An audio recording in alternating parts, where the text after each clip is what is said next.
Hello everyone and welcome back to the 2023 Servant Class Tier Lists. We are definitely past the halfway point at this point, and we're going to talk about the stabby people today, the Assassins. Definitely the smallest of all the normal classes, I believe. I think the full list is 40, since all the Valks will be placed together. But don't worry, I expect this to take a long time anyway. So as usual, for all the placement criteria, PSAs, etc., like how I usually do my thinking process, if you look at the top right corner of the video right now, there should be a little card you can click on that will redirect you to a video I posted earlier this year that basically explains all that. It's there just so I don't have to explain all of that at the beginning of each of these lists, because it would take several minutes. So somewhere there, click it, then you understand, it's all good. So, now that hopefully at this point everyone is familiar with all that stuff, we can get started. If you're someone who plans on watching this full thing, be it on stream live right now or on YouTube later, definitely grab a drink or some snacks, because even if this is the shortest one of the normal classes, I still expect this to be at least a 4-hour session. Make sure your nutrition is good. And if you're someone that doesn't want to watch the full thing, which, you know, I completely understand, ain't no way I would listen to myself talk for 4 hours as well. So, and if you're watching this on YouTube, lucky for you, because I do the extra effort of spending more time and writing all the timestamps of all the servants down in the description of this video. So please do use those and jump around if you want. If you just want to listen to, like, you know, 1 or 2 servants, definitely use those. So, before we begin, I have to bring a little bit sad news, in that, as you guys know, Plushie has been with me for most of these lists, minus the Archer one, but he can't be here, at least not immediately today. He will join me at some point when he's done with his, you know, whatever he's doing with his studies and whatnot. So, I don't know when that is, but he said he probably won't take too long, so at some point, we will have him, you know, hop on. And yeah, then we can just go as usual. But I will be starting solo, just so we're clear on that, okay? And then we're gonna do some shout-outs. So shout out to Copy for making this a lovely template. And again, if you guys want to make your own tier list... Okay, let me get my mouse again. This is always a good reminder. There we go. If you guys want to make your own tier list, this will be also linked into the video description, like everything else you see today. So when you do so, I can on a later day, we can look at this community rank, which basically gives an average, more or less, of all the placements and whatnot. So we can maybe have a nice retrospect and see what my community also thinks of all the servants and whatnot. Could be a fun little project. Shout out to Mr. Jord as well for his AoE looping sheet, which of course I will be again referring to once again. And shout out to Trevor for his single target looping sheet. This is the better version that is a bit more realistic, I would say. So we're going to be looking at some of these numbers today as well, when, you know, when it's applicable. And yeah, I'm still going to give Plushie a shout out, even though he's not here already, because, you know, he's still a very nice addition to all these lists and makes my life easier as well. And it's always nice to have more, you know, POV. Having said that, we should be good to go. That was a relatively fast intro. So yeah, 40 assassins, because Valks will be placed together. So as usual, we will start from the lowest rarity all the way going to the highest. So from 1 stars to 5 stars, and then within the rarities we will go from release order, so oldest to newest. So having said that, we actually do have some 1-star assassins, and we're gonna start with a very legendary one, if you know what I mean. We're gonna talk about REGEND himself, Mr. Kojiro. So, the good old gatekeeper from State, right? What do we got? Single target, quick, assassin, DPS. We'll be seeing a lot of quick today, no surprises. And also a lot of this deck as well, the classic assassin deck, if you will. The triple quick extraordinaire. Now, as a 1-star, he will obviously struggle on stats. But among 1-stars, I guess he does okay with his number. Although, you gotta remember, assassins also have a bad attack modifier on the class itself. So, he's around average among 1-stars, all things considered. Now, let's talk about the better stuff, because he actually does have some pretty good things going for him. First of all, he has Mind's Eye Falls. Pretty classic stuff. So it's a 1-turn evasion and a 6-turn cooldown. Yeah, it's the standard pretty much. And obviously, because it's false, you get the crit damage. So for 3 turns, you can get up to 40% crit damage. Not bad by any means. Again, sometimes it will be a bit awkward to use this skill because it's a mix of offense with his hard survival skill. But, you know, it's not a bad skill by any means, even to this day. Now, the buff to his second skill is actually where things get really interesting. So nowadays, it's a full self-cleanse of all debuffs, which is great. Then, for 3 turns, he gets a really interesting buff. So whenever he attacks with quick cards in the next 3 turns, he reduces the enemy's quick resistance by a flat 10% for 3 turns as well. Now, this can actually be stacked a lot. So that's actually really cool. And you also get 15 Star Bomb. And worth noting, it's a 4-turn cooldown. So with the active effect, there's only a 1-turn downtime. So this is actually a really good skill. If this was like on an SSR assassin that has the similar deck, this could be absolutely broken. The only thing is not like completely, absolutely game breaking is because, again, he's a 1-star. So, you know, it's a bit more balanced that way, I suppose. But yeah, this is a great skill for sure. And obviously this includes his MP as well, if it wasn't obvious, because that's also a quick card. So that's great. Then the third skill. It has a bit of an older buff, but, you know, it's still been buffed, I guess. You get Sure Hit for 3 turns. On a 5-turn cooldown, pretty good uptime. Also 90% star generation for 3 turns. That can actually help. His hit counts are definitely not good. In fact, they're like almost the lowest possible. But, you know, with this active, he can still dish out some stars. For sure. So, while he's not maybe the most well-known assassin for star generation, he's not the worst either by any means. And then he also gets 500% absorb for 3 turns to help with some of the crits. This compares really well with the first skill with the crit damage as well. So yeah, his crit potential also pretty good. So for a 1-star, he has a pretty damn solid skill set, honestly. That's for sure. Then we get the Assassin passive. Again, most of these entries, if not all of them, maybe not all of them, but most of them will have this. Now, he has a D rank, so he only gets 4% additional star jets, so, you know, could be better, needless to say. He has an anti-saber append, which I wouldn't really mess with too much. Now, the MP has also been buffed, so before damage, he now gets a 20% quick up for 3 turns. Very good. I like that it's a 3-turn buff as well. That's actually really nice. Again, for another servant, this could be absolutely broken. And then the OC's a 15-star bomb on base, which is actually not terrible either. It's not the worst when it comes to star bombs on MP, not the best, but it's a nice middle ground. Like, it definitely gives you a good chunk of stars. And because it's a single target quick, as you know, so hopefully all of you guys know, single target quick has the highest damage potential in terms of like raw numbers. So yeah, even as a 1-star, it can actually hit fairly hard, all things considered. Now, this is actually very interesting. Let's see where he places that in the, if he even is here. Maybe he might actually not even be here. Okay, there he is. So okay. It is not going to be the most easy thing, but like, look how crazy this is. As a 1-star, he actually places really high among the single target assassins on the single target loop sheet. It's just kind of crazy.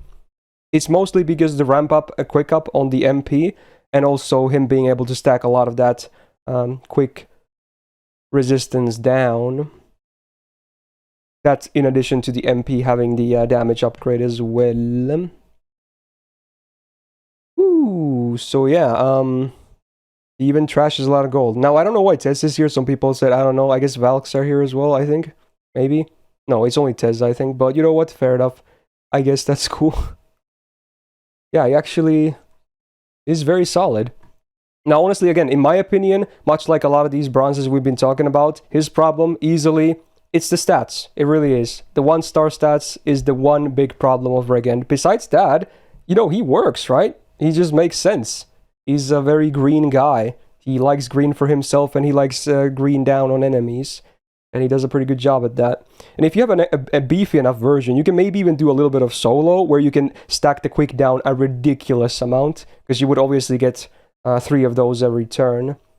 Very, very cool.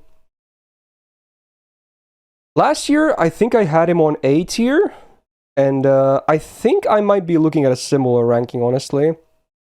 Like, really, he could be like... He could arguably be EX if he was a 5-star. But it's just the stats that are definitely holding him down as a DPS. But certainly not a bad single target assassin by any means. Again, so Plushie is not here right now, but once he joins, we can do like a short little pause where he can maybe tell me his opinions about the placed ones as well. Whatever they may be by the time he joins. But yeah, he's good. Then we're gonna talk about another one. Luckily, not the worst case anymore. She did see some love last year, but yeah, we're gonna talk about Matahari next. She's an interesting case. She's like a debuffer support and a bit of Stargen as well, or something like that. And I guess nowadays maybe a crit support too. But I wouldn't say she's like amazing in any of those things. So she's kind of awkward, and she definitely doesn't deal any damage herself. So it's a very interesting case. Now, again, her stats suck, but, you know, again, she's not really going to be a DPS anyway. So if anything, you'd like to see a higher HP. Now, she does have the normal assassin deck as well, which if she was designed nowadays, would probably not be like this. But yeah, day one, I guess, and all that. So, yeah. The deck isn't really that flattering for her with these hit counts.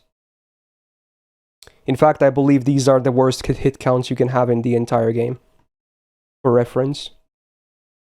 Now, let's talk about the skills. This is the one thing that truly at least gives her something, right? The buff to the first skill. This happened last year, from what I remember. And I think that wasn't even on the list last year. So now, on AoE, she gives 100% star generation for the party for 3 turns and 50% crit damage. And that on a 5-turn cooldown is actually very legit. So it's just a flat-out better version of Caster Gilgamesh's first skill when you think about it. So this is actually a very cool skill. I think the buff is great. But how great is it? Is it really gonna make her like suddenly like super pickable, like really great? Not really, in my opinion. But I like the start. This is a good start. This is something. Now then the other skills. She basically has the Shuten skill, which is sadly only, it can only charm males. So for 1 turn, you can have a 60% chance of max rank to charm male enemies. And the calculations will be done individually. So every single target will have their own 60% calculation. And then it also does an AoE 20% defense down for 3 turns, which luckily does not require a gender or any trait for the targets. So it always does something, unless, again, you can still whiff the defense as well if they have some resistance. So that on a 6-turn cooldown, it's not garbage, but it's certainly not like an amazing skill either. We'll see the Shuten version later as well, I suppose. But yeah, it's passable for sure. He does more like supporting with the defense down. And then the third skill is a single target skill seal for 1 turn, and also a single target defense down 20% for 3 turns on a 6-turn cooldown. So it's okay. Again, it's just okay. Especially if the fight actually has good values for skill seal, then it could be even better. But I feel like they could have made this number even higher. But I suppose because of all the defense down she has, they didn't really want to go crazy with it. Because we'll see the MP in a second as well. So overall, the skill set, it's not the worst. It has a lot of stuff that you kind of like, but certainly could do more nowadays. And then the fun part, the passives. I think she might be the only servant in the game that has 0 passives. I don't think anyone else is like this. A lot of servants only have 1 passive, but for some reason, she has 0. Why does she not have presence concealment? She's supposed to be a spy anyway. It hardly makes sense to me, but you know what? Fair enough. There's nothing. Oh, is Eric like that as well? Interesting. Anyway, her anti-append is against assassins, so as a support, I guess it can help, but honestly, again, she's not a DPS, so I just really wouldn't bother. Then the MP, it's a 60% chance to charm all enemies for 1 turn. Now this actually can land on all enemies, not just males, so that's kind of cool, I guess. And then on base OC for 1 turn, you get a 20% attack and defense down on AoE as well, scaling up to 40%. So, yeah, I mean, I would say it's probably better than Mozart's MP when it comes to support MPs, but certainly on the lower side of support MPs. Yeah, I would love to see the OC be like 3 turns as well, honestly. It does something, but not much. It's just kind of there. Now, there are some cases, I think her, even after the buff to the first skill, I think her main use might still be for, like, setups, because, again, she's a 1-star, so she's easy to slot into a party because of her cheap cost. But I still feel like, even on setups, you don't really see her much at all. It would help if the MP had 3-turn debuffs as well, but sadly, not the case. Last year, I apparently had her on, like, a B. Do I think that's still fine? Do I think she needs to be higher or lower? I don't know. I think that was without the buff to the first skill. So maybe I was a bit generous, if anything. I think it's between like C+ or B. Maybe a C+ still, even with the buff.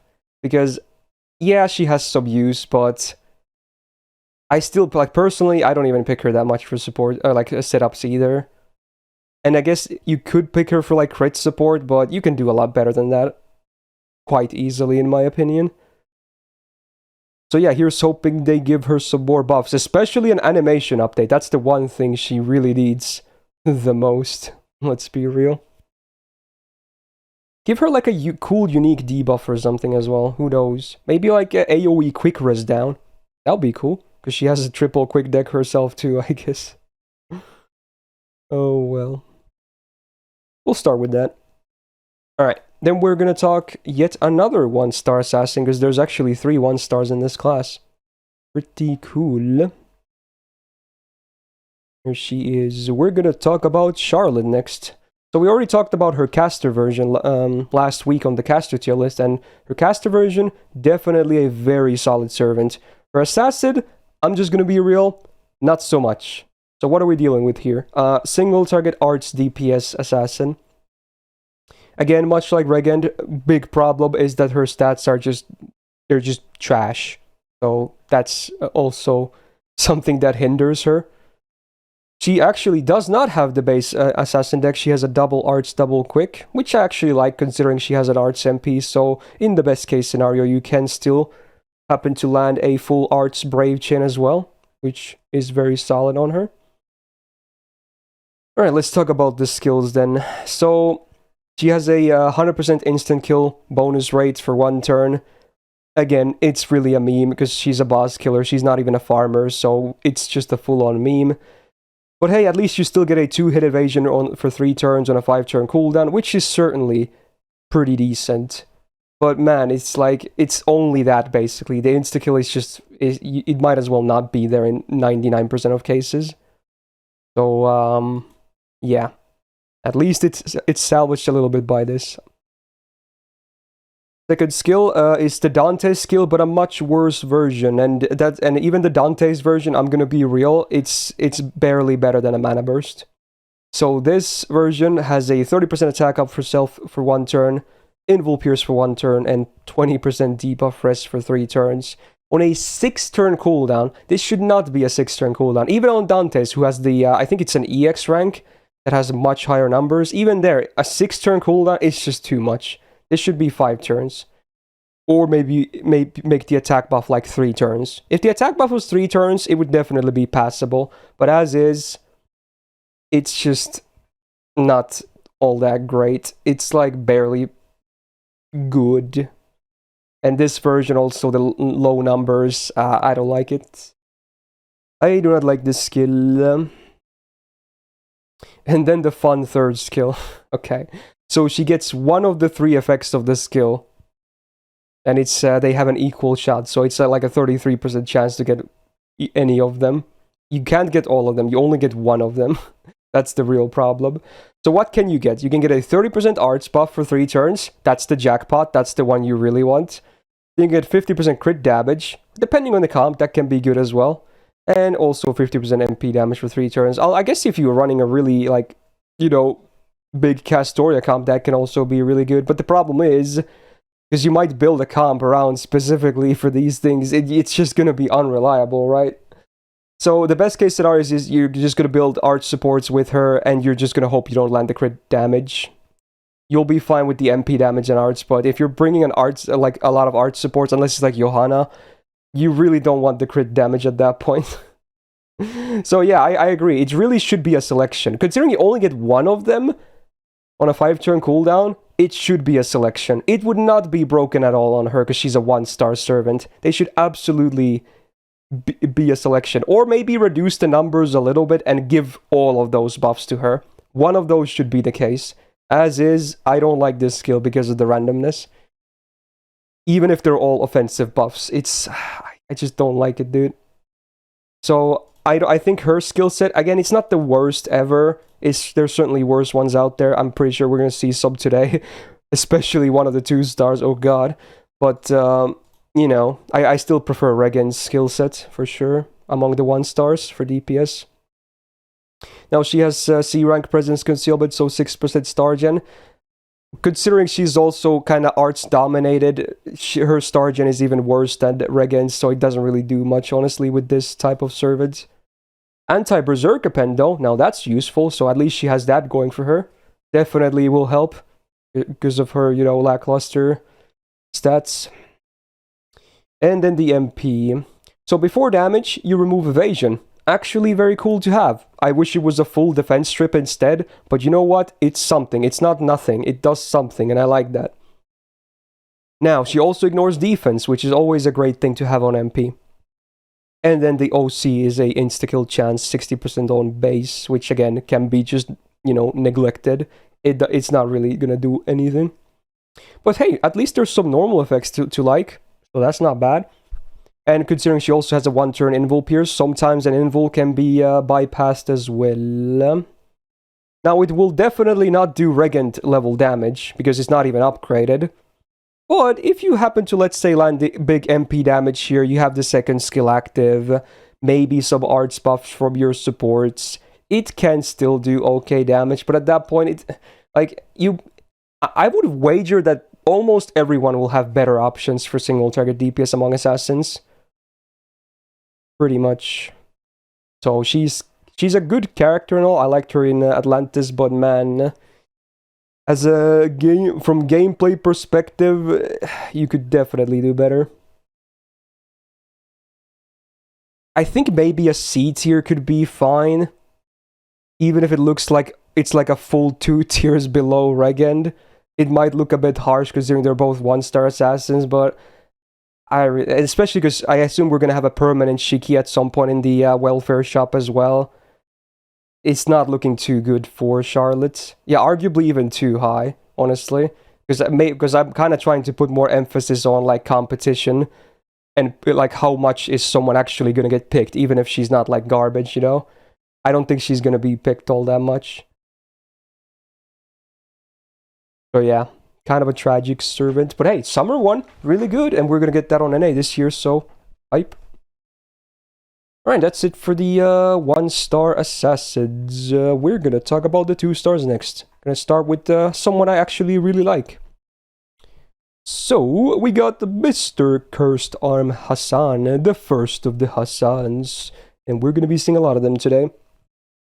Single target quick DPS. Among 2 stars. He has around average for his attack when you take in the class modifier also into effect. So, you know, could be better, I suppose. And then he has the standard triple quick assassin deck, which I think matches him perfectly. At least that's good. And it's not even the lowest hit counts imaginable, which is also good.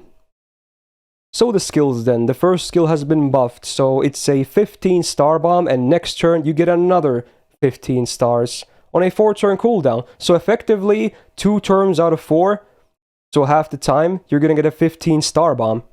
That's actually kind of cool. It's a very, very unique skill. I actually kind of like it. Obviously, it's not like amazing or broken, but I think it's still a good skill. You can get a lot of use out of this. Very cool. Then he has a self-mod C. Sadly, this one doesn't have absorb, so he can struggle a little bit if you're going to use him as a crit DPS, because assassins obviously don't have the highest base absorb. So I really wish this was like a self-mod rank A, but nevertheless, it's still 50% crit damage for 3 turns and a 5-turn cooldown on max rank. So, you know, it's still an okay crit skill for sure, but I really wish he had some absorb as well. And then the third skill. This is really cracked. It's basically PFA, but instead of defense up, you get 30% star gen for 3 turns. But yeah, still, 3 hits of evasion, no duration, 5-turn cooldown. Yeah, if you're bringing him on a team, it's really easy to keep him alive with this. Definitely. On solo, it's obviously not gonna do as much, but on a team environment, it's so easy to keep him alive, even as a 2-star, just because of this skill alone. And I actually do like that they gave him star gen instead of crit damage or defense up, because he actually has decent star gen. You'd be surprised. So yeah. Overall, his skill set, it's like better than Charlotte's, but I would say maybe it's worse than Regen's post his second skill buff. But it's certainly workable. You know, it makes sense. Now he has a nice A+ presence concealment, so he gets another 10.5% star gen, which again, really, you know, you can feel when you use him sometimes. He can actually dish out stars. Lancer Append, kinda irrelevant in my opinion. And then the MP has been buffed. This is actually a pretty new buff, but I don't like this buff. I get that they're definitely going for the lore angle, but sadly, on a practical level, it's bad. So obviously, you still get the damage up from the MP. That's cool. Like, the modifier is just better. That's the one good thing about it. The OC remains the same at 80% chance to instant kill before damage. Who cares? It's like whatever. But then the new thing they added, besides the increased modifier, is that it's an if statement, and it's a really bad one. So if he insta-kills, he gets 2 really fat things. He gets 20% attack for 3 turns, great, and also a 50% refund on the MP. Wow, like that's crazy. He literally goes to half immediately. But the problem is, it only happens if he instant kills. And against bosses, you can imagine, it doesn't really happen. So yeah, unless it's like a boss that spawns a ton of like mini ads that are like bronze enemies, then you can maybe do it consistently. But that's not a very common case anyway. And I agree with Karalak. They should have made it a killing blow. A killing blow alone, it would still not be the best thing ever, but it would be so much more viable regardless. Why does it have to be an instant kill proc? Ay, ay, ay. Well, nevertheless, it's still a buffed MP that has, you know, the best quick modifier, obviously. So, you know, it can still do okay damage. But you gotta keep in mind, if you looked at his kit, he really doesn't have any buffs to help with his MP damage. There's no quick up, no MP damage, no quick res down like Regend. So his MP damage will still be a lot less, like the potential will be a lot lower than Regen's, for instance. But nevertheless, he dish outs a ton of stars. He's easy to keep alive. And, you know, he can even, you know, help with your team get some stars as well if you run him with someone other that's a crit DPS. So he's a pretty good anchor, honestly, because of his PFA. You can put him in the back of the party. Now, this probably won't be very pretty, if I had to guess. With the upgrade MP, he actually still does okay, though. But certainly, you know, I guess we have all these AoE ones here as well, so it's not really like all the most impressive thing when you think about it. But you know, not bad. Certainly fine. So, last year I had him on an A rank, right next to Regend, and I might still be feeling it, honestly. That or a B+. I'm looking at a B+ or A for him. I think he's a great bronze servant, honestly. For sure. B is like the lowest I could go on him, honestly. for sure. But I think B plus would make more sense, honestly. Even if I'm not a huge fan of the MP buff, it's still an upgraded MP that does, you know, pretty good damage anyway. And because of the free support pick in my criteria, you can at least get some good quick buffs from him, on him from like a Scotty or something, which also makes his crits fairly damn good as well, considering he can generate a good amount of stars to land some crits as well. So yeah, I think I'll leave him in there for now. Oh noes. We're gonna talk about the other 2-star assassins next, starting with Mr. Sanson. Oh no. Okay, well, yeah. So what do we got? Single target buster DPS guy. Oh, and again, the stat line definitely doesn't do him any favors. And for whatever reason, again, day one design choices, he has the standard quick deck. It's so bad on him. It's so bad. He even has the shitty 2-hit quicks. Oh, it's so bad. If you've ever used him, it's so hard to get any gains on him, be it stars or MP. He just doesn't. His face cards are trash. They do nothing. He doesn't even have crit potential. These face cards are completely useless, okay? Unfortunate. So that's not a great start. Alright, then we're going to talk about the skills, and this is by far the best skill he has, and even then it's not like, you know, screaming good by any means. So he gets anti-evil for 3 turns, 60%. Pretty good on a 5-turn cooldown. So if you're fighting evil, hey, at least this skill kind of, you know, pretty damn good. And this is the best thing ever. Also, who the hell requested this music? Is it called? Oh my god. Can someone skip this? I don't want to get a boner midstream. Please, please. Someone skip this, please, fast. I have images in my head. Okay, anyway. Okay, if you're watching this on YouTube, definitely ignore that one. And I try not to comment on music anymore, but please, don't request shit like that. Oh my god. I know the context, okay? Anyway, yeah, this is the best skill he has, and even then, it's like, it's just fine. Second skill has also been buffed, but man, oh. Now, granted, it's a 5-turn cooldown. You get a 3k heal with a cleanse on a target. Like, it's not the worst, like, single target, like, heal thingy ever, you know? It's not the worst. But... like, I think it's a lore thing, obviously, but I feel like it's kind of misplaced on him as well. They should definitely have given him, like, full offense, or at least more workable offense because of, you know, him only having niches.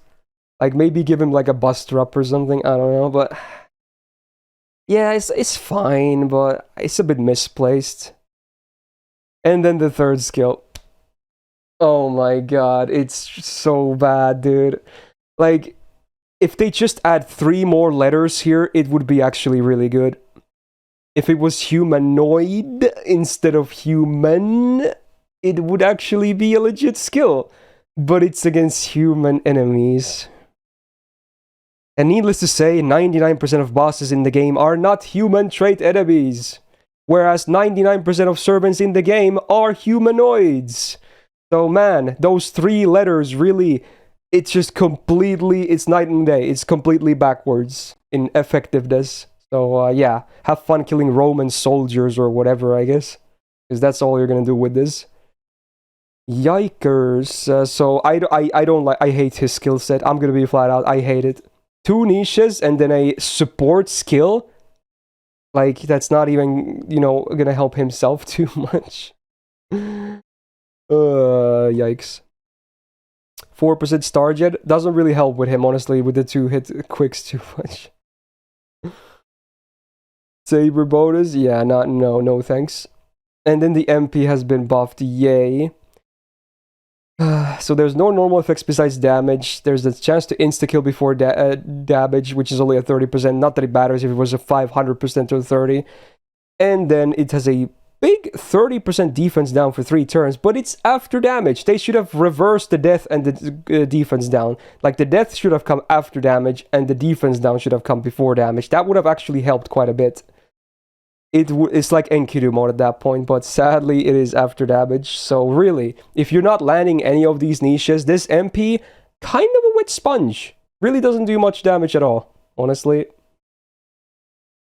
In fact, he's probably near the bottom here as well. Yeah, and that's it with an upgraded MP as well. And this is a generous with a black grail double Koyan setup as well. Oh god. Oh my. What a servant, dude. Cool guy. Terrible gameplay-wise. Is it too much to put him on E? Is that too brutal? I feel like you would never pick him, honestly. Even with the niches. Like, let's say you're fighting a boss that's evil and a human trait for some reason, which would basically never happen. I think I would pick someone else anyway. I don't know. Like, that's this best case scenario. So yeah, unfortunate, I suppose. Poor Sanson. Alright, let's talk about Phantom next. Who is also a fairly sad case. Okay, so AoE Arts DPS, definitely not a farmer. Okay. So again, pretty trash stats as a 2-star. Barely like around average. He also has the fun triple quick deck. They should, I mean, obviously if he was designed now, he'd probably get double arts like Charlotte did, but oh well.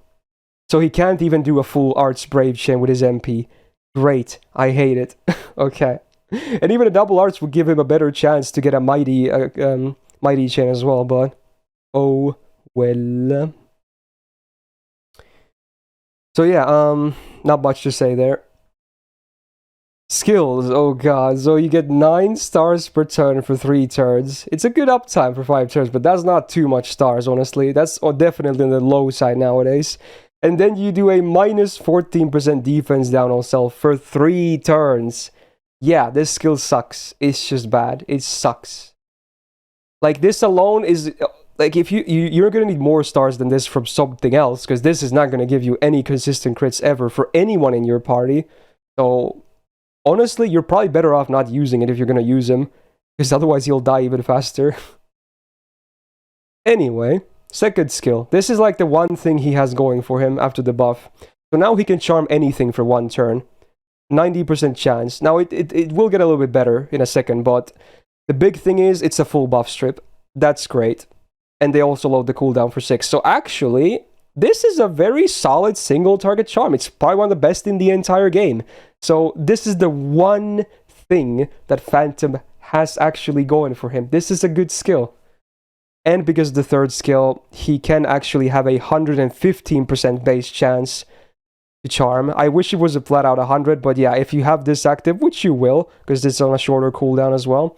So you get 3 turns of up to 25% debuff success rate, so there's that, I suppose. And then also 100% mental debuff rest for 3 turns, which I wish was just a flat out debuff rest to make this skill a little bit better, because as is, it's pretty trash. So overall, I still hate his skills. This is the one good thing. Everything else, kinda, stinky. 10% star gen, you know, sure. You can maybe get a few stars more, but that's about it. Anti-assassin bonus. Oh yeah, you know what's funny actually about this? Because someone also mentioned... Assassin Lee, in Last Spell 3 specifically, is both evil and a human trait enemy, and he actually has... Oh wait, no, this is a Phantom. I thought we were still talking about Phantom, or like Sanson. Okay, my mind is all over the place, but yeah, I guess that's the one good case for Sanson. I wish Sanson had that anti-assassin append, that would be cool. But yeah, for Phantom, this like does nothing at all. Anyway, MP has been buffed, yay, but it's trash. Well, honestly, effects-wise, I don't hate it. It's just that it won't do ever any damage, and it's a one-hitter arts MP on AoE, so you know that's bad. It does ignore defense, which is always great, and honestly, I think the OC is a bit underrated. It's a minus 50% debuff rest on all enemies for 6 turns. Like, that's actually fairly good. And keep in mind, that can also help with the charm as well, because debuff rest down is also like, you know... buff success rate or debuff success rate up when you think about it, so it's gonna give your charm more chance to land as well. So yeah, honestly, effects wise it's not bad. It's just that it does 0 damage. That's the problem. He has nothing to help with his damage, absolutely nothing anywhere.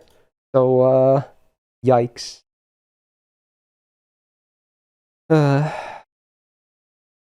Last year I had him on D, probably because of his second skill, but honestly it's not enough. It's not enough. It's not enough. You can easily find like similar stuff elsewhere. It's just not enough, dude. He's just a hindrance with, like, you have a 6-turn cooldown. That's it. Every other turn, he's gonna be a demerit. He's literally a demerit to have on the field. 5 out of 6 turns. That's bad. You would rather run 2 servants in the front line to get their cards instead of phantoms when you think about it.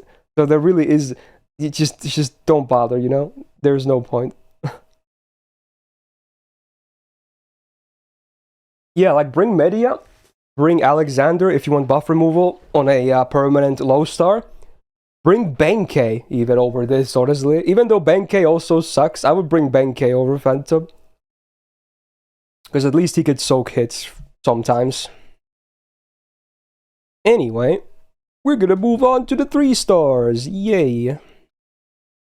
So, more day 1 stuff. We're gonna talk about Jing Ke. Single target, quick assassin DPS. Now, among 3 stars, her attack is around average. The number itself is higher than average, but again, when factored in the assassin mod, it's around average, if not slightly below that. She has the triple quick deck, which I like because she's a quick-based servant. Sadly, though, her hit counts are nearly as bad as they come. The only saving grace is the 2-hitter arts, but yeah, man, if she was like triple hit arts, like, even just adding 1 more hit to those face cards, that would already help her a lot. But these cards just, they're kind of trash. Like, even with her skills active, on a full quick chain, you would probably not even get, like, 30 stars. Like, it's so sad, dude. It's so sad. Anyway, talk about the skills. Self-absorb up. It's only 200% for 3 turns. I wish that was I don't know why it wasn't scalable. It should be, like, 200 to 500%. Or 600, depending on the level. Just 200 always. For Assassin, it's still not going to be consistent enough. It's going to help, but it's not going to make her crit steady, like, super consistent. And then you get the 15-star bomb. So I at least like the synergy. That's great. That on a 5-turn cooldown would be decent if the absorb was higher, but as is, I would say it's definitely below average. Or they could have lowered the cooldown as well, I suppose, yeah. There's a lot of things you could do with this skill. I hope to see this buffed at some point. Alright, second skill. This buff actually is very cool. I like this buff. So now she has a King power mod. 50% anti-King damage for 3 turns on a 5-turn cooldown. So hey, good uptime. Pretty good numbers too. And then you get an on-attack activate buff for 5 attacks, 3 turns. And much like REGEND, you need to use quick cards. And again, this includes the MP. But every time you use a quick card, you get minus 10% defense down on the enemy for 3 turns. That's actually good. So you can get up to minus 50% defense down with this skill. On every use, because it's 5 attacks. That's actually not nothing. And considering she has 4 quick cards counting the MP, is very nice. And then also a decent 50% star gen for self for 3 turns. Which would be better, again, if she had higher hit counts. Like, even just 1 more hit on those quicks would help her so much. Like, so much. But, it's a good skill, though. I like this. This is a very cool skill. Great, you know, buff that gives her a niche as well. And helps with her stuff otherwise. Third skill is like her mana burst, I guess. Get 30% quick up and 50% crit damage for 1 turn on a 5-turn cooldown. Pretty weak. Pretty weak. Honestly, just not that great. They could have made the crit damage like 3 turns, like Zynos is saying. That would match this really well as well, but yeah. As is 1-turn effects, it's weak. Overall, the skills they're passable, but could use more buffs. 8% star jet, again, please give her more hits. That would be a great buff as well. They're never gonna do that though. Anti-assassin. Wait, why is she... Am I missing here? Something here? Why is she not anti-ruler? Why is she anti-assassin? That's weird. Anyway, okay, whatever. It's not really useful in either case, but yeah, okay. Anyway, the MP has also been buffed. It's a funny one. It actually... She does 1k damage to herself, but this is one of those self-damage demerits that can kill you. Yeah, so you can actually die to your own MP, which is funny. And then you have a chance to insta-kill the enemy before damage. Again, whatever. But also, hey, 20 stars on OC base. That's actually really cool. I like that. That's nice. So, yeah, it's not a great MP, honestly. It does okay damage, but that's about it. Not the best. REGEND still has the best single target MP we've seen so far. By quite a bit. Now her damage, I assume, is going to be pretty much near the low side here as well. Yeah, her Qing damage is pretty good. But then, I guess, yeah, you know what? Fair enough. Her damage can be good, because this is also factoring in a lot of those defense downs from the quick, because this will be like a 3-turn setup thing. So you know what? You can actually get decent damage out of her MP. But the problem is, her gains are just trash, right? She can maybe do okay damage, but she won't generate good stars. She won't generate good MP. It's kind of a problem. And then her crits won't be super consistent either, because of the low star gen, the low percent absorb, 1-turn crit damage. Okay, so it seems last year I placed her on B+, which I think is a bit high now, honestly. But maybe a B is fine.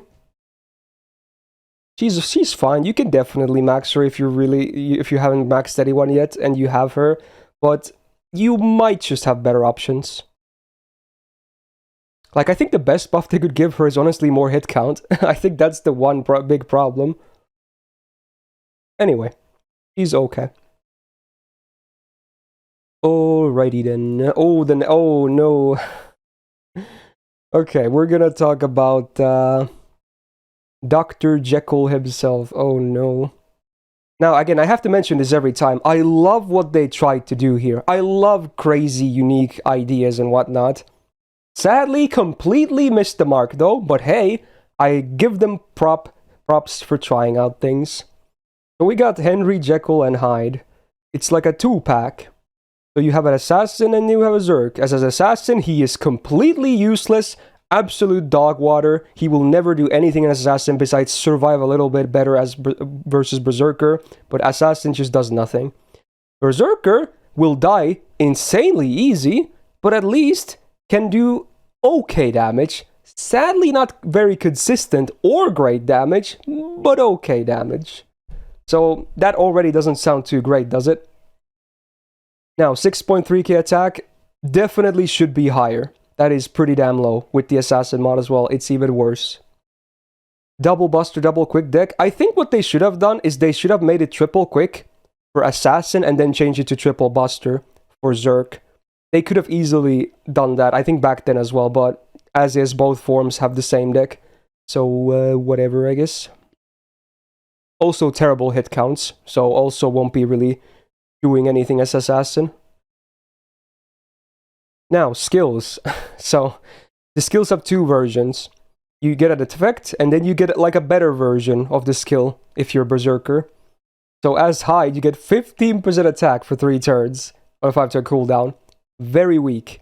If you're Hyde, you get 50% attack for 3 turns on a 5-turn cooldown. Now that is good. That is probably the best part about his kit, honestly. This skill right here, as Berserker. Second skill. You have a 15% chance to stun as Jekyll, so just forget about it. Never even press the button. It will never do anything. Or I guess it's 25%. But, you know, it's never worth it to press it. Like, it's 10% base chance with plus 15, so yeah, it's still never gonna really work. But as Hyde, you get a 145% chance. Actually, no, it's even more than that, because I think you get both of them, right? Yes, okay, so it's a 160% chance to stun. Now that sounds good. That's actually good. But on a 6-turn cooldown, all it does is a stun. It could still do more, honestly, even as the upgraded version on Berserker. So whatever. Alright. Oh, I forgot they buffed this. Oh, God. Okay, I'm actually happy they did this, because they must have realized just how useless Assassin is. But when you think about it, at that point, they should have just made a Berserker to begin with, right? Who could maybe have a damaging MP as well. This is them just admitting that Assassin is completely worthless, will never do anything, just immediately go Zerk. So what does this skill do? You get 50% crit damage as Hyde, 15 as Jekyll, so again, pretty trash. And then as Jekyll, you get 80% battery, which, you know, again, you might as well, because you don't want to be Assassin, is useless. Like, it's... Yeah, okay. Alright, so Assassin, he has 10% star gen, and as Berserker, he has 10% bust drop. Okay passives, but sadly on this servant, they don't really do too much. Assassin is bonus against Saber, and Berserker is bonus against Rider. So for Berserker, it's actually like the only... I think he's the only Berserker to have an anti-class append, right? So that's kind of unique, I guess. But, yeah, it's, again, not going to be the most helpful thing. And then the MP. So, as Hyde, you can't even use it. It sucks. It's stupid. At least let it be like a full healer or something. Anyway, so you can only use it as an assassin. You become Hyde, okay? And then you get 6,000 max HP. So what is that then? As Hyde, you're gonna have 15k HP, 16k with 1k foes. Like, it's a decent number, but then you realize there's nothing defensive about the kit. It's a Berserker. One crit is probably gonna wipe their floor with their face. Now, also a full heal, which is nice to match that max HP. And then the OC is the real big thing. If you can, the OC is insane value, because it's a permanent bust drop for Hyde. So, as much as OC as possible, just get it on him. It's a base 40%, goes up to 80%. It's permanent bust drop for Berserker, so... is pretty good. Now, you might be thinking, like, oh, there's actually a lot of damage in his kit, right? Surely he hits hard. He doesn't. He really doesn't. His attack is still very low, and his crits will never, ever, ever land as Berserker. Remember, he gets the Berserker stats, so his star absorb will be complete garbage. He has no absorb in his kit, so even if he has 50% crit damage, he will never crit! Unless you get guaranteed crits, he will never crit. It's a huge problem. So you will only... and you don't even have a damaging MP as Berserker. So the only thing you can do is use these two Buster cards without crits for your DPS. Like, the other cards don't even do that much damage because they don't benefit from the MP. So, wow. He should be triple Buster, and he should have a damaging MP as Berserker. Then there could be something you could do with Hyde. And only then. But as is. And preferably also give him Star Absorb. But yeah, that's a lot of things he's missing. Great concept. Horrible execution. Even with the battery, still bottom tier. Was that 3? Well, not even 3. Jing Ke was in between, but that was almost 3 back-to-back E tier placements. Okay. Can you still Brave Chain if you transform mid-chain? I believe you can, yeah. So you can potentially get a full Buster Chain when you do the transform. Still not that great, to be honest. Alright, we got only 4 more low stars. There really isn't that many, like, 1 to 3 star assassins, or assassins in general, I guess. We're gonna talk about Miss 100 Personas next. With her big abs. Single target arts DPS. We got a fairly not amazing attack, but honestly, she still does decent damage for sure when you realize how spammable the MP at least is, so it's not all bad even if the attack is a bit lower. She has a double arts, double quick deck. Obviously, triple arts would have been the dream, but, you know, they're probably not going to give that to an assassin. So this is as good as it gets for gains. And really, she lives and dies by the MP. Her face cards are kind of stinky. The gains are fine, but, like, damage-wise, it's just all about the MP. Just go, go, go, go. MP as often as you can. And with the correct support setup, you can definitely do it fairly well. And honestly, she even has a bit of solo potential. So in those cases, it's also fairly easy to spam the MP. The MP actually has so many hit counts, they actually nerfed the MP again as well. But even with that nerf, it's not even a big nerf. It still refunds a lot, honestly. Now the skills then. So self 20% MP gain for 3 turns, and 40% star gen for 3 turns. 5 turn cooldown, it's fine. Even as an arts-focused assassin, she can still, you know, generate a decent chunk of stars. So, I don't hate this skill. I think it kind of makes sense. Second skill, I have mixed feelings about this and the third skill, honestly.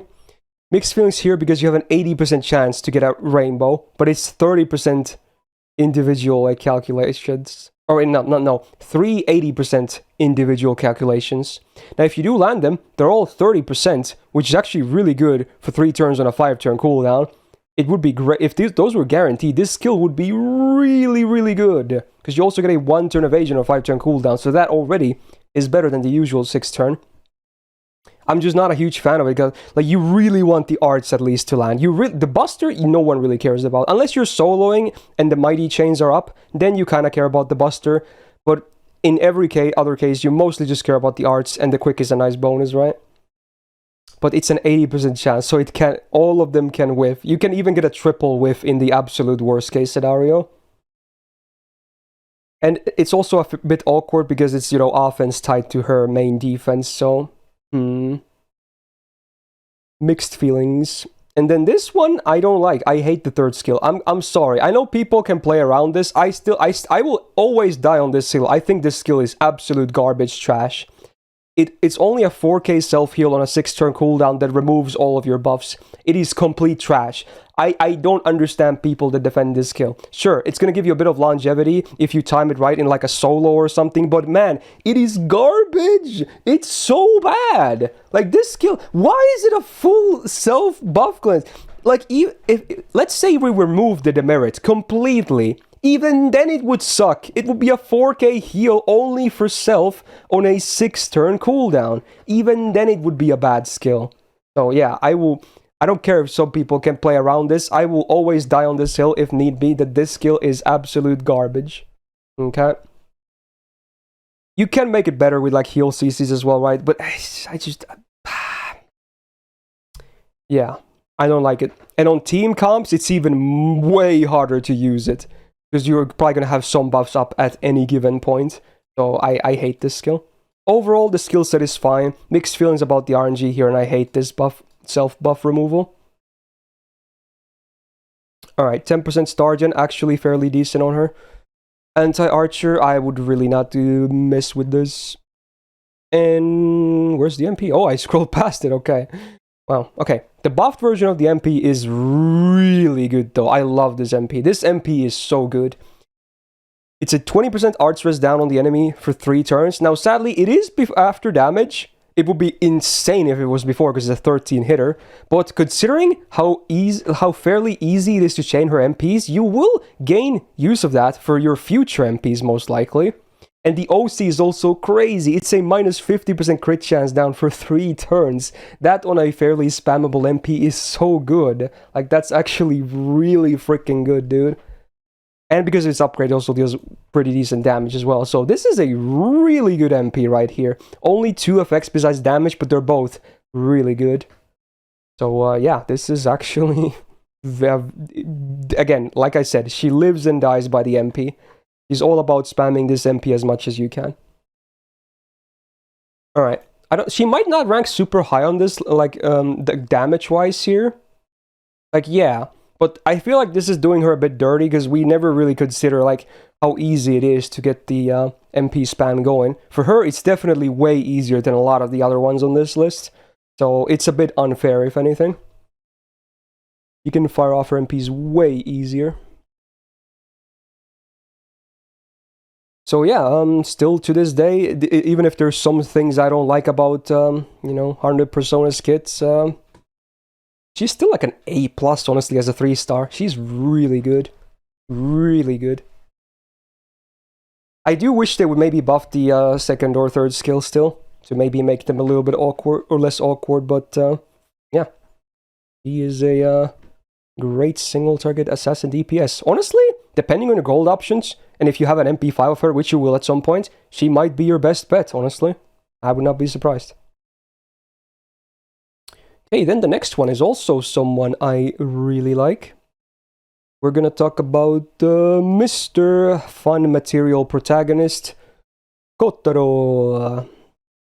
We got AoE quick. Honestly, he's not, I wouldn't necessarily call him a DPS. He's like a star generator and a debuffer, and he's actually really good on both. Like, actually very good on both of those things. His attack is actually okay, still below average for a 3-star, so it's not like he does 0 damage or anything like that. So it's fine. And he has then back to normal, the triple quick deck, but look at that. Now we're talking with the numbers. 4-hitter quicks. Now that's what we like to see, okay? So, if you can get some quick chains going with this guy, oof, the stars are real, dude. He's definitely, like, easily top 10 best star generators in the whole game. Maybe top 5, but definitely in the top 10. Very good. Alright, let's talk about skills. There's a lot to like here. So first of all, let's get some debuffs. 10% AoE attack down, enemies 3 turns. I wish it scaled, but still, it helps, keeping you alive. And then a 20% crit chance down for 3 turns and a 5-turn cooldown. So both have good uptime, the effects are not useless. While it's maybe not like super insanely big, I like it, it's good. Second skill is a targeted evasion for 1 turn on a 6-turn cooldown. So you get a bit of added value because this is targeted. And it also gives the target 50% star gen for 1 turn. Now, you're probably going to run him on with assassins anyway, so the star gen buff actually most of the time will be useful as well, honestly. So that's kind of cool. It's an okay defensive skill. And then the third skill, I love the buff to this. Ooh, I love this so much. You're always going to open with this, because first of all, it's a minus 100% debuff rest down on all enemies for 1 turn. So if you land this debuff rest down, all your other debuffs this turn will be basically guaranteed to land. So what else do you get from this? 20% defense down on AoE for 3 turns. Great. Again, 5-turn cooldown. That's really good uptime. And also a 1-time buff block with no duration. So it's unless it gets cleansed off, it's always gonna block something on the enemies. AoE, that's really cool. Dude, he's like debuff central. And we haven't even seen the MP yet. Oh my. Like, I will definitely be maxing my Kotarou on my free-to-play account and using him. You'll be seeing him at some point on those videos and streams. There's a lot to like here. 10.5% star gen. Yeah, definitely big on him. Very good. Anti-alter ego append, I think is pretty shit, because you probably don't want to bring a cavalry against alter ego. There will be one exception in this list in particular, but besides that, you don't really want to do this, honestly. Unless you... maybe, like, in a very rare case, this can be a merit. If you only bring him for, like, you know, he comes into the field, he's with a taunt CE, you just use his third and you use all of his skills, and then he dies. Because he dies easy against these guys. Then maybe if you have a card of him, he could even do some damage on that turn, but really, it's pretty shit. Anyway, MP. Upgraded. Yay. 20% AoE defense down for 3 turns. It is after damage, so it would be better if it was before, obviously, but, you know, it's nice, more debuff, so he can do now up to minus 40% defense down from just one MP and skills alone. And then a 5-turn confusion with a base 30% OC chance to activate per turn. So skill seal, sometimes good, sometimes a bit neutral, sometimes bad, but, you know, debuffs. The MP deals okay damage. Not amazing, but okay damage. He really is all about just generating a lot of stars and debuffing the enemy a lot. And again, he's really, really good for that. Last year, I had him on an A+, and I might still agree to that. That or an A rank, honestly. Is one of the A's in my opinion, for sure. He just works.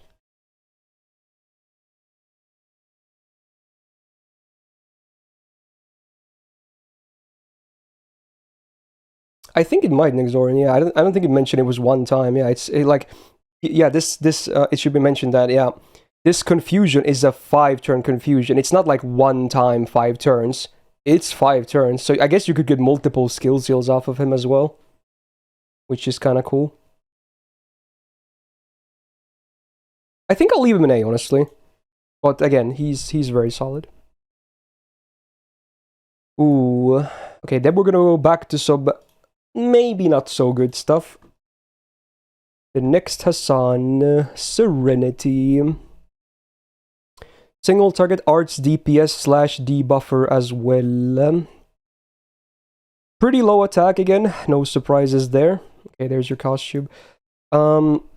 Double arts, double quick deck. Again, triple arts the best, but you know, second best, I suppose.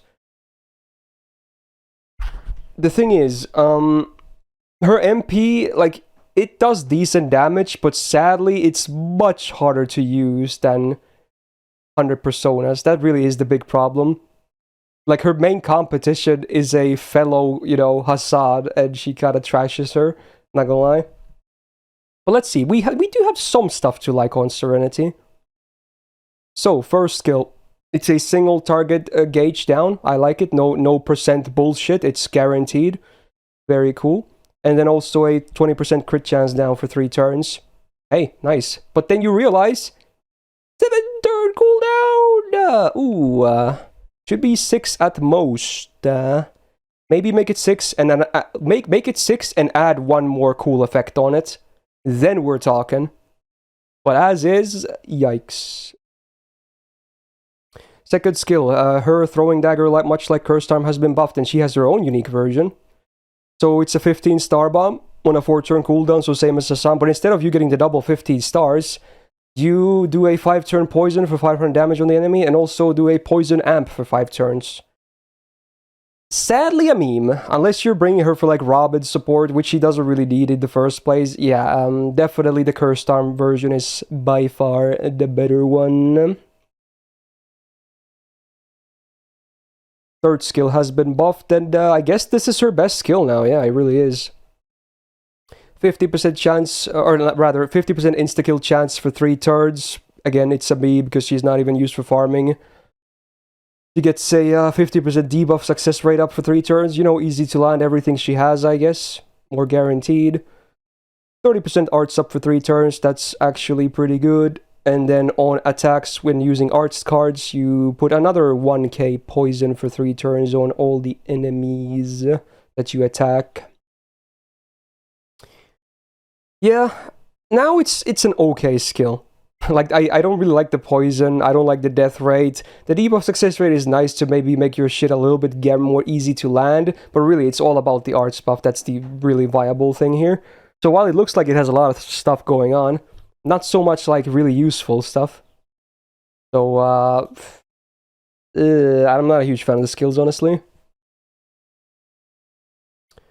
Yeah, they should give her a damage mod against poisoned enemies. That would be so cool. That would immediately make her relevant, in my opinion. Even if her gains are, like, much worse than 100 personas, just having that would give her so much more relevancy.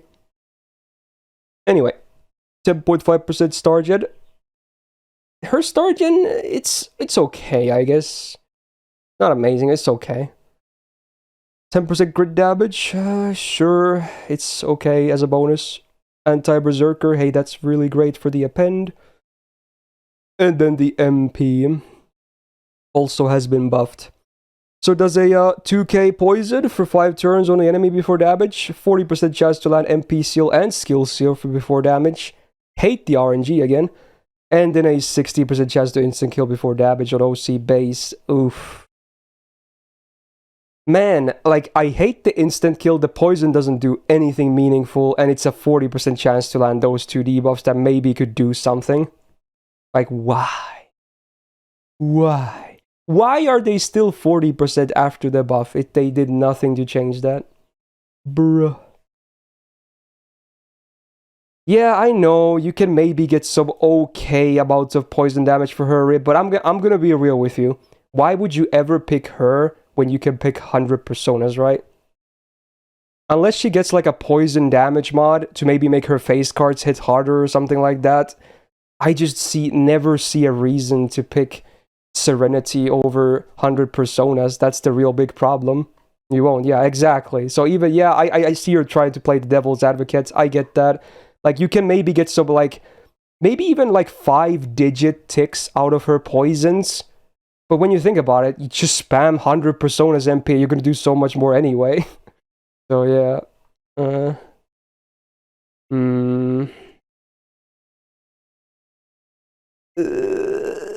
Maybe a C+. She's okay.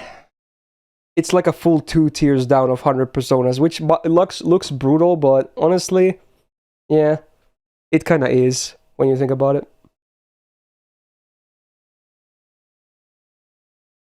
It would be funny if Plushie actually arrives when Carmilla happens, but I don't know when he appears. Yeah, it's not even 100% MP skill, MP seal chance. That would give her something as well. Anyway, it's already time for the last 3-star, bruh. Also someone I really like. I'm blind. There he is. We're gonna talk about Okada, the Manslayer. Single target arts DPS. Again, attack could be higher, not gonna lie. Definitely, you know, you feel that when you use him a bit, but you know, okay. Once again, the double arts, double quick deck. In my opinion, he should have been double buster, double arts. Because he has some crit potential too. I'm not the biggest fan of the deck. It's gonna help a little bit with his MP spam, I guess, but I would have preferred double buster, double arts. Which is, does any assassin even have that? What did Tez? I don't know, maybe not. I forgot. It's gonna be very rare for assassins anyway. But yeah. Oh well. Alright, skills. Hey, look at that. He actually has the humanoid thing instead of human.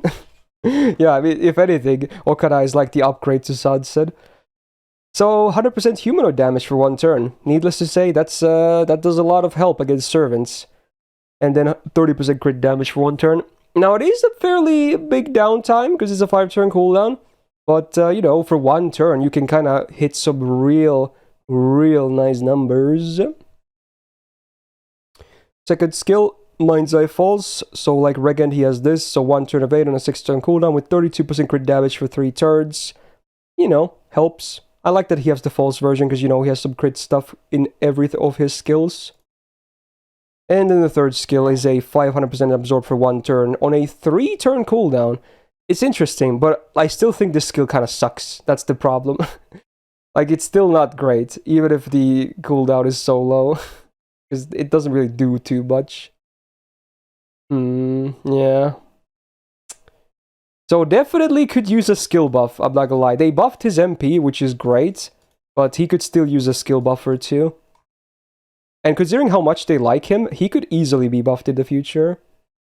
Will the absorb guarantee some stars? Well, considering he himself doesn't generate the most stars, he generates okay amount of stars, but it's not gonna be like consistent with this, in my opinion.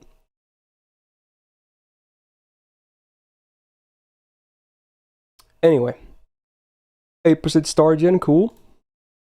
Anti-saber, whatever. And then the buffed MP. Sadly, there's no normal effects besides damage. Otherwise, you get, I guess you do get 100% star gen before damage for 3 turns. On base OC, which is cool, I guess. And then, the buff adds a new niche. So, man attribute damage. The standard 150 to 200 range. Very, very good. Again, it's the most common attribute out there. Now, I'm not sure how many riders or like berserkers, like good cases for him are man, but I assume there's a lot of them. So yeah, that's pretty cool. So with this star generation buff for 3 turns, then he can actually do some okay star generation, even as arts-based servant. But before that, doesn't really do too much. Pretty cool. Now, it should be worth mentioning that he is limited, so getting MP5 is going to be extremely hard, even more so than a story locked. So that's like another thing that kind of holds him back in the evaluation. Now, let's see. I assume he's in this list. Okay, is this calculated with MP1? I don't know if this is calculated with MP1 or like MP5, but yeah. With just humanoid up, he can already do some decent stuff. Does this have both up? Okay, it does. With both, he's actually really solid. But again, not always going to be the case. If I had to guess, this is probably calculated on MP1 with the MP upgrade. Oh, did it say MP1 at the top?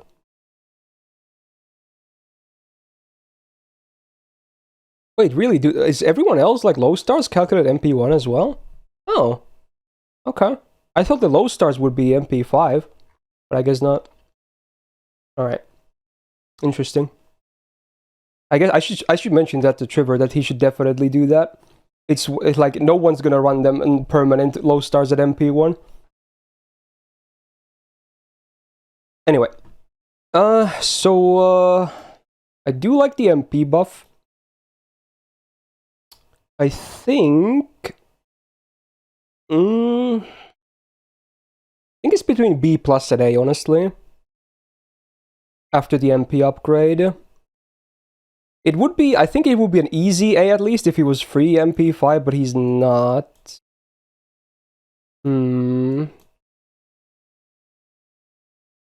Maybe he could still be here.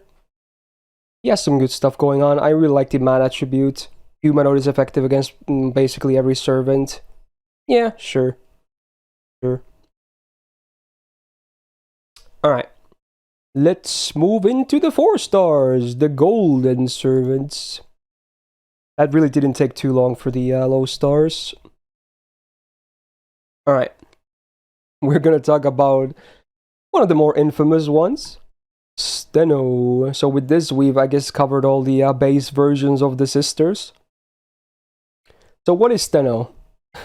Divine support, man charmer, small debuffer. I don't know what to call her, honestly. I know what to call her. Kinda hopeless. There you go. Anyway, Stheno, yeah. She has a Buster MP that does no damage. It's so weird, dude. She's not the only one to have that, but it's in her case especially, it makes no sense. But you know, okay, fair enough. Especially because she has the standard triple quick assassin deck. So weird. I think it's worth noting as well. I think she has the highest base MP gain in the entire game at a ridiculous 2.26%. So even if her hit counts are literally as bad as they can be, she can actually still get her MP in a okay amount of hits. So yeah, just because this is such a ridiculous number. You're gonna see it on the next servant as well. Anyway, oh great, we got Vampirism back. We'll be seeing some of this today as well. Shout out to 80% chance to drain. Ooh, I love it. Ooh. Anyway, and then you get a 27% battery. Random jank numbers. Like back day one, they were like people don't care about exact numbers. It's not like people are gonna MP turn 1 anyway, right? Yeah, okay, that aged really poorly, even back then. Considering K-Scope, for instance, existed already. So yeah, I hate this skill. I hate it. It's a stupid amount of battery, and it can whiff the drain. And it's a 6-turn cooldown. I hate it. It's not the worst skill in the game, but I just don't like it.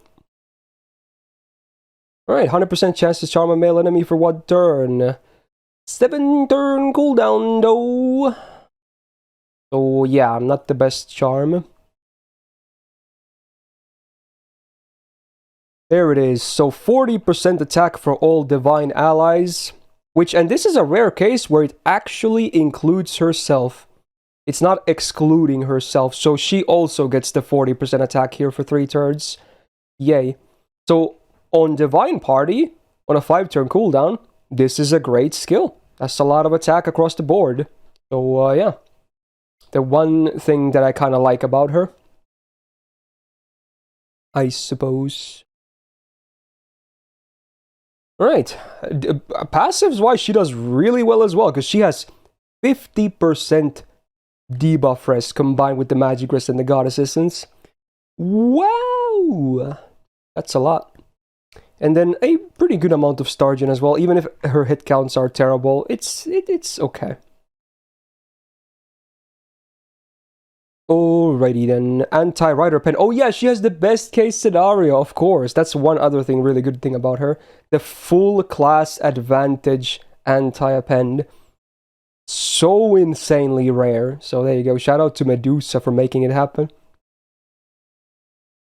MP has been buffed. I still hate it.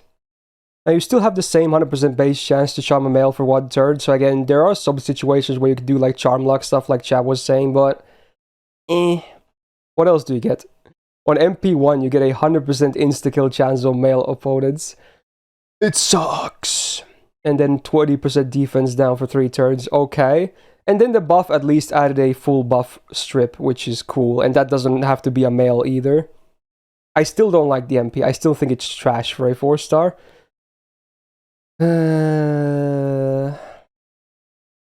Yeah. So when will you ever pick Stheno, really? Maybe if you can do some kind of charm memes on some fights, but I don't know. I don't think I would even pick her as the divine support, to be honest. You can do better than that. With just generic supports. I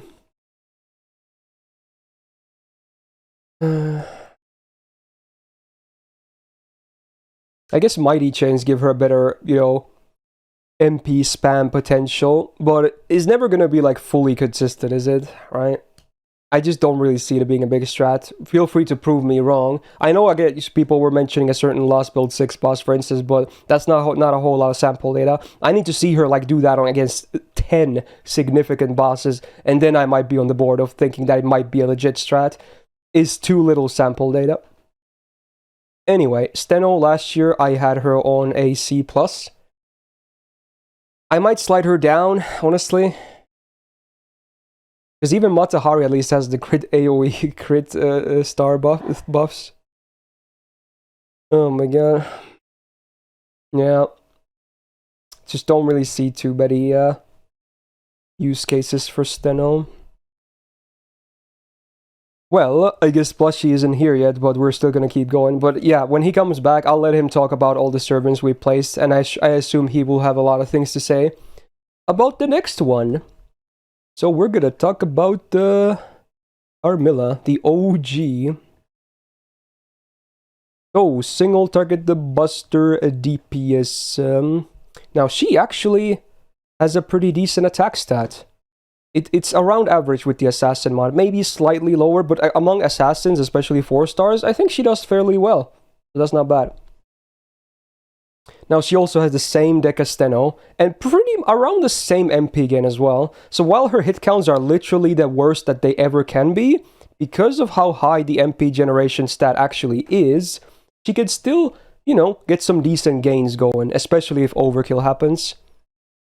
So yeah, that's a little bit of a compensation, I guess.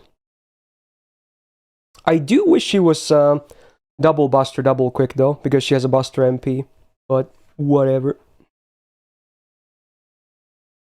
Okay then, so hey, look at that, it's already back, yay! It's the same skill, exact same value, it's the same freaking thing, dude, I hate it. It's not consistent, I hate it. Yeah, I don't like it. Torture technique, minus 20% defense down for 3 turns on a 5-turn cooldown. Is not trash, but most of these at this point have already been buffed, including one of her own variants, Liz, who has a very nice torture technique right now, and also another 4-star we'll be talking about later, who also has a really nice version of this. So I wish they would buff Carmilla's as well. Also buff this skill. Third skill I actually like though. This is cool. It's a single target minus 50% crit chance down for 3 turns, and then 10 stars per turn for 3 turns on a 6-turn cooldown. This is cool. This I like, at least. These two, this I hate, this could be better, but this I actually think is fine, and I like it. Okay. 4% star gen. Not much at all. Lancer append, no thanks. And then the buffed MPM. Heal self for 2k, pretty okay bonus, why not? 20% attack up for 3 turns, after damage sadly. But you know, it's still a nice thing to have. And then the OC, her anti-female thingy. It's a standard 150 to 200 range. So against females, it obviously does a pretty damn good amount of damage. Against non-females, not so much. Nothing that can buff range since rain. Yeah, you can't even fix this. This is not a debuff, so you can't even make this better with like debuff success rate. This is not considered a debuff. Yeah. Carmilla still works, honestly. How's her numbers here? Yeah, like she does pretty fine, honestly. I mean, this is against female, but honestly, female is a pretty common case, right? As you can see, otherwise, she definitely falls down quite a bit in the MP damage category. But honestly, I think she's still good. Like, even with a lot of wonkiness going on, I think Carmilla is, you know, totally fine. I could probably see an easy B+, honestly. I think last year she was A, but I think I would go here now. Like, she works. Pretty good 4-star. Especially against females, which is fairly common. Alright, next up, the first welfare. Yay, and it's a fun one. Let's talk about the Shiki Assassin. Saber one happened quite many weeks ago. So, single target arts DPS. Definitely lower attack than like Carmilla, for instance, but oh well. Double arts, double quick, I think is fine. Maybe double buster, double arts would have been cool as well, but you know, at least more MP spam, I guess, and her MP actually does a lot of damage, so it's fine. I like it too. Skill-wise, her mana burst has some bonus shit on it, so for one turn you get the invul pierce and the instant kill resistance reduced on one enemy by up to 100%, and then the 50% arts of one turn. It's okay. Yeah, it's okay. But again, it's a big downtime, so it's a better mana burst with some added tools, utility. The insta-kill one is pretty much a meme, but you know the invul pierce can sometimes be very nice. So it's passable. Second skill, 1 turn evasion on 6-turn cooldown with the 40% crit damage for 3 turns. Mind's Eye Falls is back, and she actually has a decent rank, so you know what? She can even do some okay crit damage. Now, that really is the extent of her crit synergy, though. She herself won't be generating like a ton of stars, at least among assassins in general. She can do like an okay amount of stars at least. So it's not like impossible to crit with her, and if you have this active, then hey, you can actually see some okay numbers. And then the third skill, you do 1k damage to self, and you cannot die to this, luckily, and then you get a 30% battery. This on a 6-turn cooldown is pretty underwhelming. But you know what? I guess it helps with the MP spam. Still not a great skill by any means. They should either remove the demerit or maybe do that and also add a second small effect to this. Like absorb for 3 turns or something. That would be cool. That could make her a really legit crit DPS. Or a star bomb, yeah. 6% star gen, not bad. And then 10% crit damage, so now she has 50% with this. Very cool. Anti-Avenger passive? Yeah, no, not really. MP has been buffed. A very rare case when a welfare servant gets an MP buff. And they actually made it kind of really nice. So it's the same 100% chance to insta-kill before damage on OC, which no one really cares about. I believe it always ignored defense, right? Yes, it did. But now, you also get a minus 20% defense down after damage for 3 turns. Because you obviously have a free MP5. So yeah, even if the defense down is after damage, this MP still does a good chunk of damage. Now, it will not be as spammable as let's say, 100 Personas.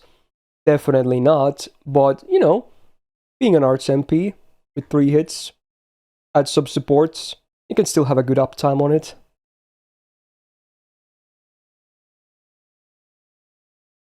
Now, where is she on this sheet? I'm blind. I'm always blind. Can anyone see her? Am I blind? She's not in here. Oh, she's there. She's like all the way high up here. And that's only MP1, assuming. Maybe it is MP5.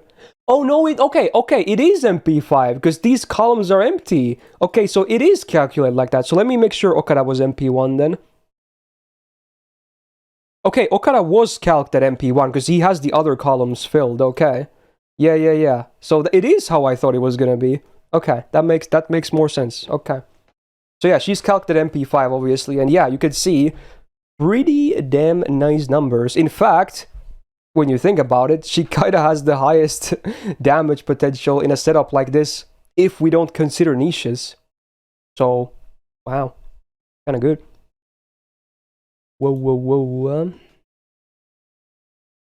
Now, last year, I had an A+. It's definitely between one of the... I think I kind of like A maybe more, honestly. Yeah. Even after the MP buff, which also was there last year, for the record. But yeah, I think she's a good welfare.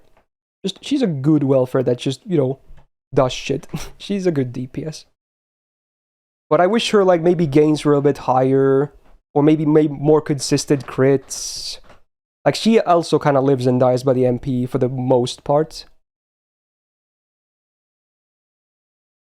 Yeah, she will definitely be added eventually into the welfare shop, like every other welfare. Okay. Let's talk about a very tragic case. Hiritsugu, Mr. Kerry Boy. Another single target arts DPS with the same deck, but sadly this one not so nice. Attack is a bit higher, I suppose, but still not amazing. Yeah, his gains are pretty trash. If you ever used him, they feel bad. Shout out to the 6-hit Buster though, and the 8-hit X-Shot. It's really funny looking at the hits, but yeah, he really won't be like generating MP at least too much. His Stargen is fine. Stargen, I don't really have a problem with. The MP generation is the problem. Alright, now, straight up first skill already so much worse than Shiki. It's even, like, not only does it not have the Invul Pierce and the meme instant kill, res down, it also has less arts up. What? It's a 40% arts up for one turn, dude.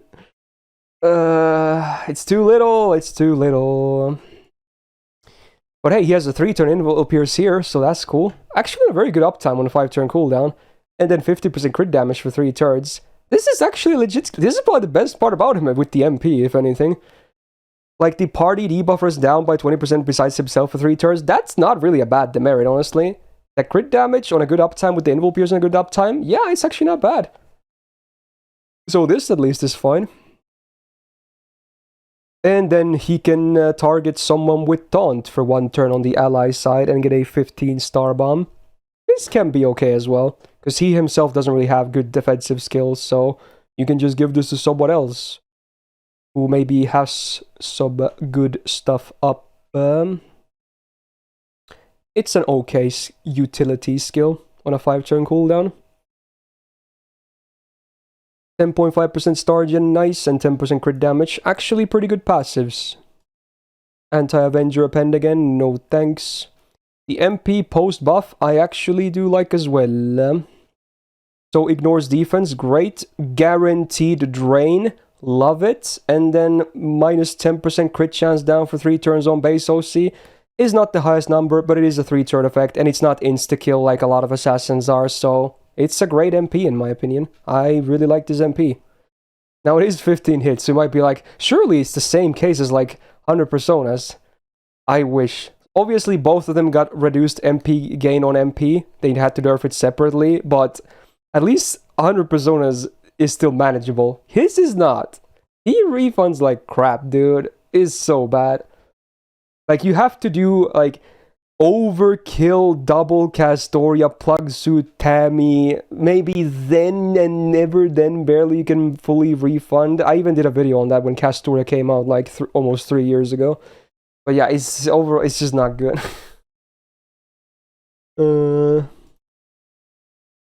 His numbers, I assume, are still okay, at least. Because the MP buff. Yeah. I mean, at least not really great compared to Shiki, I guess. Yeah, he's got some issues. He's not as bad as like Iris feel, I suppose, but yeah.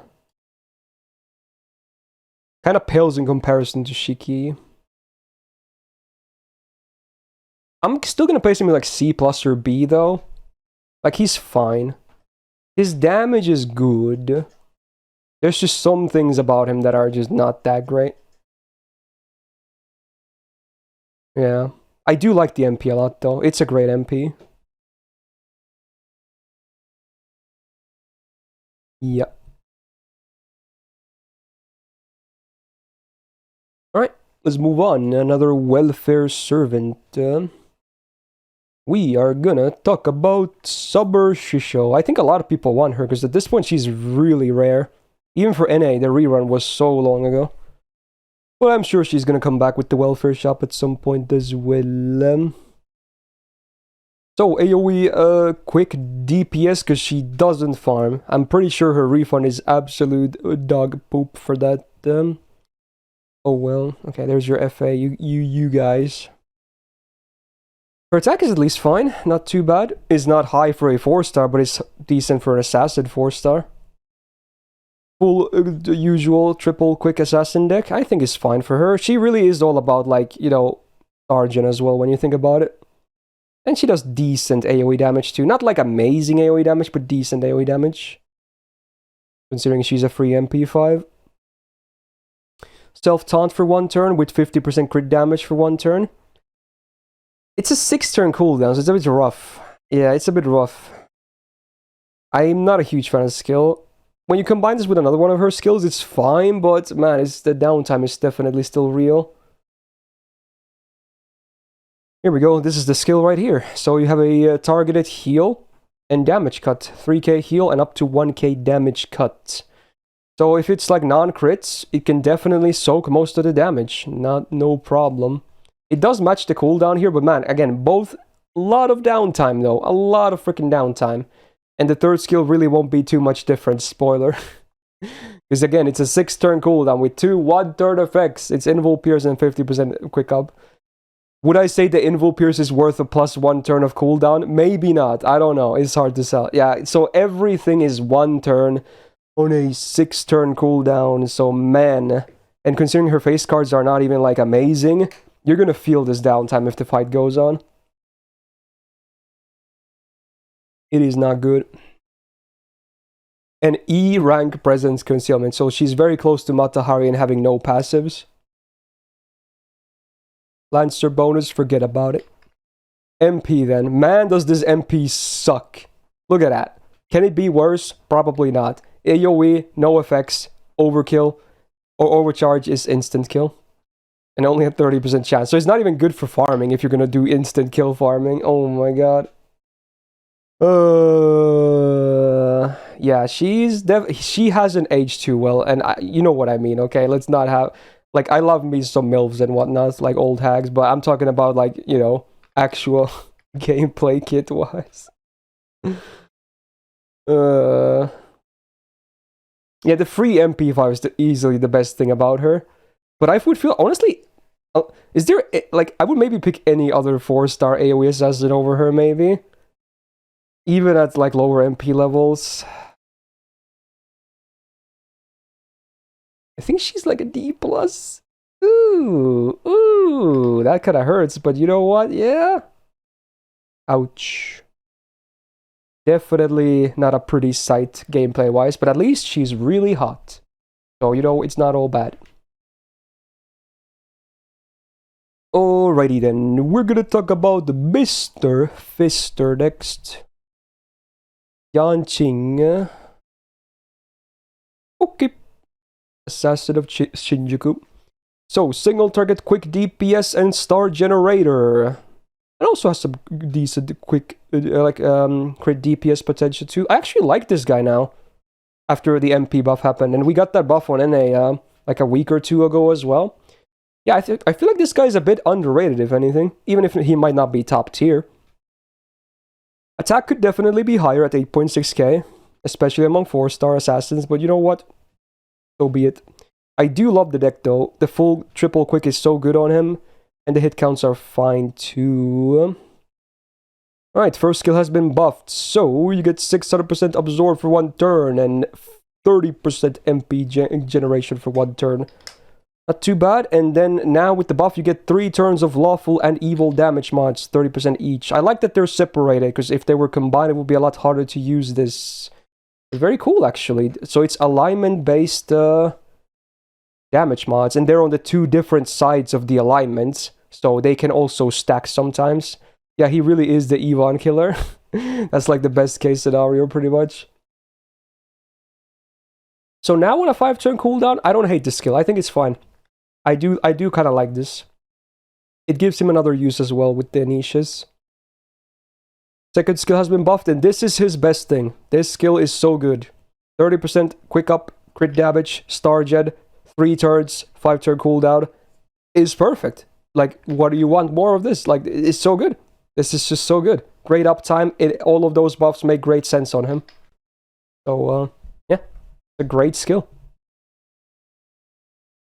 Third skill is his... This is the weird part. Maybe they should buff this at some point and just admit that he kind of should be a DPS himself. So, yeah, you basically eliminate his own absorb for 1 turn and then get his 20 star bomb. 6 turn cooldown. The cooldown is also massive. So it's basically stars for your other teammates. It's kind of weird. Yeah, it's kind of weird. I do like these two though, but this is a bit weird. I guess you're going to use it on a turn where you don't have his cards to begin with, just to help your friends a little bit, but eh. Alright, 6% star gen could be higher, but definitely helps. And then his unique passive gives him 5% crit damage and quick up. So again, it's basically more of the second skill, which I like. Anti-Archer Append, I think, is kind of meh. And then the buffed MP. Dude, this is great. Look at, there's a lot of good shit here. So, now it is after damage, obviously, but 20% quick res down again for 3 turns. Nice. 50% crit damage for self for 3 turns. Another really big nice. And then a 20% crit chance down for the enemy for 3 turns. Base OC. This is a great MP. Honestly, it's nice. I like this a lot. Even if it's like the quick res down is after damage. Oh yeah, it's crit damage down, you're right, actually, yeah. That's a very rare moment. Not many servants have a crit damage down. Yeah, good call there. Good MP. Lots of hits, so even as a single target MP is still going to generate a good chunk of stars, especially when you have the second skill active with the quick up and the star gen.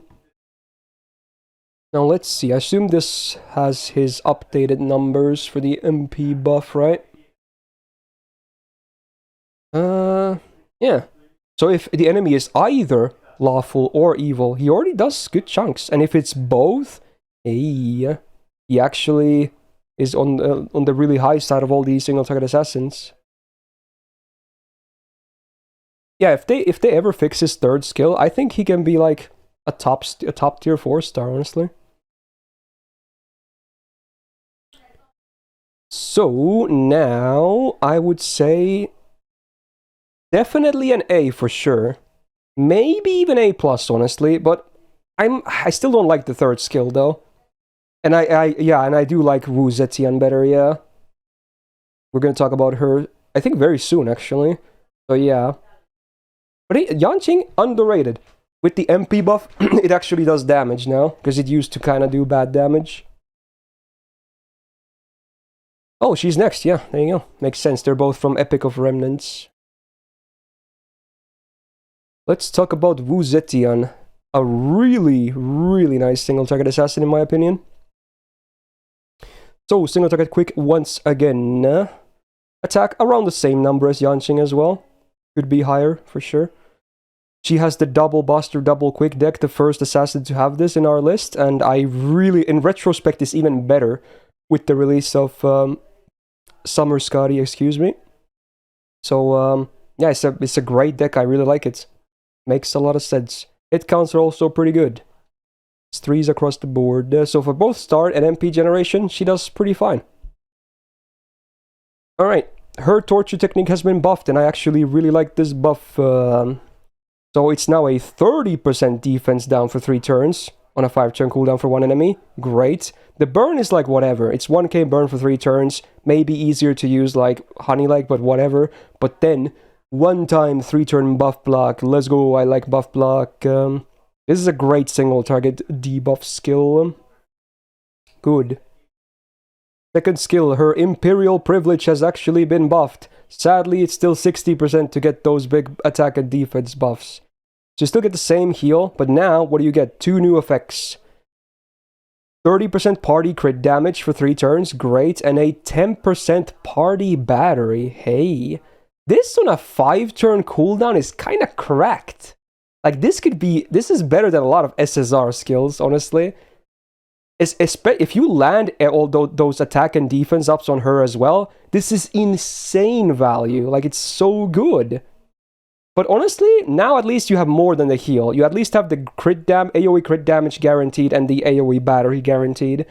So it's still like miles better than every other Imperial privilege in the game. So good on her to get the better version, I guess. Great skill. Third skill is kind of where people say like, oh, she's a quick support. I very much disagree, but you know what? Fair. Like, even post this buff, I don't think she's going to be like a great quick support. I would mainly use her to DPS by herself, and I think she does a great job at it. But here we go. 20% AoE attack up. Now, it sucks that she doesn't get the quick buff herself. It's 20% quick up for the other two, up to 2 frontline members. So, for herself, it's kind of like, it's only 20% attack. It's not that great. It's still better than Yanqing's third skill, I guess. But yeah. Overall, I really like her skills, especially the first 2 ones. There's a lot of good stuff going on here. 4% star gen, cool. Sadly, not too much else. Anti-Berserker append, let's go, great. And then the MP has also been buffed. Ooh! It now comes with a full buff strip. Now, it is after damage, but considering it didn't even exist before, I think it's a great addition regardless. And then a poison is like whatever. But hey, another 50% crit damage for herself for 3 turns on base OC. Great. And again, she can generate a good chunk of stars, so crit damage is always going to be pretty decent on her. Like, she's actually great. She's a really good single target DPS. How is she on here? He doesn't have like niches, so it might not be that reflected. Like, yeah, she's around the middle or so, which might not be all that fair for her, to be honest. Yeah, dude, she's really damn good. I would agree to a minimum A+, honestly, yeah. If they ever buff the third skill and give her the full buff, like, you know, treatment, she could be EX.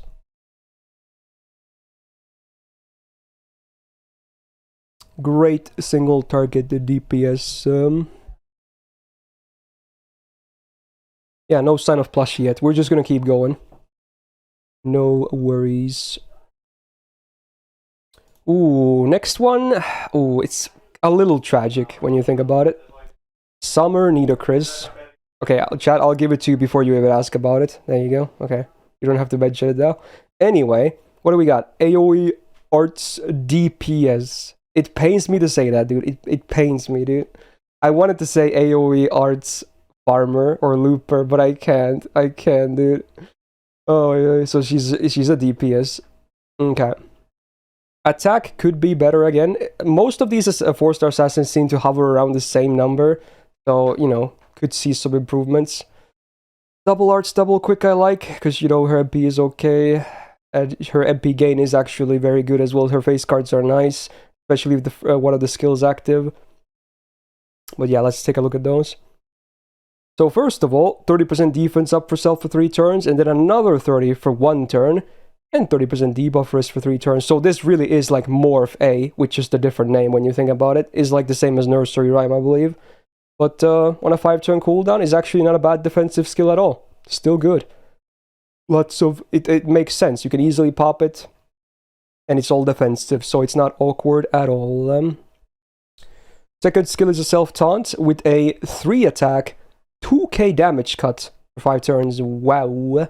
Is a massive 7-turn cooldown though. But if you use this and these 2 skills at the same time, she's gonna take 0 damage that turn. 0. Because of 60% defense up and 2k damage cut. Ain't no one going through that. Huge cooldown on this taunt though.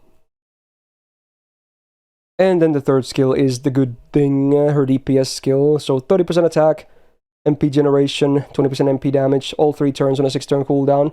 It makes sense. Is good. With this active, her face cards will definitely generate a good chunk. Okay. 10% star gen is fine. She's not really known for star generation though, but you know, it's nice bonus. And Divinity B is like, yikes. Anti-ruler append is very bad, needless to say. Her MP, it's a 20% defense down for 3 turns. Sadly, after damage once again. And then the OC. The brackets. Oh, can we just remove the brackets? Oh no. The parentheses. Just remove that and life would be great. So yeah, insta-kill chance before damage. It's only like 30% on base, but it's already too much at that point. It ruins her he will never be able to ARP sloop consistently. Because I'm pretty sure her numbers would be good enough to actually do ARP slooping. It's really unfortunate, man. It really is. So, yeah. They should at least make the defense down before damage or something, because the OC is so bad. That's a real shame, dude. A real freaking shame, man. Alright, last year I had her on like a B. It's like a B or a C+, one of these two, I think. Maybe a C+. Like, she has one good turn where she can soak all the damage, but it's big downtime. Her face cards are okay for MP generation, Stargen not so much, and the MP doesn't do the biggest damage out there. Yeah, I feel like C+ is fine.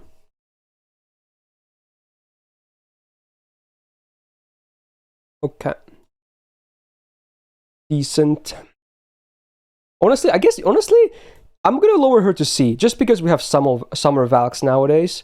Yeah, because that's a really brutal competition for her. Yeah, okay, I'll lower it to C. Ouch. Okay. So, next up we're gonna talk about another servant that I kinda like. Mochizuki Taimu. Assassin BU, if you will, kinda. Memes. So, single target arts DPS once again. Attack is, again, on the low side of all these 4 stars, sadly. Has the gains deck of double arts, double quick. I think it's perfect for her, because she, again, really wants to spam the MP as well. First skill has been buffed, great. It's a 100% base chance to MP seal an enemy for 1 turn, I like it. Then demonic damage mod, 30% for 3 turns, and then also 20% curse damage mod for 3 turns. This is basically what they need to do with Serenity as well, right? They need to give Serenity this, but poison instead. So yeah, this is really good on Mochizuki, because she really has a lot of curses. Easy to apply. And then if you add some CCs as well, not only are you going to get this damage mod, but at that point, depending on your shuffles, you might actually even see some decent damage numbers from the curse on top of this damage mod working. So if you're fighting demonic, you can have up to 50% power mod against it on a good uptime as well, because it's a 5-turn cooldown.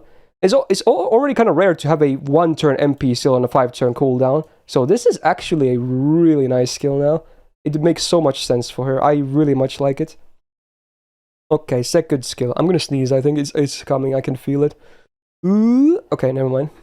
30% arts up for 3 turns on self for the 5-turn cooldown. So not only is it the better number, it's 30 and not 20, and it's 5-turn cooldown and not 6-turn cooldown, so it has the best of the both worlds. And then every time you attack with normal cards, you curse the enemy for 3 turns. And this effect lasts for 3 turns, so again, good uptime. So with this active, if shuffles go normally, you're probably going to have a curse up on the enemy at any given point, especially if you're only fighting 1 boss. So man, that damage mod is so legit on her. Good skill, again. And then her defensive skill, 1-turn evasion on a 6-turn cooldown. It's the standard, and then she has kind of like the same thing as Hokusai, so 30% battery. I think it's named differently, but it's basically the same skill that Hokusai does. Corner, that is. It works. It's a bit awkward sometimes, but yeah, it makes sense. Overall now, dude, I think her skills are great. I like this stuff. 10.5% star gen. She's not really super high on star gen, at least. So it's not the biggest L, but okay. Anti-alter ego is a pretty bad append, needless to say. And then the buffed MP as well. There you get a skill seal for 1 turn. You get a curse amplifier for 3 turns. And this one is actually plus 200% curse damage. And then the OC is 10% crit chance down for 3 turns on base OC. Pretty good. Pretty good stuff. Not the best MP we've seen so far, but, you know, Definitely not the worst. Deals decent damage too, especially with the second skill activate, especially if you have some damage mods. I assume there's going to be many entries here about her with the damage mods, right? I can find her, that is. Oh, wait, do we only have one entry? Oh, she was... Maybe this was made before that. Oh, wait. No, she's up here. Ah, here we go. Is there one that combines both of them? There is no... Okay, so they only have the demonic up here. Interesting. Wait, oh, because... Oh, I bet this is always the curse one, isn't it? Let's see, is there notes? Ah, yeah, curse is assumed here. Okay, that makes sense. Yeah, that would make sense, because it's one she can apply herself, yeah. Okay. Yeah. Pretty legit, man. And demonic, again, it's a pretty common trait, honestly. One of the more common ones.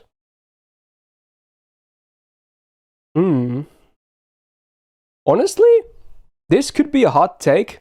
I think she's A+. I think she's really good after the first skill buff. Like, it's so easy to get some damage mod, like, regardless. And demonic is actually fairly common. And she has a buffed MP as well and whatnot. Her kit makes sense. She's good. Like, she's actually really good. Maybe it's not a hot take. I don't know. Usually I just never really see people talking about her. Maybe it's some fairly commonly agreed take, but yeah, she's really good. Okay. Well, I'm glad if it's not a hot take, if anything. People need to know about her. Alright, next one though. Oof. Of the EMIYA Assassins, she definitely gets the short end of the stick. So we're gonna talk about Katou Danzou, the Robo Mommy. Well, hey, look at that. It's the good old 8.9k attack with a 4-star assassin again. So she's AoE, Buster, DPS. She doesn't loop at all as far as I know, sadly. So it's a really weird case. She has the double Buster, double quick deck, which I think is fine. No worries. I kind of agree to the deck. Okay. So she gets green and red, 30% for self for 3 turns and a 5-turn cooldown. Again, she gets the best of the both worlds. Higher numbers with lower cooldown, so at least this skill is pretty good. I like it a lot. It's good, even though it's basic. Then we got the two, like, nearly identical skills, but okay. So you have a target evasion for 1 turn on a 6-turn cooldown with 45% star gen for 1 turn on the target. Like, it's the same skill as Kotarou does. I think it's a pretty different rank, though. Maybe even lower. Like, it's fine. But the problem is, she has 2 of them. The other one is an invul, otherwise it's identical. She does not need 2 of these. Like what is the purpose of her, really? Is she, like, I don't... There really is no good purpose for Danzou, in my opinion. Like, she doesn't need 2 of the same skill. Give her 2 of these, if anything, or something like that. Like, I don't know. This is so weird. Like, she can protect, obviously, because it's both of them are targeted, but... I just don't like these coexisting like this in the same kits. Also, 10% star gen is actually pretty good on her. She can definitely generate stars. Once again, the anti-alter ego append. Dude, Doman is making all of these guys have really bad appends. Okay. And then the MP, which has been buffed. Thank God, because this MP used to do so bad damage. So it's a party buster up by 20% for 3 turns, but it is after damage. So again, I guess they're trying to make her more of a support because she has those 2 targeted skills, but I would never pick her as a support. I would never do that. And honestly, I would never really even pick her for a DPS. Sure, she still has the anti-demonic mod for the MP. That's great. It's a common one.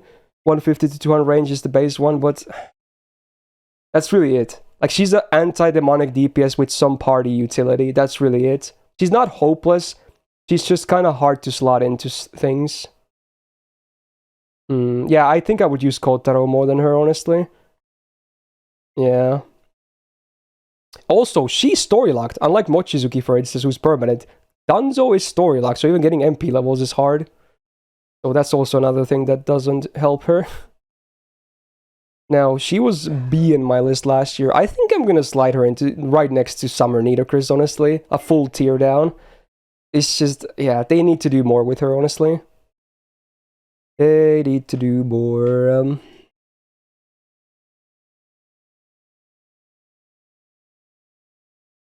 Okay. So, next up, we're gonna talk about another summer unit. We got Summer Ushi. One of my personal favorite summer, like waifus, at least. AoE quick DPS, and I believe, can she loop as well, right? Well, maybe. Well, she's not in the list, though, but maybe maybe it's not a pretty loop. Maybe it's doable, but maybe not, like, super pretty. Anyway. She's not a terrible DPS either, though, and she, like, if you want stars... But, yeah, Summer Ushi, though. She's, like, of all the AoE servants, she is, like, top 1% in star generation. It's kind of crazy.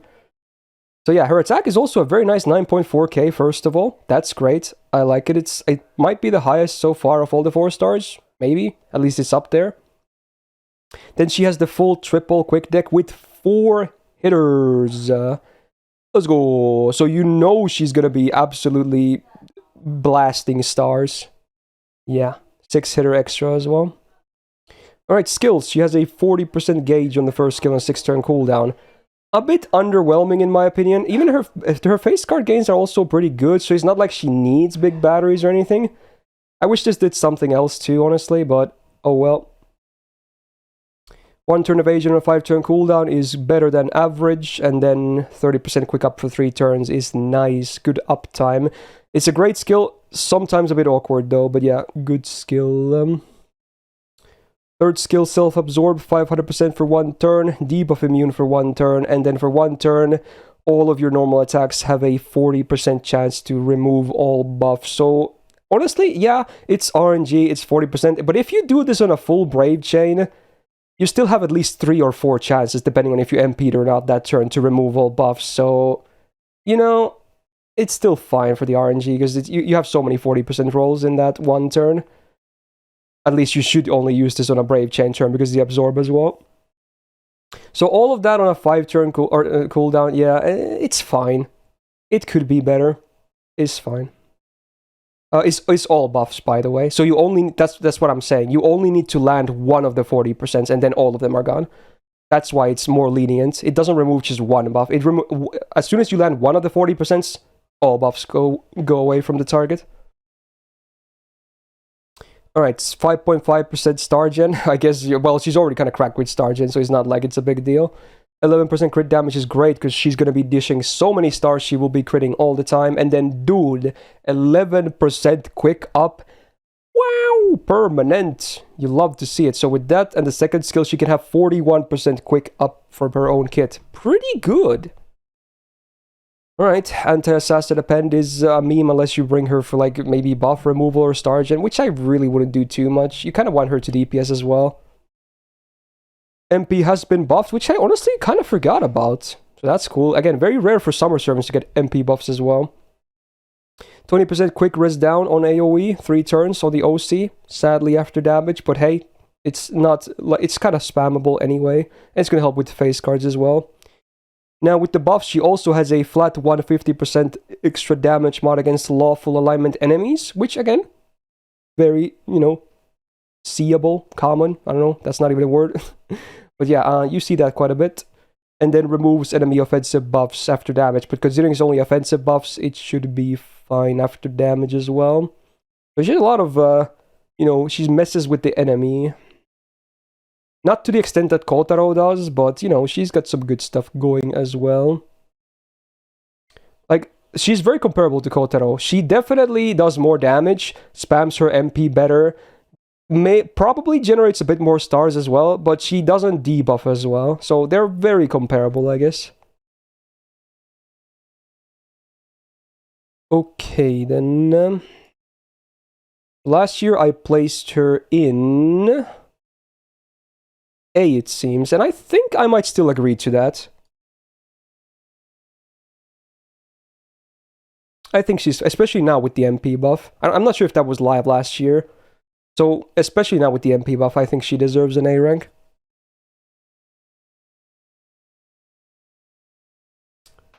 Good old Summer Ushi.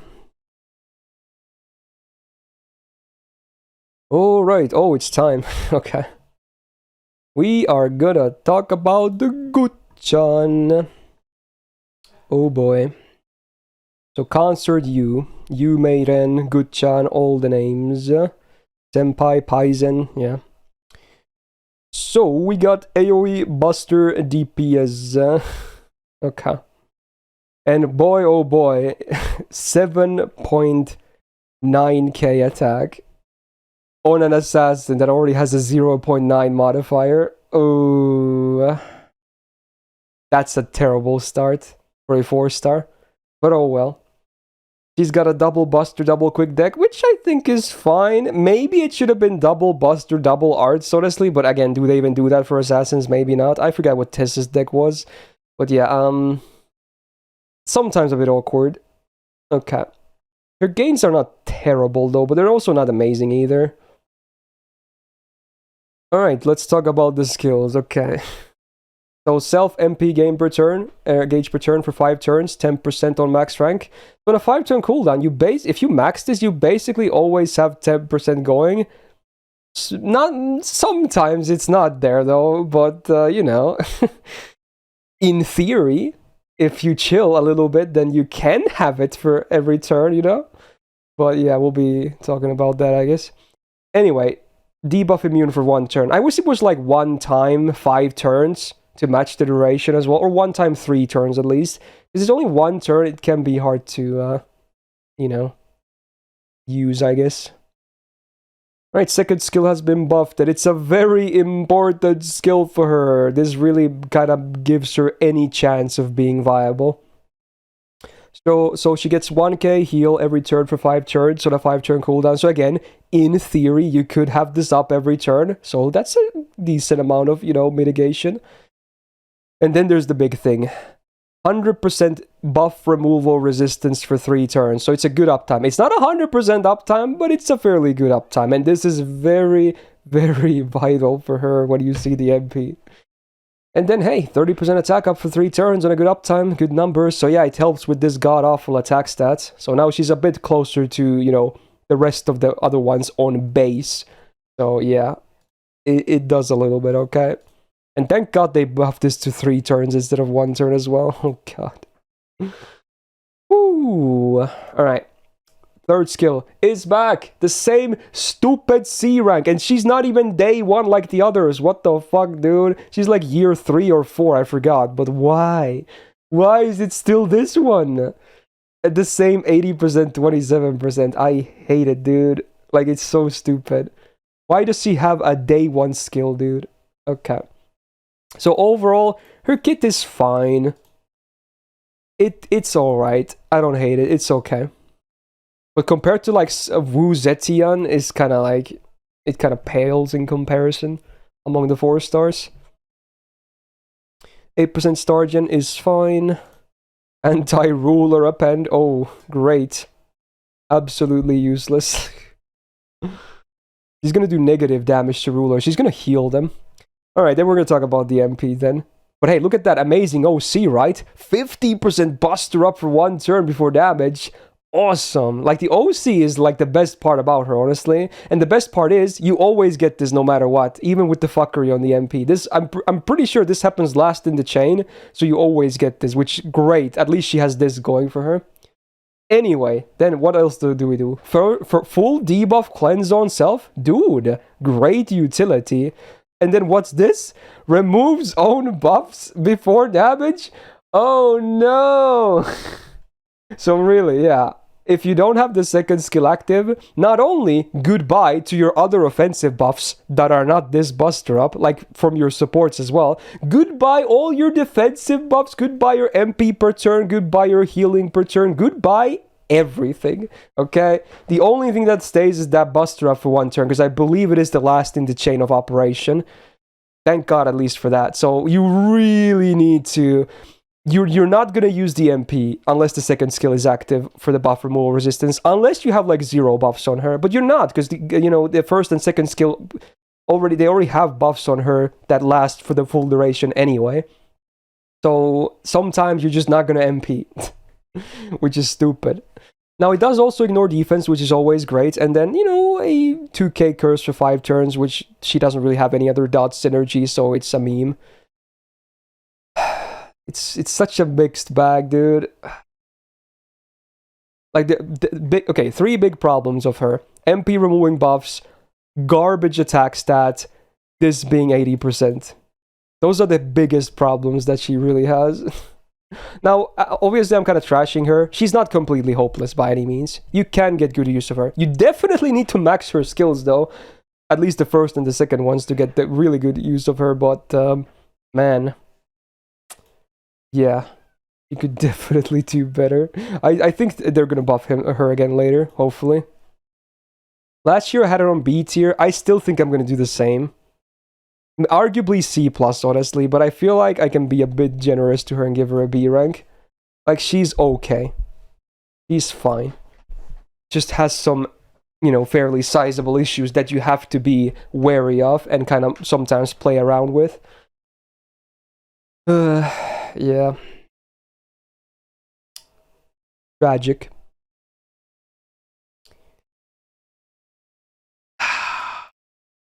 Maybe she should be down here. Ah. Okay, we'll see if Plushie can convince me. If Plushie thinks she sucks as well, we're probably gonna keep her here. Okay. Anyway, let's see. We're gonna talk about another welfare. Let's go. This one, pretty cool. So, we got the Grey-chan. AoE Buster DPS as well, so I guess in a way comparable to Good-chan as well. But she's a free MP5, which is great. And also, look at that, 9.4k attack. That's quite a bit more, huh? Okay. So pretty good on the attack, for especially for an assassin. Now, she does have the triple quick deck, which I'm not entirely, like, happy about. I would have preferred to have seen some kind of combination of double Buster at least, but oh well. It's still workable for sure, and at least now she has more Stargen, I guess. Alrighty then, so first skill, self 30% attack up on a 5-turn cooldown, I like it, and then 100% undead damage for 3 turns, that is a huge damage mod. The problem is, undead trait, not super common, especially on bosses, you hardly ever see an undead trait, it's mostly for normal mobs, if anything. So that's, I assume, why they knew that themselves at this point. That's why it's 100% damage mod on a very good uptime. So yeah. But honestly, even 30% attack up most of the time is not trash. Like, it's still fine. Especially considering someone, like, when you remember Summer Shisho, who kind of has really trash skills. You know, this is already quite a bit better. Second skill, self quick and buster up only for 1 turn though, 40%, and then invul 1 attack 1 turn. So it's, I'm not a huge fan of this skill. It's on a 6-turn cooldown, right? Yeah. Yeah. A lot of downtime, and that invul is hardly reliable, because on 1 turn you can be hit multiple times anyway. Yeah, I guess for the first, yeah, there is Summer Woo, yeah, for sure, but I don't know. I mean, it is a big power mod, so maybe in this case it could be a legit thing, because it's 100%. Who knows? Alright, third skill, self 20% battery and 30% debuff for some max rank for 3 turns. Again, 6-turn cooldown. So yeah, sadly, she does better than Summer Shisho does on skills, but let's not pretend that these skills would be like amazing. This will be amazing, the first skill, if you're fighting undead, but everything else is kinda lackluster though.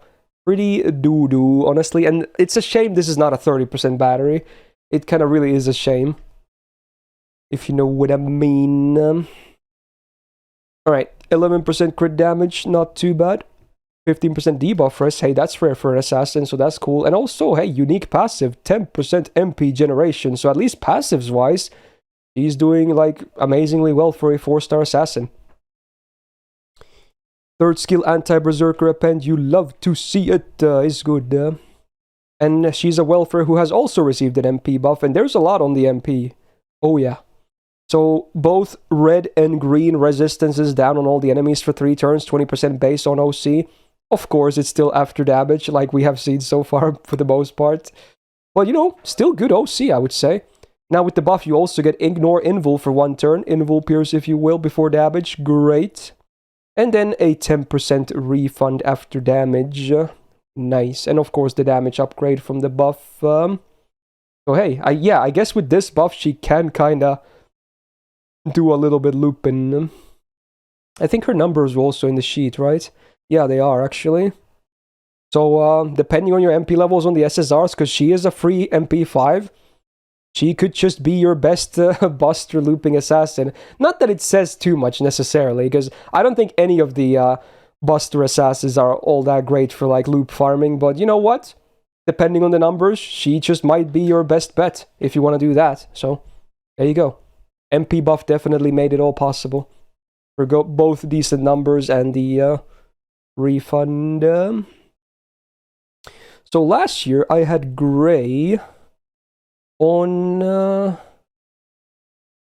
Oh, I had her an A+. Was that before or after the MP?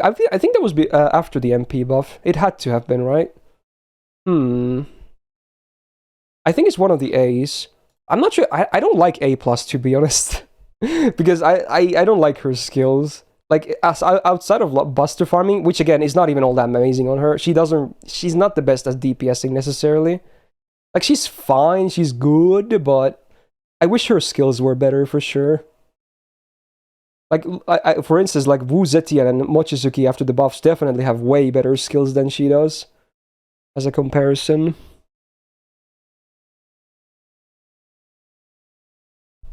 Okay.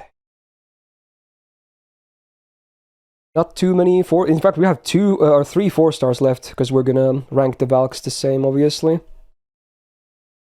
Okay, let's see. Oh, it's the summer waifu. Okay, it still haunts my dreams, because last year I absolutely kind of shat on her, because I assume most people would as well, but honestly, people in the comments were saying I did her dirty, and I was surprised about that, because I do think she is legit, okay? I do think Summer Okita is a very legit DPS, and yeah, pay attention what I said. DPS. Farming is not the best, you can do it, but the DPS is amazing. Why did I mute Plushie? Because she's not here, dude. What do you mean? He's not here. He hasn't joined yet.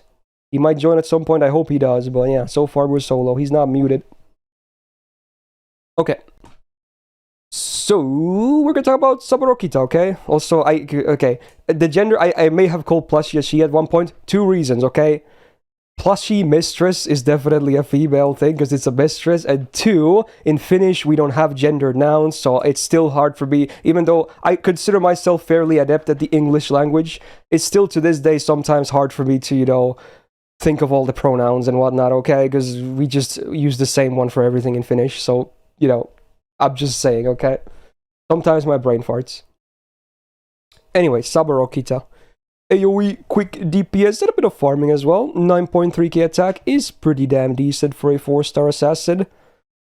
Now, her deck is kind of nuts. Triple 5-hitter quicks. Let that sink in for a second. Like, that's crazy. Like, she is... Like, here's the thing that combines all the Okitas. Especially the quick-based ones. They all have really nutty face card gains for both Star Gen and especially MP generation. And she is definitely in the forefront of that as well. So gains are nuts. Nuts. Okay? Like, she is honestly on the same level as Summer Ushi for Star Gen, which is, again, top tier. So that, and she does even better MP generation that she does, so very cool. So up here, everything is A-OK amazing. Alright, let's talk about the skills, because there's obviously going to be some things here, and the MP as well. So first of all, 100% crit damage for self for 1 turn, and 800% absorb. So with this active, you will definitely get consistent crits for that turn, and also very hard-hitting crits. It's also on a 4-turn cooldown, so it's not the biggest downtime ever. Now, it does remove one of your defensive buffs, and it goes according to the order, so the latest one will get yoinked. Luckily, it's not a full removal, honestly, so it's not the worst demerit out there. You will definitely feel it sometimes, especially if her second skill is the only defensive buffs you have on your rotation, then it can suck, but is not the worst, honestly. Overall, the skill, I think, is alright. With this active, you're just gonna do big PP crits. Alright, second skill, 1 turn evasion, a 6-turn cooldown, so it's the base, and then her unique version has, not Invul Pierce, but Ignore Evasion for 1 turn, and also 20% MP damage for 3 turns. I like that the MP damage is 3 turns, because her MP is actually fairly spammable, although sometimes there might be issues, as you might know. But you know, the potential is there. The third skill is, it's an interesting one. First of all, I like the 50% quick up for 3 turns on a 6-turn cooldown. That's pretty massive. Now, it's basically reverse Cha-Cha now, because she reduces her own defense every turn for 3 turns, and it just gets worse. So, on max rank, let's see, how does this calculation work again? Okay. So, turn 1, in fact, why is it scaling anyway? Does it change at all?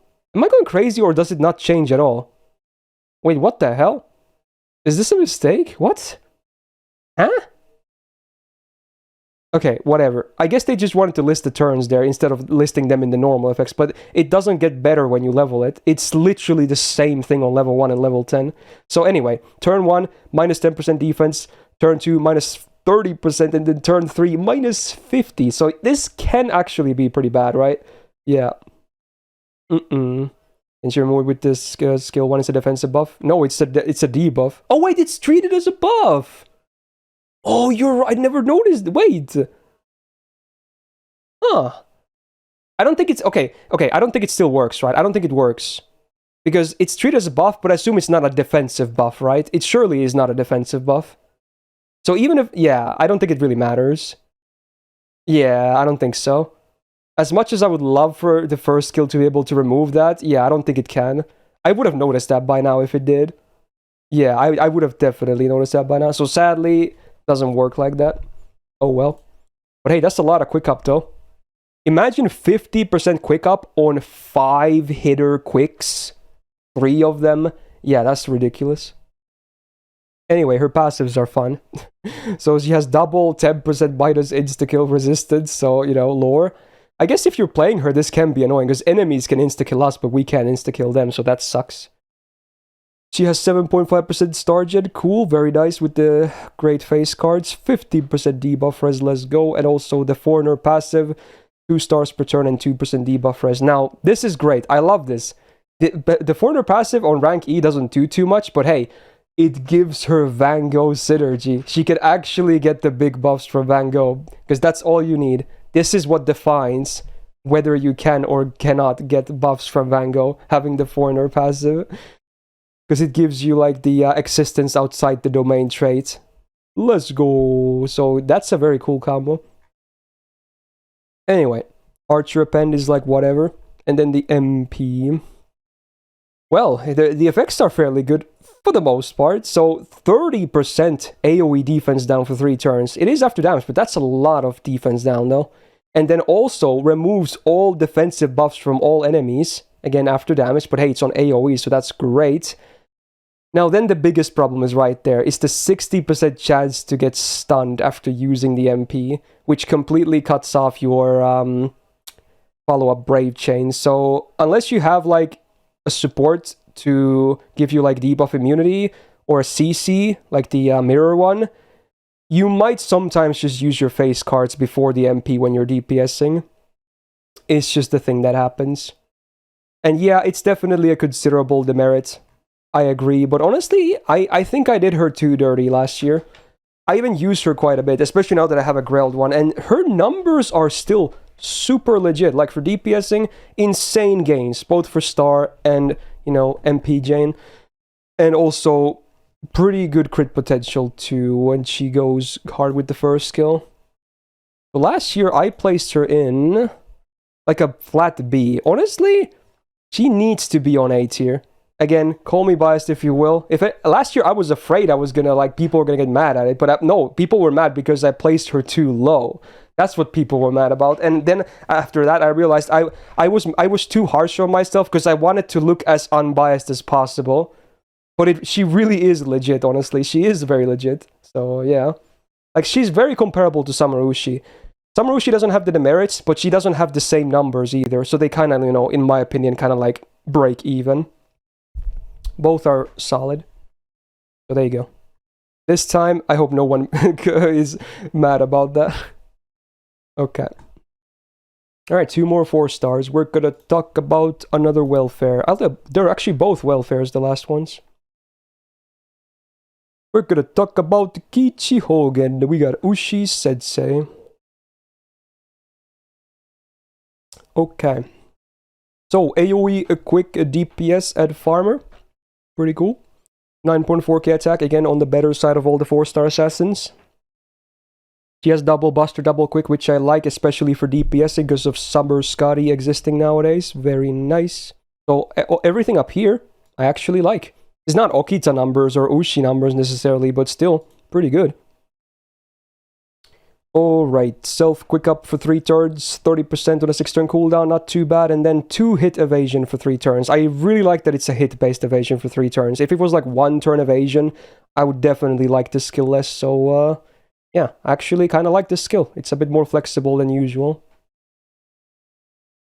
Second skill is a targeted 20% battery and 200% absorb for 1 turn on a 5-turn cooldown. It's fine. Is not that great, but it's fine. It helps. And then 20% AoE attack and MP generation, 20% each. This on a 5-turn cooldown is actually really nice. Yeah, I actually really like this. Helps with her looping, helps with her DPSing and whatnot, so yeah. It's all good. So definitely completely trashes Summer Shisho in terms of skills. Yikes. Alright, 6% star gen, nice. 25% big debuff res, and 9% arts up. Well, she only has 1 arts up, but it's a 4-hitter, so especially if you manage to overkill with her arts card, you can actually see some nice MP gain. Arts repend, whatever, and then the MP. So much like Summer Okita, she also removes defensive buffs after damage. Cool, even if it's after damage, it's still, I mean, it's better than nothing, right? It's still nice. And then 1 turn, 10% quick up before damage on OC base. Could be higher because it's only 1 turn, but, you know, fair enough. It's not instant kills, so, again, we've been seeing that a lot on Assassins, so still better than that, or dots. So, not too bad. Yeah, especially now that Tiamat exists, yeah. Oof. Remember, she's also a free MP 5, so her MP actually does a decent chunk of damage. Now, on the sheet, she obviously can loop. I assumed with a triple Scotty, she should be able to run a 50% CE, right? There is no triple Scotty listed here, but it might be doable. I don't know if her gain is exactly high enough, but you can even do it with double Scotty. It's just not going to be super pretty, especially this day and age when you have all the other options too. But, yeah, considering she's free, it's way more accessible, I guess.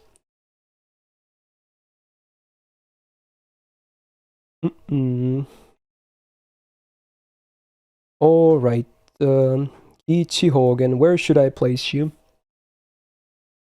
I had her on A+ last year.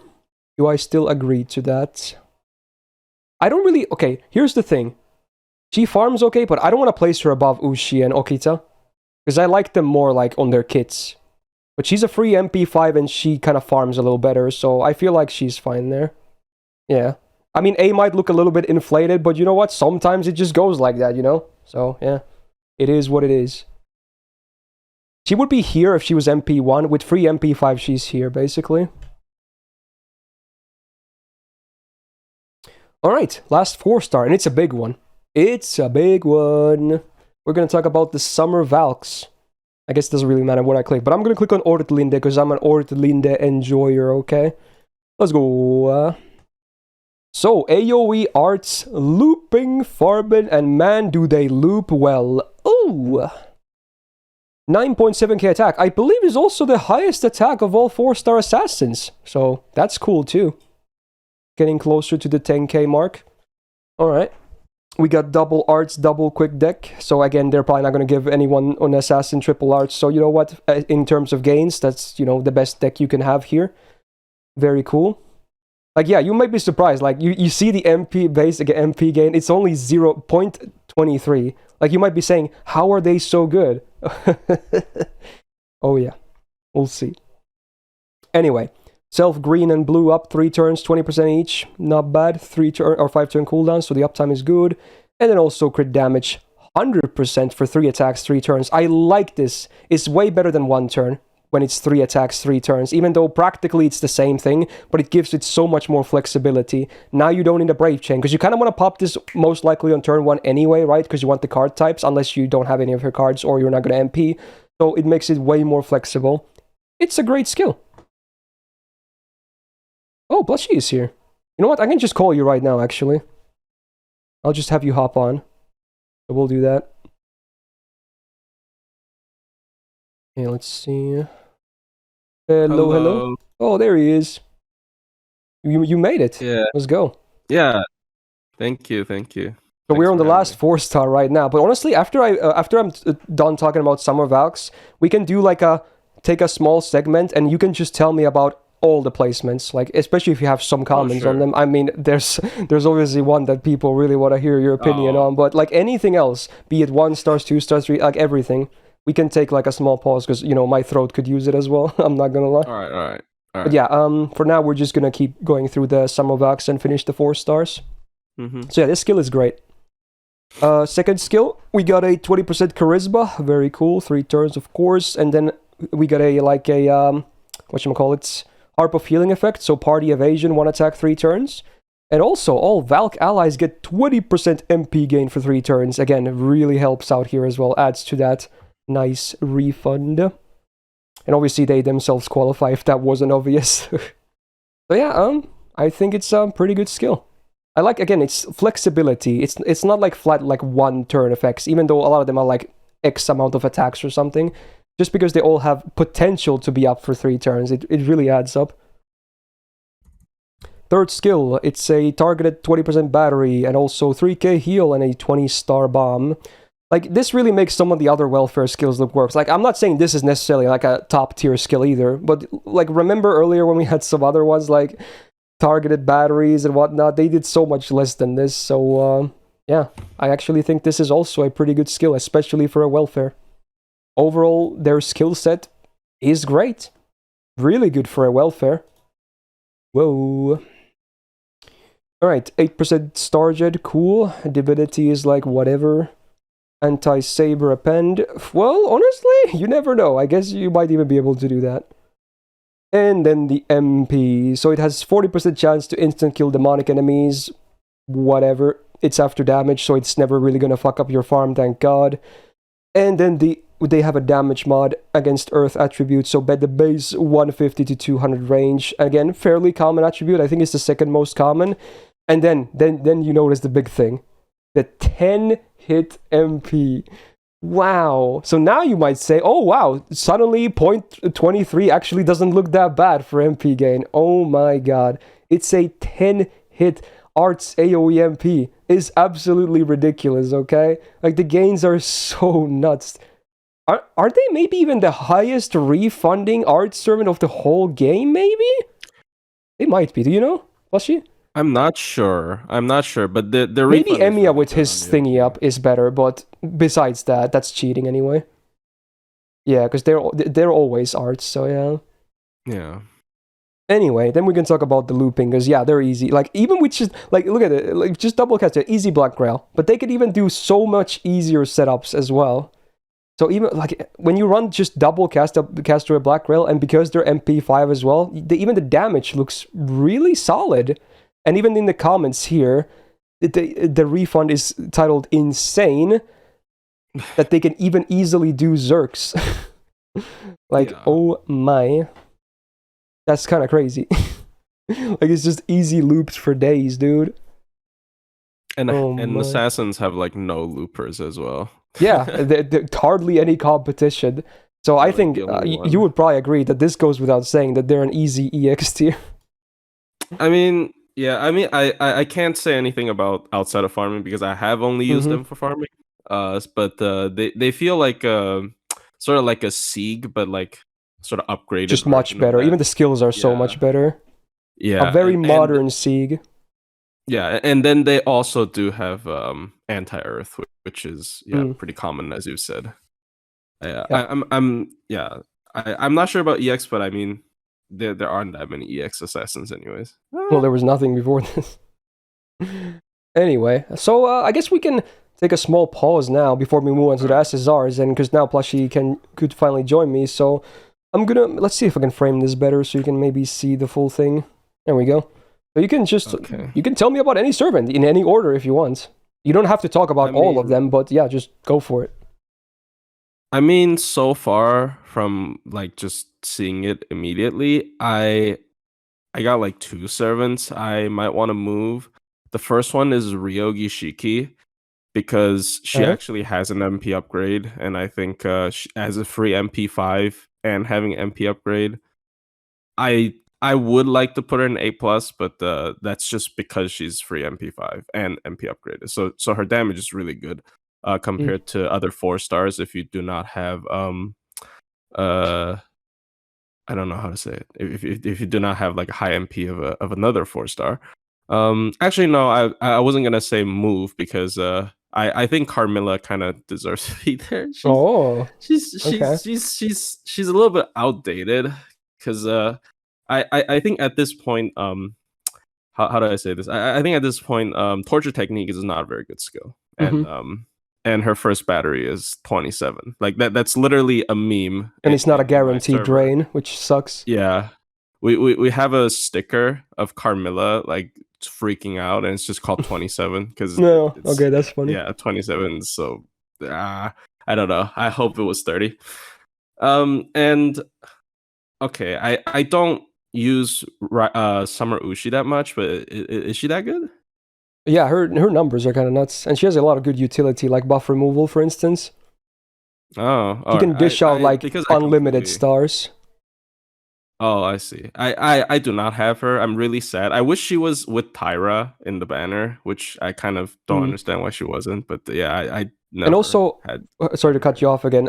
She does have an MP upgrade, which is very rare for summer servants. So, yeah. True, I forgot about that. Yeah, and she has a lawful power mod with the upgrade as well. Yeah. Others are, yeah, I think. I mean, I actually might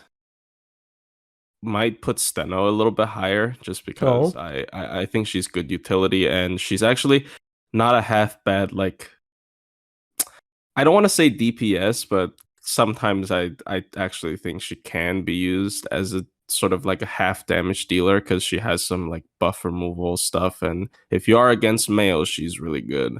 So that's like about it though. I think others are kind of fine. It's like Ryogi Shiki, like I think she's really good. I don't know anything about Ushi. I think Carmilla is, yeah, she deserves to be there, and I think Stheno is a little bit higher, just on my like that's all, and everything else is pretty fine, I think. So you like for instance all the A plus servants? A plus, yeah, that's fair. Oh, I really like Chiyome at A plus. Yeah, dude, the buff to the first skill is so nice. Yeah, I think post buff Chiyome is actually legit, like one of the best 4-star assassin damage dealers. Because like Wu still has to kind of land her Imperial privilege, but she is still A plus because she, like, I use her as a half support as well, so she's really good utility. But as a pure damage dealer, I think Chiyome might actually be the best one right now, which is pretty funny because I remember people like to make fun of her like when she first came out and stuff. But like, yeah, post buff, she's really good. Oh, and I would put Phantom higher than those two because I use his buff removal. Okay. I think there is like one or two things. Yeah, I did put emphasis that it's the one thing he has going for him, but I don't know. There's so many options though, so I didn't want to do it. That's fair, but yeah, that's about it though. Yeah, that's like even on 3 stars, you have like Alexander and Medi, and they also do other things. Does Alexander's have to be male or not? I don't use. I think he's humanoid, so it's not every target, but it's like all servants basically. But it's still very good. It's like most CQs, anyways. Yeah. All right. Yeah. Also, one thing I mentioned is that on the topic of the Mochizuki buff is that they should do the same thing with Serenity against poison targets. That would help so much. Oh, yeah. I like these kinds of buffs.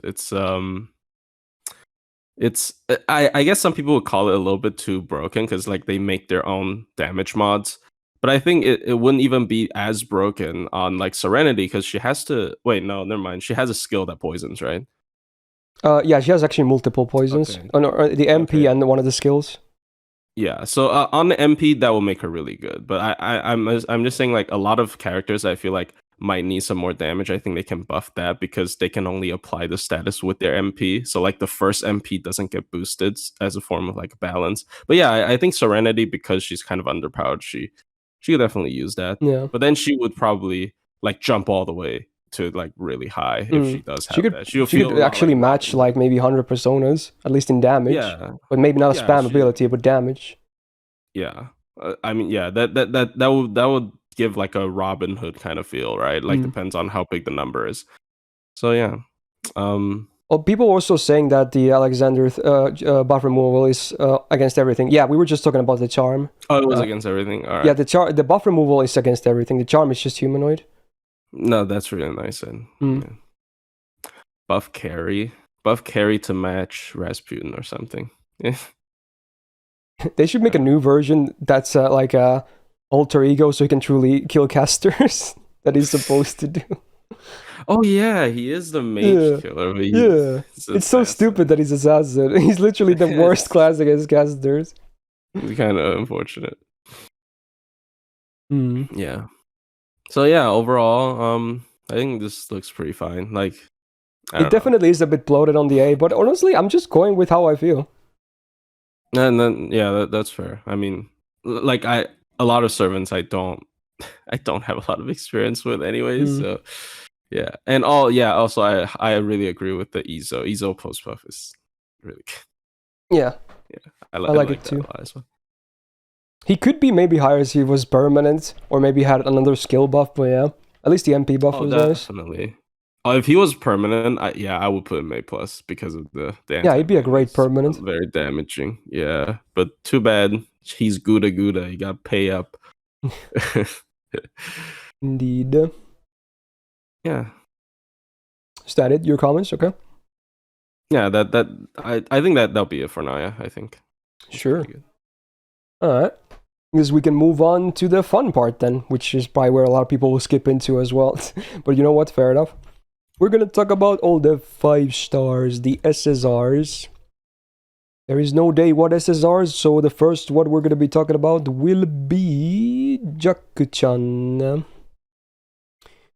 So, single target quick DPS, and honestly still to this day fairly relevant. Much like someone like, for instance, Okita Saber, she really is carried by the numbers. So, among SSRs, her attack is around average. It's a bit lower maybe because the class mod, but yeah, it's okay. She has the full legendary triple quick with the 5 hitters, same as Okita Assassin, for instance, so you know it's pretty damn legit. You can just absolutely, with quicks alone, just pump her gauge and stars. Easy peasy. So yeah, the numbers are great. Then the skills is where I think she really suffers. So, 1 turn evasion for self for a 6 turn cooldown, so it's the base, but her unique version has a quick mana burst of 50% for 1 turn as well. Like, even if you manage to time this properly, it's not amazing in my opinion. It's just an okay skill at best at that point, and sometimes it's gonna be really hard to time this, and you might not get value out of that quick. Because remember, quick supports tend to not even offer too much defense anyway, so you might just have to save the evasion for like tanking an MP or something. Second skill, I think this is by far the best thing she has on her skills. So it's a full single target buff strip, and then a 30% crit chance down for 3 turns on a 5 turn cooldown. This, honestly, this still day to me is still a good skill. I like this. This makes sense. This is good.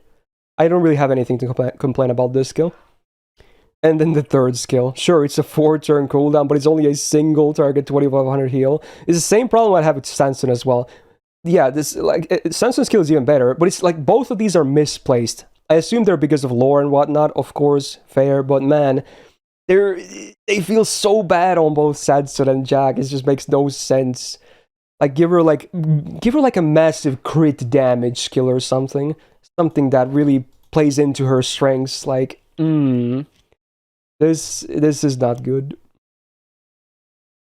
All right. 10.5% star jet, as if she already didn't completely dish out stars, but yeah, definitely contributes to that. Archer append, unless you're fighting females, I would not bother. MP has been buffed, but man, it's an old buff, so it sucks, it's only a damage one. But hey, at least it always ignored defense, which is great utility.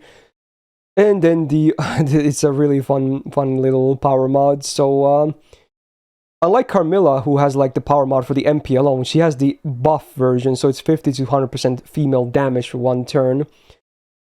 So it also includes her face cards for the turn as well, which can lead to some really big chains, like for a full quick chain, especially if crits, she can actually just absolutely annihilate a female opponent. Yeah.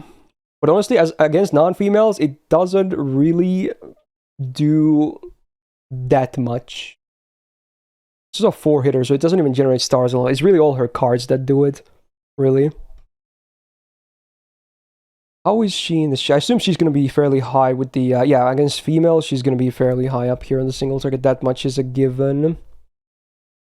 But then, against...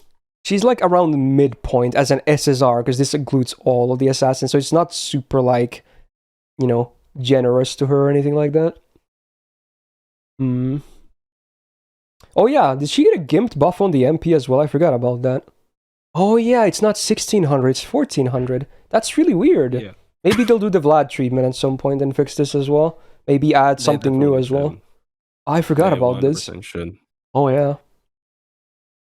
Anyway, I'm honestly, I still, despite Jack having several problems, her numbers are still so relevant that you can still easily use her as a DPS. Would I really pick her against non-females? Probably not, honestly.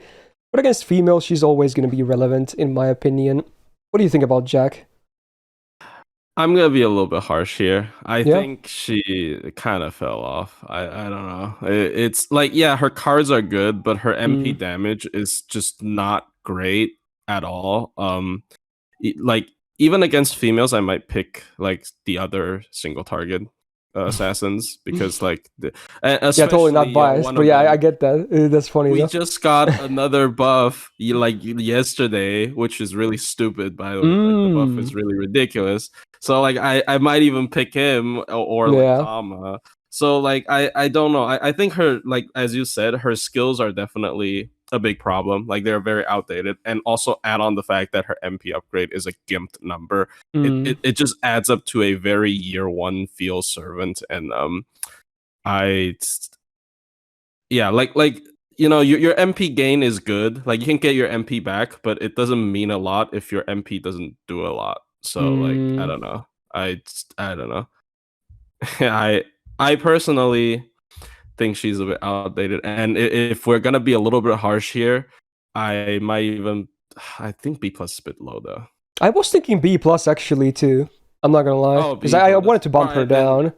I was thinking A or B plus, and maybe it should be B plus, honestly, even if it looks harsh. Then. Yeah, because we were both thinking about it.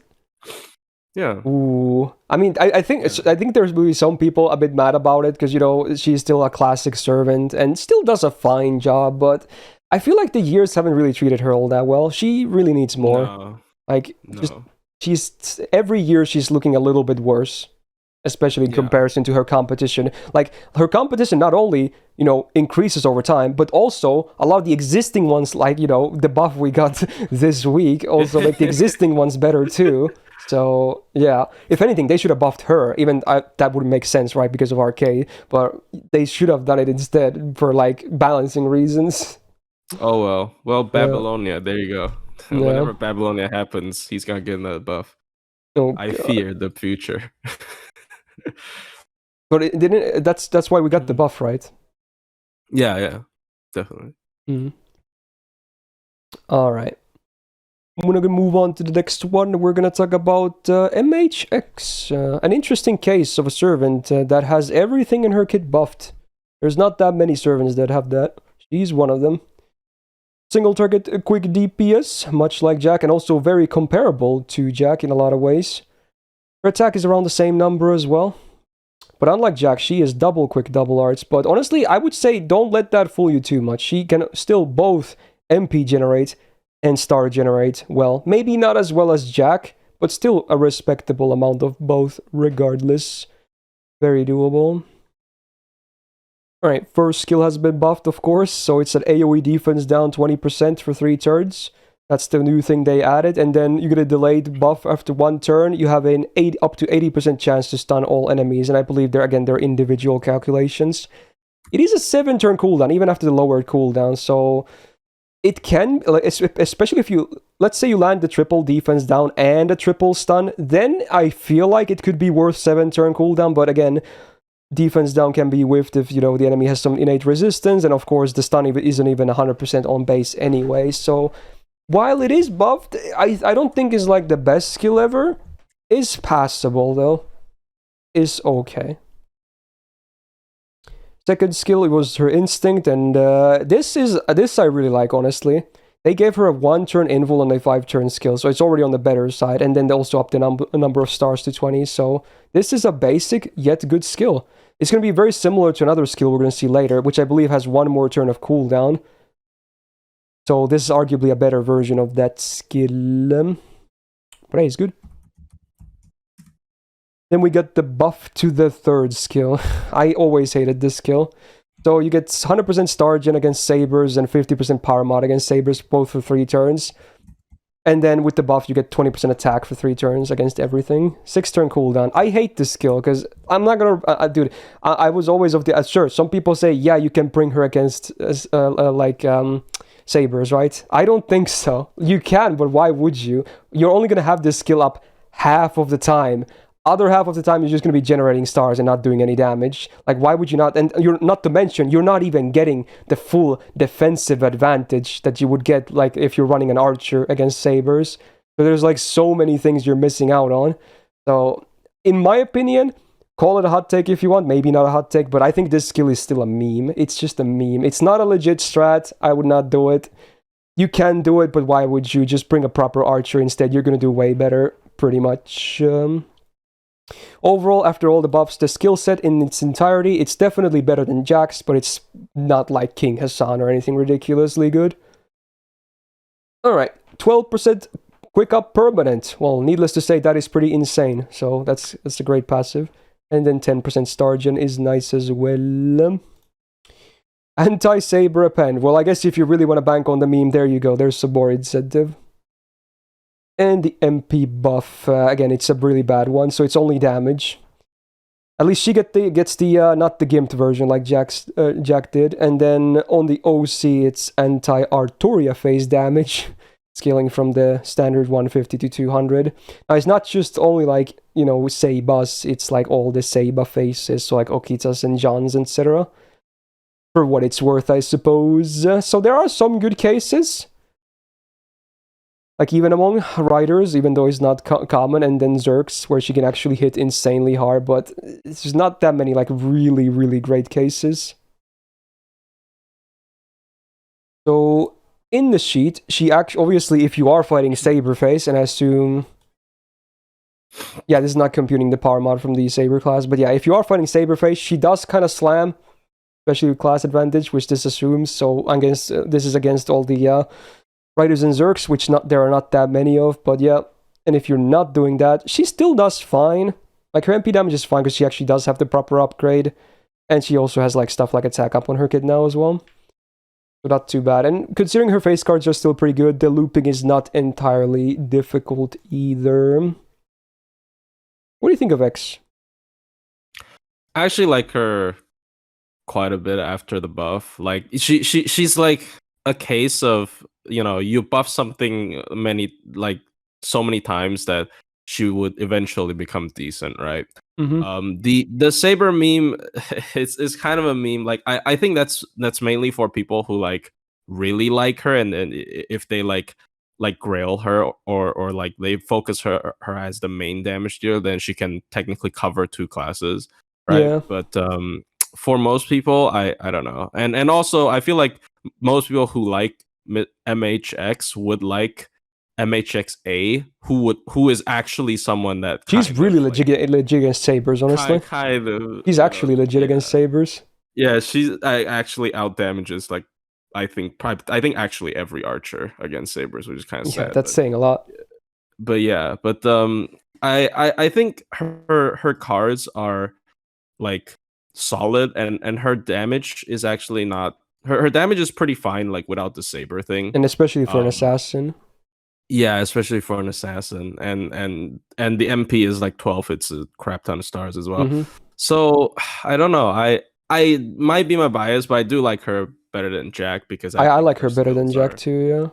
Yeah, her skills are just a lot better. Like, well, to be honest, he has 3 buffs more, and then MP buff is also that gimp. So yeah, yeah, it kind of is like when that. You buff someone this many times, it just happens. It's just kind of.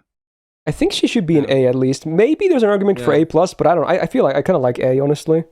I think A is fair. Yeah.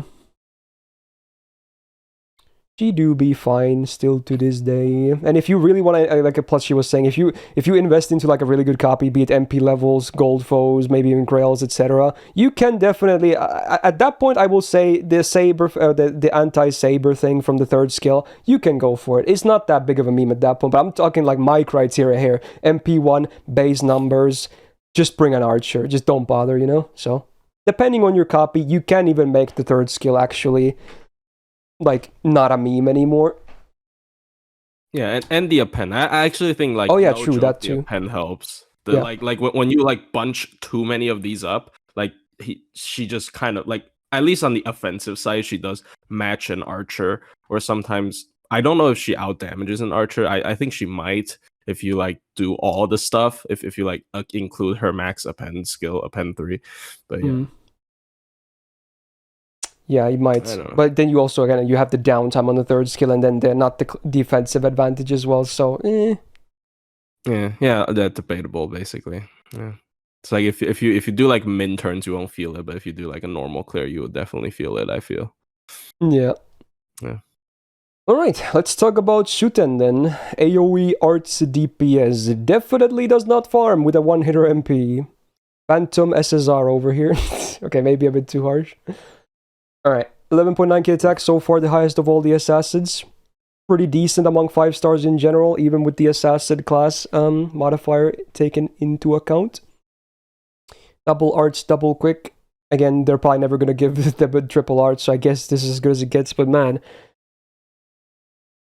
Like, on base, she looks fine with the numbers, right? But whenever you just use her face, they feel crap. Her cards feel bad.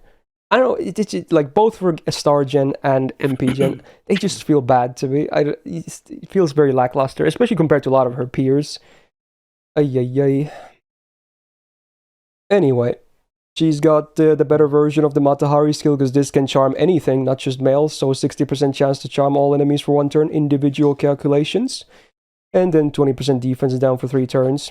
It is a big 7-turn cooldown again, so I guess in that sense this is kind of this is very comparable to the MHX skill 1 post buff as well, with the same cooldown, the same defense down, but just an instant charm with a chance instead of a delay stun with a slightly higher chance, so it's like, it's passable, but it's not like amazing.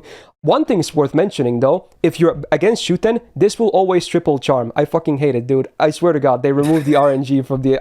this is a conspiracy theory. I swear to God, the NPC always triple charms, so screw the enemy version. Alright, we got her 2nd skill though, so 20% AoE attack up, 3 turns, pretty cool, and then 30% MP damage for self only for 3 turns.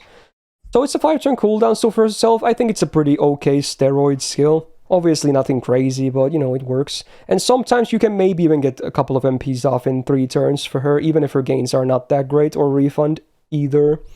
So yeah, it's okay. And then the 3rd skill has been buffed, great. So it's a self 1-time 5-turn guts on a 7-turn cooldown, so the uptime is pretty good. And it's a 4k res, so you can even heal from that, maybe recover. And now comes with a instant 30% battery, which honestly she really needed, even if this is a boring buff, because again, her gains just are really not there. Just feel bad. So overall, her skill set, still we're not seeing like amazing skills on any of these SSR, AoE, like not even AoE, but just all of these assassins so far. 6% Star Gen. For her, it's just fine. Again, she's not really there for Star Gen anyway. She's mostly like just dishing out debuffs with her 1st skill in the MP. Divinity is mostly a demerit. Anti-Berserker Pen is very good, very usable. And then the buffed version of the MP. So you get a bunch of debuffs. So for 3 turns, what do you get? 10% debuffers down, defense down, attack down, MP damage down, crit chance down. That's the start. So all of those immediately, just they don't scale, it's always flat effects. Also an AoE skill seal, and then with the buff you get a 5-turn poison amp. This one is 100%, not a 200 one. So it's mostly a tickle still, and the OC is the 1k poison itself for 5 turns. So besides the poison stuff, there's a lot to like here actually. That's a lot of crippling things. The numbers are still not like super high. It looks better than what it actually is, but it's still fine, and it does decent damage too with the upgrade, even if I still wish it was more than one hit though, because it's really hard to go from MP to MP sometimes with her. Because again, you're not going to be farming with her, so you're definitely going to be DPSing instead. Yeah, this is like not gameplay related, but one thing that annoys me with her is that, you know, when she MPs, she does like all these debuffs, right? And like it's like super fast rapid fire, and that always gives me the illusion that they're all hits. And like, oh, she has multi. Oh no, never mind. She doesn't have multi hits. She has one hit. Oh yeah, it's just, yeah. True. So do you have any other comments on her? What do you think about her in general? Right. I think she could actually be not bad in CQs because of how crippling it is. If you can like build a slightly slower team and you spam the MP and then you keep crippling the enemy. And her damage is, you know, yeah, as you said, her damage is pretty good. I think post buff, for a while she was the highest damaging AoE assassin. I think she got the MP upgrade first before the other ones for a while. Yeah. So her damage definitely not shabby. But yeah, I do think her skills can use more like challenge quests or high difficulty quests, either support or debuff. I think that should be the direction that she goes with, because she is already like one of the best like poison users if you do want to use poison like for dot damage. But that's also the reason why I think poison is the weakest dot damage type right now in the game, just because there aren't that many good people to use it. It's just her and Serenity mostly. So yeah, I think they could definitely buff her in an interesting like direction, but as of now, she's like I guess you still couldn't call her niche, because like you could still use her against riders pretty fine, but yeah, she can't farm. She kind of can farm if you force it because of how stupid. Yeah, but it's not pretty though. Like, yeah, it's not pretty compared to other arts units. And again, Summer Valk is free, so why bother? Yeah, that does hurt her farming potential like a lot. Like sort of relatively. It's a Yeah. In my opinion, she's like a 5-star Kotarou because of all the debuffs, but she doesn't star generate as well as he does. Yeah. I wish she had buff block as well, like Kotarou does. They should add that too. Oh, it should be really good with buff block. Yeah. Just give it to the Raita servants, like Murasaki also has it, right? Like, yeah, true. Give them like a buff. I like that idea. I like, because she's about crippling the enemy anyways. So they should go all in on the debuff train. Yeah. I'm thinking honestly like a B+. That's fair. Yeah. So she's coming down a little bit from last year as well. She's fine, but definitely not top tier by any means. Right, we're gonna move on to the next AoE assassin then, who also got one of the MP buffs. Gonna talk about Cleopatra, good old Cleo. I'm a huge fan of Cleo actually, so this is gonna be fun. While her attack is not as high as like Shuten, for instance, it's okay. It's 11k still, so could be worse. She's got double buster, double quick, and you might be thinking that, oh, maybe her gains are like, MP gain is not that great. Oh, it is. It's ridiculous.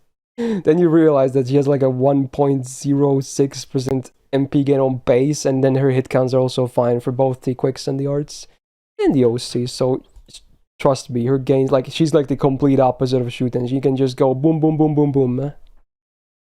Alright. She sadly, like, I guess Wu Zetian really is the only one that wins with Imperial Privilege. At least not in terms of the chance-based buffs, but she got more, at least guaranteed. So Cleo still has the base Imperial Privilege, 60% chance to get the big amount of attack and defense for 3 turns, and then the guaranteed heal. Again, if you land one of those things, it's pretty okay. If you land both, it's amazing. If you land nothing, it's bad. Again, it's the value really depends. I still, to this day, hate this skill. Second skill, though, now we got some good stuff. First of all, 40% MP gain for self for 3 turns. Huge. and then another 10% MP gauge every turn for 3 turns. Why not? He doesn't really need it that much, but yeah, sure. And then also 1k healing every turn for 3 turns. This on a 6-turn cooldown is very fair. So when this is active, oh my god, her gauge just jumps. And then this is the skill I was talking about with X. So it's basically the same skill. It's a 20-star bomb with 1 turn of Anvil. But instead of this being on a 5-turn cooldown, this is on a 6-turn cooldown, but it also comes with a full cleanse. So it depends on the situation, I guess, which one is better. But I still like this skill too. I like both of them. They're pretty good defensive skills with some bonus stars on them. So overall, I think her skills are good. And especially if you land these, you're just golden. Alright, 8% star gen is fine for her. Divinity D is like whatever. Anti-Saber Append would not really mess with too much. And then the MP has also been buffed. And as fun enough, we were just talking about, unlike Shuten, she does have the buff block. So on AoE, 1-time buff block, 3 turns. Great, I like it. 1k damage herself.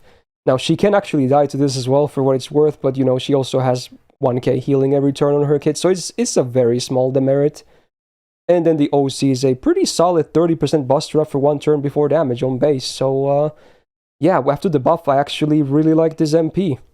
Good damage and good disruption as well. And considering how spammable it is, like, even though she's buster, she's still way easier to spam her MP than with Shuten, honestly. Which is really weird. It should be the other way, but this is how it is.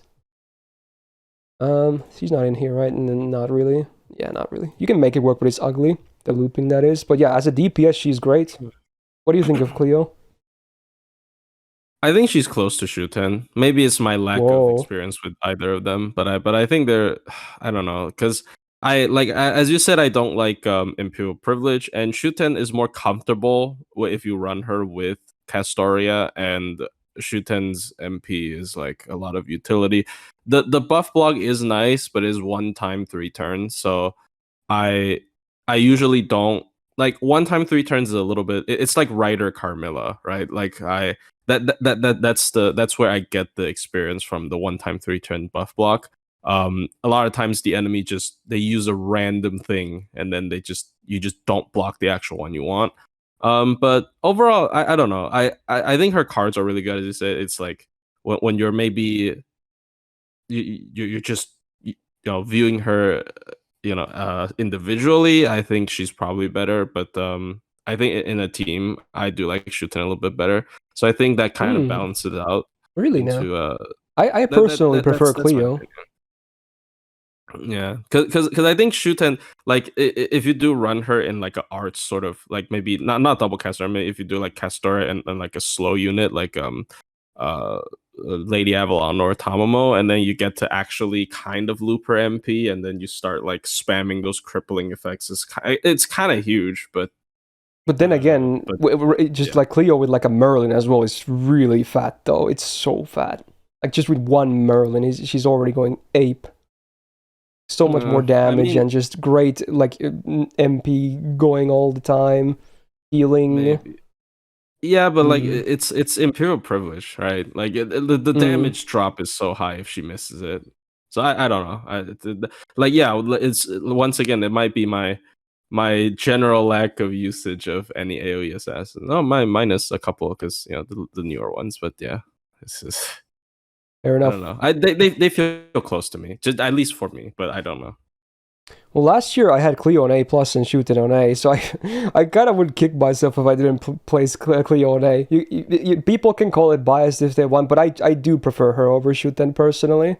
And this is coming from someone that actually does hate Imperial Privilege. I still like Cleo a lot. I've still had so much success with her.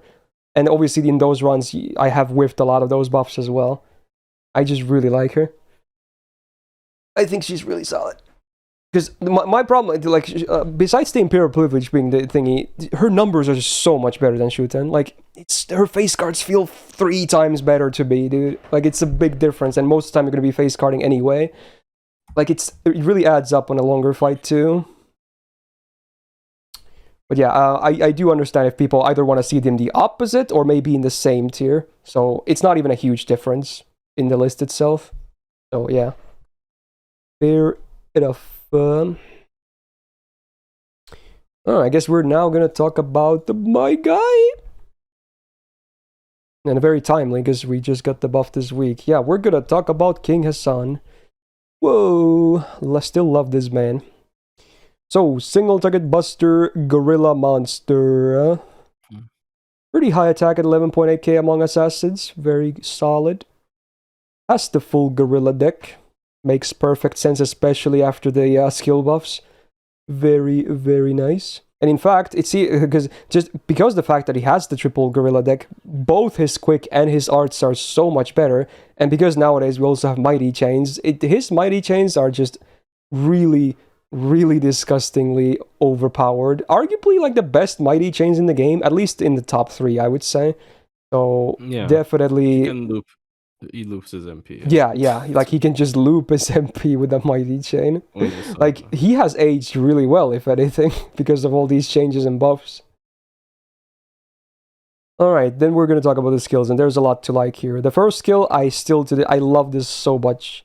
Let's say 1 time, 5-turn Guts Sword Self for a 7-turn cooldown, so the uptime is already pretty decent.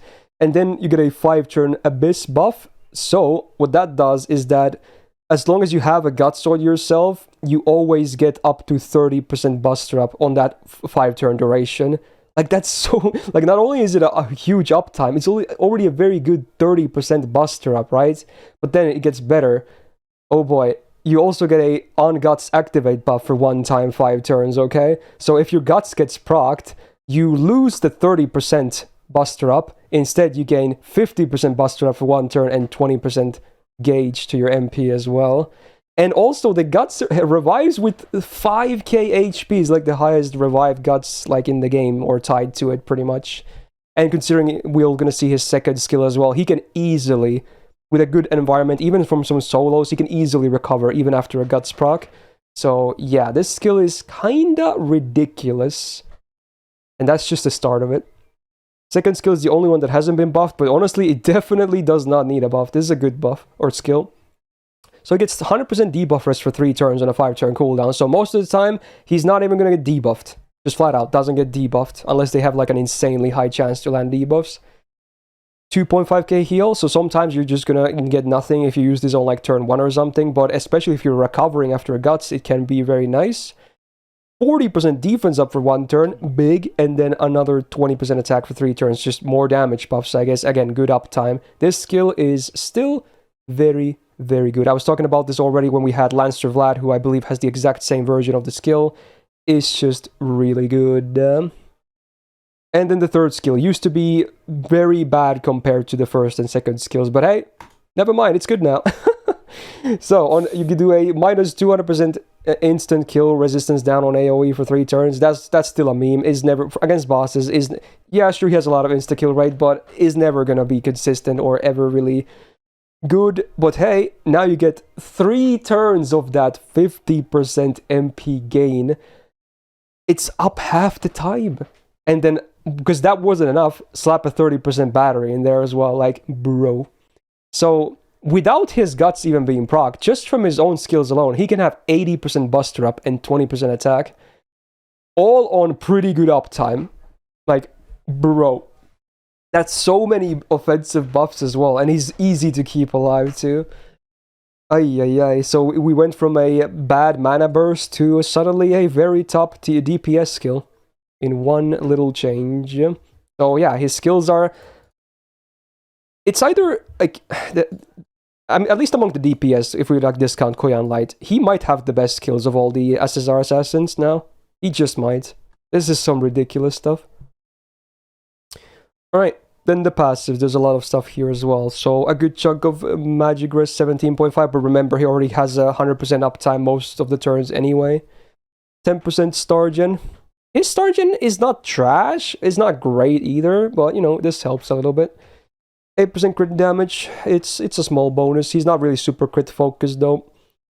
Then the fun, unique passive. So he's immune to instant kill, which actually sometimes is very relevant. Not often, but sometimes. He has a 100% charm resistance. He's not immune, but again, basically immune when you think about it. And then the meme is a 5% chance to insta-kill on enemies when normal attacking. So again, only really works against like bronze or maybe sometimes silver enemies that are not servants, so it's mostly immune. But hey, charm basically immune to it, and insta-kill immune, still a lot of stuff you like to have against certain bosses. Third skill is an anti-saber, which kind of like whatever the append that is. And then the MP. This is the one part that still is not great on him.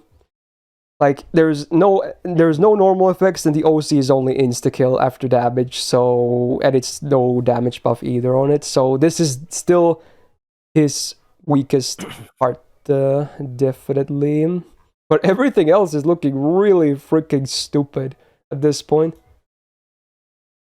That's also why, because the MP damage lacking, he's also like around the midpoint here in the loop sheet as well, but I feel it's not really portraying him fairly anyway, in my opinion. Yeah. Because this is like just MP focused.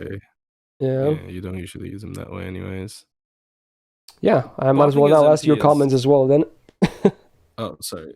Yeah, buffing his MP is a very dangerous thing, because, okay, first of all, I don't have a lot of experience using him in a team, so I'm going to mainly talk about my experience when I solo with him.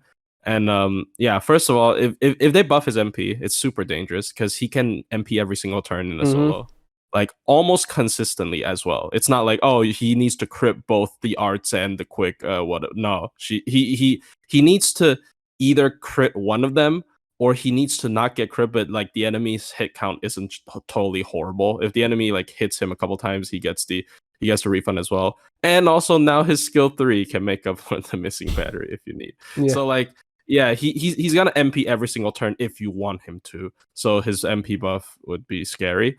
The post buff, the skill 3, it actually gave me like a decision. Like I don't know if I should use triple buster or like MP. Yeah, it's tough actually. Yeah, it really is. Yeah.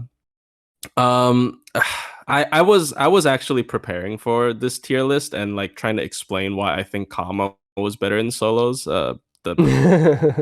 Yeah. Like and then they dropped the buff, which I will talk about that more when I get to Kama. I don't think Kama's like fell off or anything, not even close. But like, yeah, he's like it has always been like if this enemy has like a lot of resistance to charm, you go for King Hassan, and if not, you go for Kama. But yeah, he has such good sustainable damage because his solos usually are damage rushes, even though he has a lot of ways to live, because like his guts plus his skill 2 just pulls his HP all the way back to what 7,500 after and that's without like any command codes or anything as well. Yeah, that's without heal command codes as well. So he's like straight up back. He's like straight up just back into action, and he can just tank a lot of turns again. So I like him a lot. I do think he still has a slightly shorter time clock than Kama. Like he probably lasts not as long as Kama when soloing if the opponent is charmable. But yeah, it helps though. He can rush that clock because he has the 80% buster up. Yeah, and it becomes even higher if they dare proc his guts on this first skill. So yeah, I think he's. I would be lying if I didn't put him in EX. I don't know about his team play. Like, here's the thing.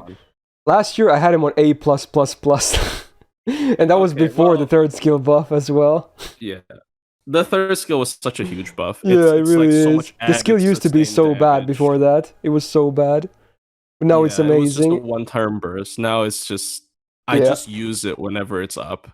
Because it's I don't have my MP. I'm not gonna waste it anyways. It's just triple buster or whatever. Yeah. Okay, someone mentioned I should look at his bouncy. It's cool because it basically gives him like full debuff immune all the time, but I don't think it's gonna be worth, because you have 100% debuff res 3 out of 5 turns anyway. I don't think you really need it. You'd rather go for like damaging SCE or more sustain. Yeah. So he's just wait for when he gets MP buff. Then, God. Yeah, then the game breaks. Yeah, you gotta pray for his enemies. Yeah. I actually do have a lot of experience using him in teams as well. And I do kind of think he shines the best in solo, but he's definitely not trash in teams either. I see. Very viable. Alright, we're gonna move on to the only other permanent assassin in like almost 8 years of the game being out. What? Okay, we're gonna talk about Osakabehime then. This is so stupid that there's only 2 permanent SSR assassins, but so be it. Like, because didn't they release Tez? I'm still mad that Koyanshaku, aka Suikoden Assassin, is limited. Like, what the fuck, dude? And she was limited, also released during Halloween, and that was like Hime's release as well. Why not do another permanent?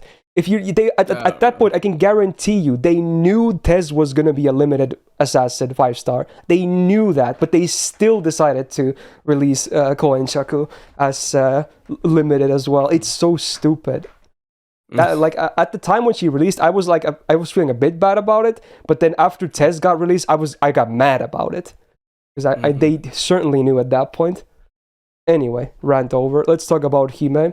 She's a cool little case. So she's basically like a crit / buster quick support mix thingy that also provides some other utility.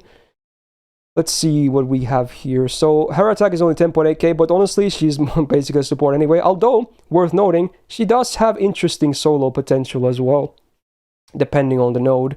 Maybe not as huge as some of the other ones we've been seeing, but you know, it's a thing that can happen sometimes. She has the double arts, double quick deck, which I think is fine. Gives her like fairly, you know, at least in solo, it's pretty easy to uptime her MP, but on team it can be a bit hard though. I'll mention that much.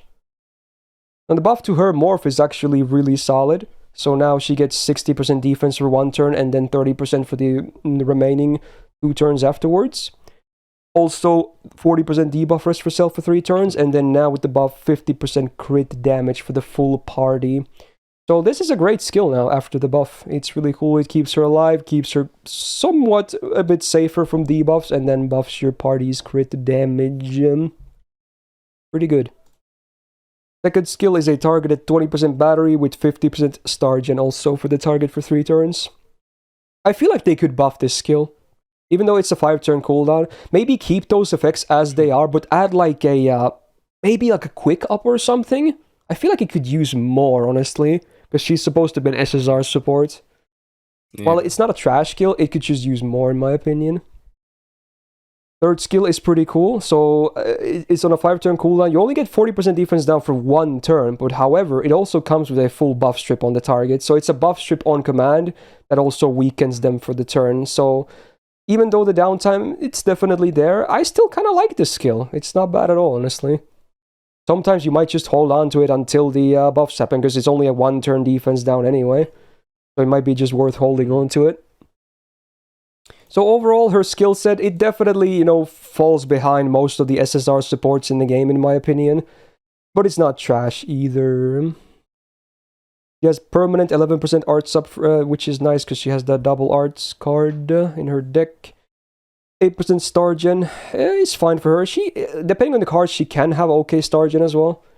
And then minus 10% debuff res, not a big demerit, honestly. And then a divinity, which you kind of don't even want to see.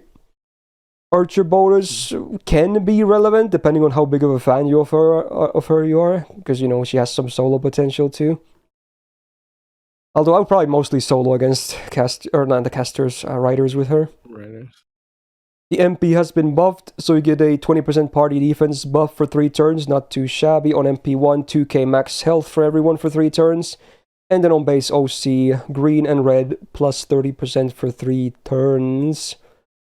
So again, even the MP kind of falls short compared to a lot of the SSR support MPs. I don't hate it though. It's easy to use. You can just always pop, and it's always going to be helpful with the defense of the max HP and the card types. Like you never have to hold on to this, right? It's just always something you can pop, but it really won't like be a game changer, is what I feel like. On solo, it can help though, because you get that stacking defense sometimes and whatnot. But on team situations, it's just a nice bonus. Basically, it's not a game changer. Nothing about her really, unless there's a really big need for debuff or buff removal, nothing about her really is like a game changer. She's just someone that kind of adds to a team, but not necessarily in like a huge way, right? How do you feel about Hime? Do you have a cool uses for her as well? I mean, first of all, because you know, you're usually fighting riders. So if you're doing like class stacking, if you're just trying to stack like assassins against riders, because in particular, Yeah, as an caster assassin support, she's actually very viable. Yeah, and like caster supports are just very easily weak to riders. Like sometimes you get randomly kicked in the face by a crit and just die. So like there are some merit to use her in teams, I feel, and if you like stack two of her, I just feel like her MP maybe is not the easiest thing to get back. I'm not sure. I might be wrong on that, but well, I think her gains are not as good as like some of the support SSR casters. Yeah, they're and not also trash, she but doesn't have triple not art that deck high. and all that. Yeah, her MP is quick, and also she doesn't have triple art deck, so you can't do like art chains and stuff to easily get it back. I can see her being really good if she had like if she is able to loop her MP as easily as someone as Merlin, because like the defense up like stacks up really high, and the card effectiveness of it also does stack up pretty high. If like it's just I feel like you just need an engine to like sort of keep refreshing her MP, and that can be good. And then her solo, of course.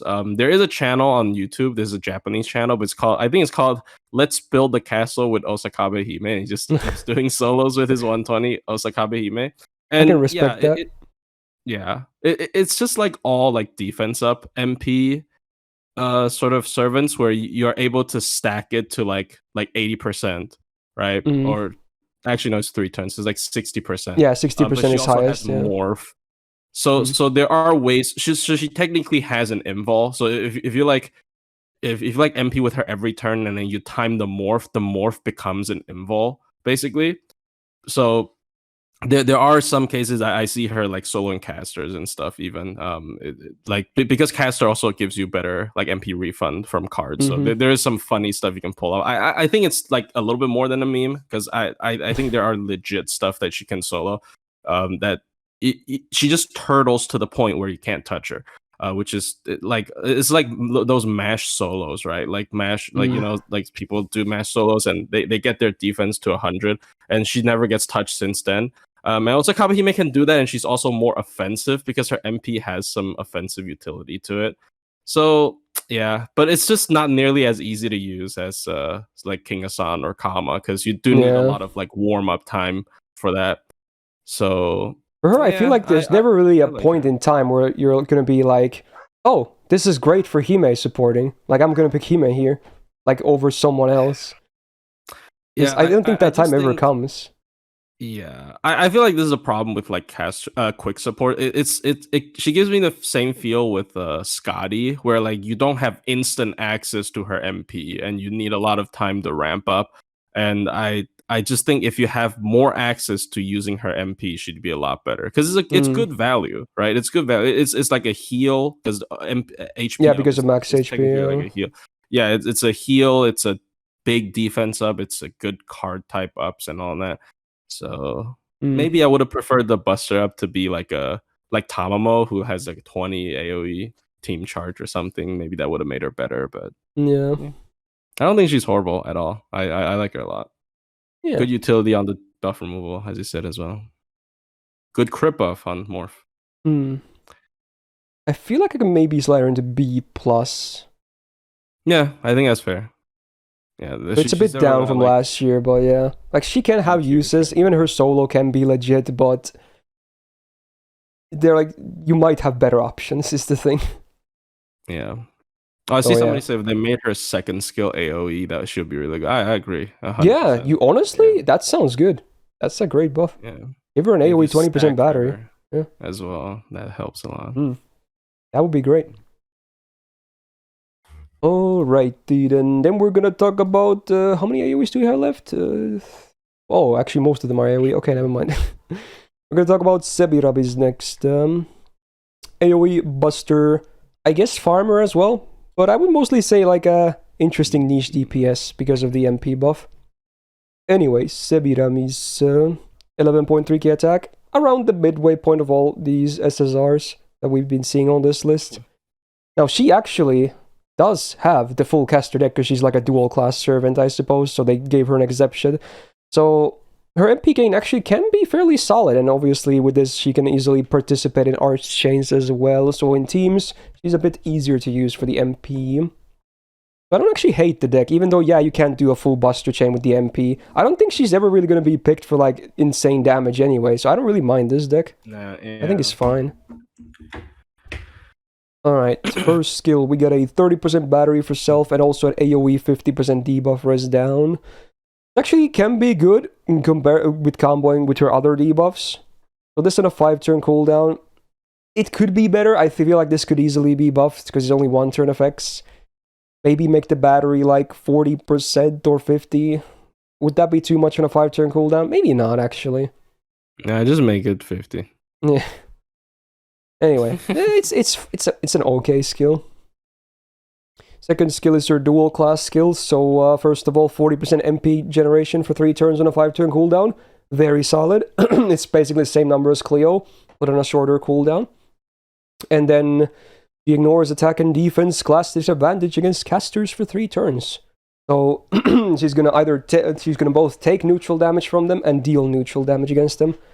It's not really going to be relevant for the damage in my opinion, but it can be relevant for the damage taken, depending. Because why would you pick her against casters? Sometimes you're just going to have them there, if anything. So I feel like it's better to survive instead of the neutral damage. Alright, then the third skill, which is honestly pretty big. Like, you need 8 stars to use it, and it also still takes the stars as well. It's not that much, though, honestly. It's kind of easy to use. And then you get an AoE poison for 1k, 3 turns. That's like whatever. But then, up to minus 50% Buster Res down for 3 turns on all enemies. That's actually a lot of Buster Res down. In fact, it's probably the highest in the entire game for a single instance. So, yeah, it's actually not nothing. It is on a 6-turn cooldown. But it's not that debuff, unless it's not resisted, it's going to be up like half the time. And if you lead into it with the first skill, you get an increased chance to land that as well with the debuff rest down. So it's an interest. I've always kind of liked this skill. It's awkward because of the cost, but it's a lot of Buster rest down.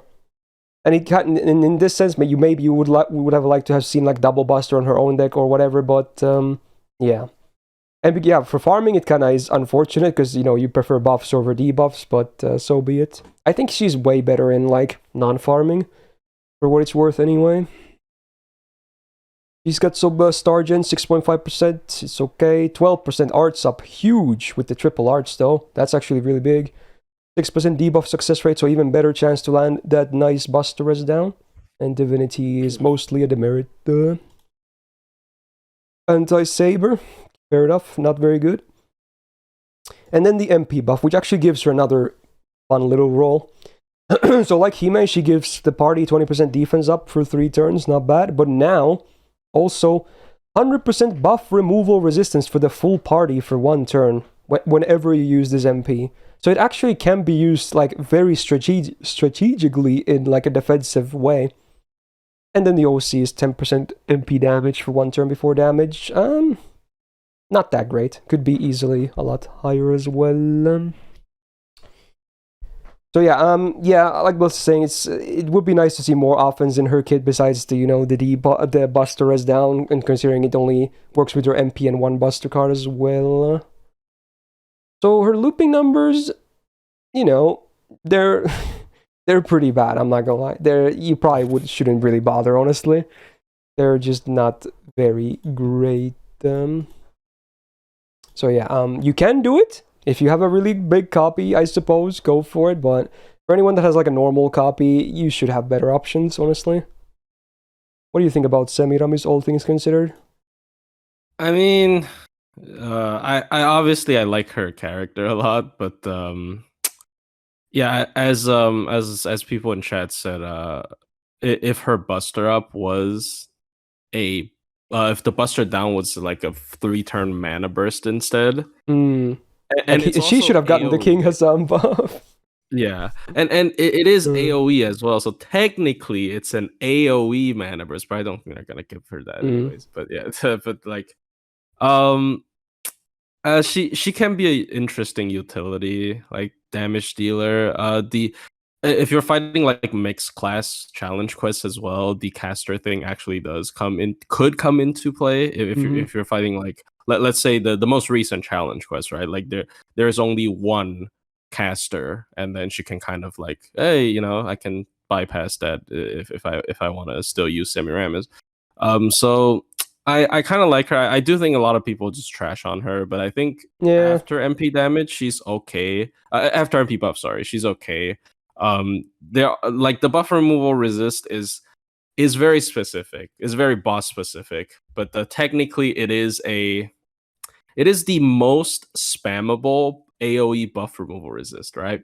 So like I think it might be.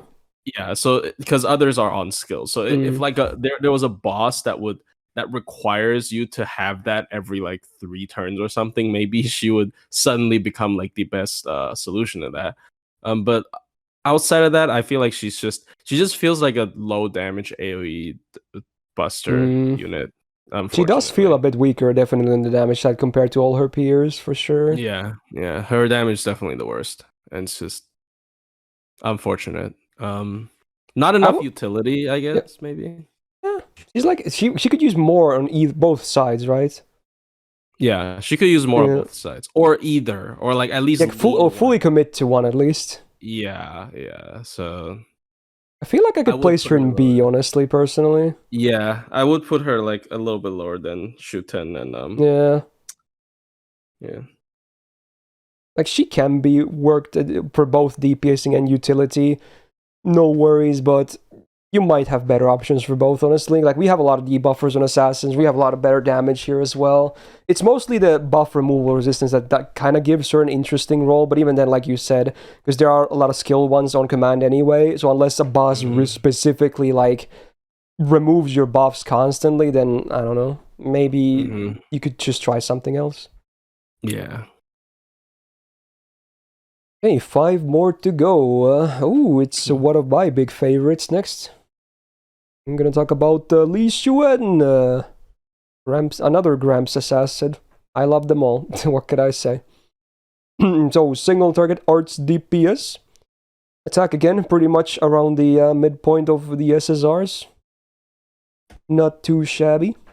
He's got the double buster, double arts deck, which I really like because he has 2 playstyles, be it MP, spam, and crits, and this definitely helps with, or works with both. So I do like the deck.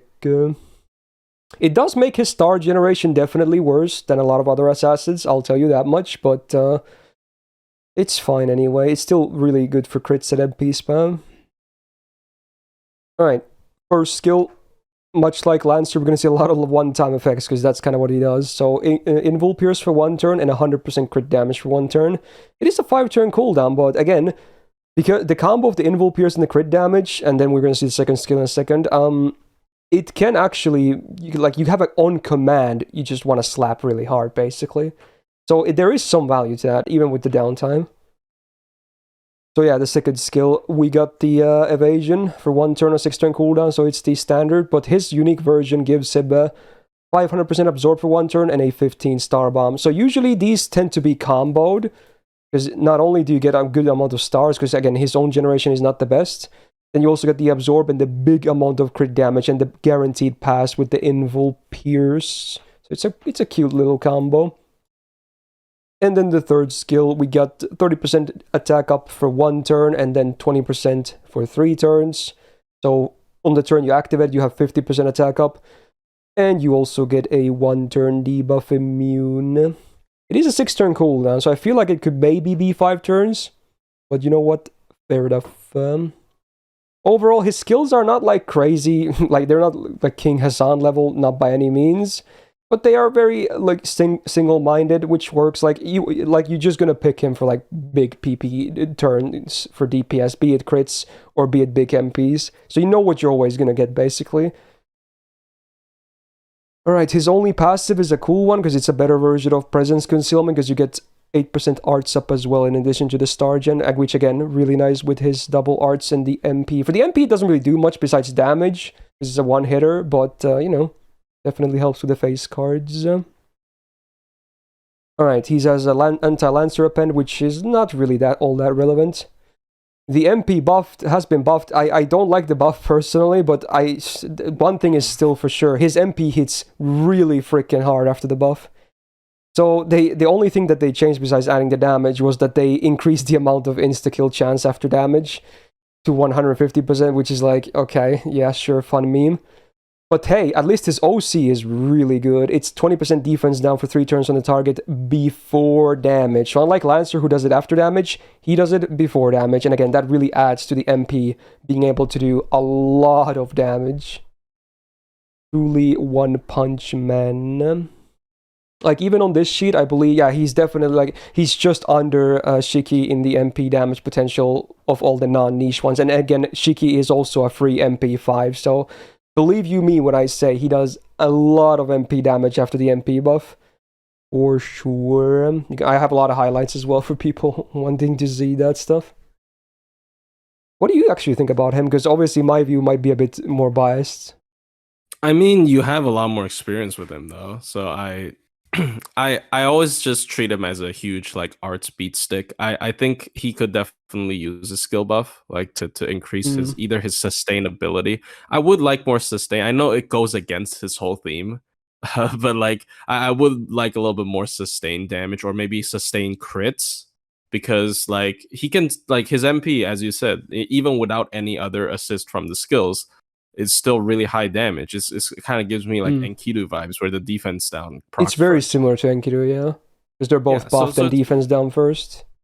Yeah, it's really good damage. So I like it. I feel like if he could, like, if he had like a star per turn or something, maybe, and he can, because he can loop his MP. I'm pretty sure if you do like double caster, like one arts card might. Oh yeah, with a good arts crit with caster buffs, he can easily go from 0 to 100. Yeah, so like I do see that a lot in boss fights, where he just does 3 MPs and then boom, they're dead. And the thing is, because his MP does so much damage, it's usually at least, if it flat out doesn't break a bar, it usually at least does so much damage, because you know of the overkill bug, right? That it always, his follow-up will be considered overkill, so his gains are really good usually on follow-up. Yeah, and also the defense down is ramp up, right? It's 3 turns, so... Yeah, he's nice. He's nice. He's like simple but effective. But I do wish he had like better skills, though. Like, it's just kind of a lot of nothing. But his MP just does so much damage, so it's kind of still fine. And also, you know, being able to do art stuff to kind of carry your weaknesses and utility is always a good thing. So I don't know. I mean, once again, I have way less experience with him than you do, so I'm gonna leave you with the placements. Well, I think I'm gonna stick to the same thing I did last year, because he really hasn't changed too much. I still think he's a solid A+ servant. I think he's really good. Post MP buff, he just does a lot of damage. So you know what you're gonna get. Sure, that there is some downtime and the skills could use upgrades, but yeah, he's just, you can't really go wrong with him. He's still gonna be a very solid DPS. Maybe not the best, especially if the fights like drag on a little bit, you know, he's still very good. Alrighty then. Oh, it's time to talk about a very popular one. We're gonna talk about Kama. Oh yes, indeed. I especially look forward to hearing what you have to say after this. Anyway, single target quick DPS. 11.5k attack, so pretty much, again, all of these single target SSR assassins tend to hover around the same numbers, so it's not like nothing extraordinary. Is fine. She has the double buster, double quick deck, which again in hindsight is pretty damn nice when you consider Ruler Scotty existing nowadays. Very cool. And obviously her gains are also very solid. Even Stargen, not bad at all. So yeah, numbers-wise, she does pretty damn well. There's your FA, goddammit. Okay. Alright, talk about the skills then. There's some interesting stuff going on here. So, it's a targeted skill. Get one step, 1 time, 3 turns of overcharge for a target. Heal them up to 4k, and then reduce their max HP by 1k. Very cool. So it's a 5-turn cooldown. I guess a lot of times you will be using this for herself because her own OC is pretty damn good. But sometimes, depending on your, like, if you're not soloing or if you're like other DPS / supports, you might use it for them. Maybe it's just for the heal sometimes, you never know. So yeah, I think the skill is just okay. It's nothing great. It's fine. So yeah. Oh yeah, the heal. You're right, actually. The heal is self-only. You're right, actually. I didn't realize that. So yeah, okay. Fair enough. Only the OC is targeted. It's just okay. Second skill is a really cool one. So it's a permanent guts for 1 time, revised with 2k HP, no duration. Very cool. 6-turn cooldown. So depending on how fast it gets procced, it's either going to be really amazing value or sometimes not so great. But it's still very good to not have a duration on a guts. It's like the Pirate's Glory skill, basically, because this also gives attack up for herself, 30% for 3 turns. So yeah, if anything, the second and the third skills are the parts of her kit that are the better stuff. The first skill is a nice bonus, if anything. It's not that impactful. But yeah, this is a good skill. I like it. Third skill, 50% self-battery on a 6-turn cooldown, so it's the standard. But what does her battery give her? She gets the funny anti-alter ego thing. So she gets a full, like, class offensive advantage and disadvantage, like both ways. She's going to be fully effective against the alter ego class for 3 turns. So half the time you can do that if you want to, I guess. Good damage, not damage taken, so it's interesting. And then self crit damage 20% for 3 turns. And also AoE charm res down 40% for 1 turn. I kind of wish it was more than 1 turn, honestly, but you know what, so be it. So I always had mixed opinions about this skill, I'm not gonna lie. A lot of people tell me that, yeah, she's absolutely legit anti-alter ego. Something about it only being up half the time doesn't sit well with me. I do get that from min turning. Yeah, obviously, it's absolutely legit. Sure, so be it. But I don't know. Something about it just never really sit that well to me. I guess the other part is that alter ego, there's not really like amazing counters on it, because right, what do we have, right? Like Foreigner, right? And it's still not Foreigner, Pretender, right? It's yeah, just so it's still fairly early on. So in that sense, yeah, she is kind of legit. I mean, she can still solo some like alter egos, like the Dolman fight and all that, because I guess I'll get into like detail a little bit later, but like basically because of her like charm control on her MP, you can kind of, you don't take hits from I guess that's fair. turn. So you can kind of like dodge that 1.5 times damage a lot of times, but yeah. Fair enough. So it definitely can be utilized really well, that's for sure. Alright, passes. We got some good stuff going on here as well. So 20% magic res or debuff res, very cool. 10% permanent quick, very good. Then she got 6% crit damage, insta-kill immune, or insta-kill res, and also mental debuff res. Pretty cool bonus. And then the divinity is otherwise bad, but wait, it's also a charm immunity, so hey, that's a nice bonus. So pretty good on the passives as well. Anti-Lancer Append, I think, is not that relevant for her. Then the MP, so 80% chance to charm the target on base. Doesn't scale, it's a normal effect. So with the third skill, if you land the thingy, you're basically guaranteed to land it, but if you don't, you might still whiff it sometimes. So that's why maybe there's going to be, like, especially in solos, there's going to be some uncertainties. But the OC is also very solid, so you get 20% quick up on self for 3 turns on base before damage. So yeah, that's definitely a very strong ramp up OC. On an MP that's fairly spammable as well. So yeah, obviously I'm not a huge fan of the 80% charm. It's a bit, again, mitigated by the third skill, but you know, overall, I because the OC especially, it's still a good MP in my opinion. Very good. Now her numbers, she's probably going to be around the halfway point, if not lower, if I had to guess. Yeah, she's around the middle here. But again, actually, when you take out all the niches, she actually does really well.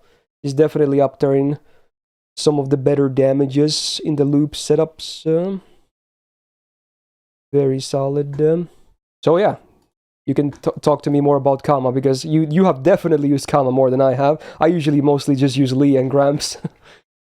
Well, yeah. Well, first of all, hot take here. I think she's like the only single target assassin that hasn't gotten buffed. All right, so they could definitely buff her MP and make that 80 into 100. Dude, I've always said that. I've always said that she could get a buff. Dude, like the second year she was out, I was already like, I could absolutely see her being buffed. My reasoning was that they kept buffing Kiara, and they're very similar in like lore and whatnot. So I was like, they could always buff, but they never did. Yeah, they could definitely buff her MP.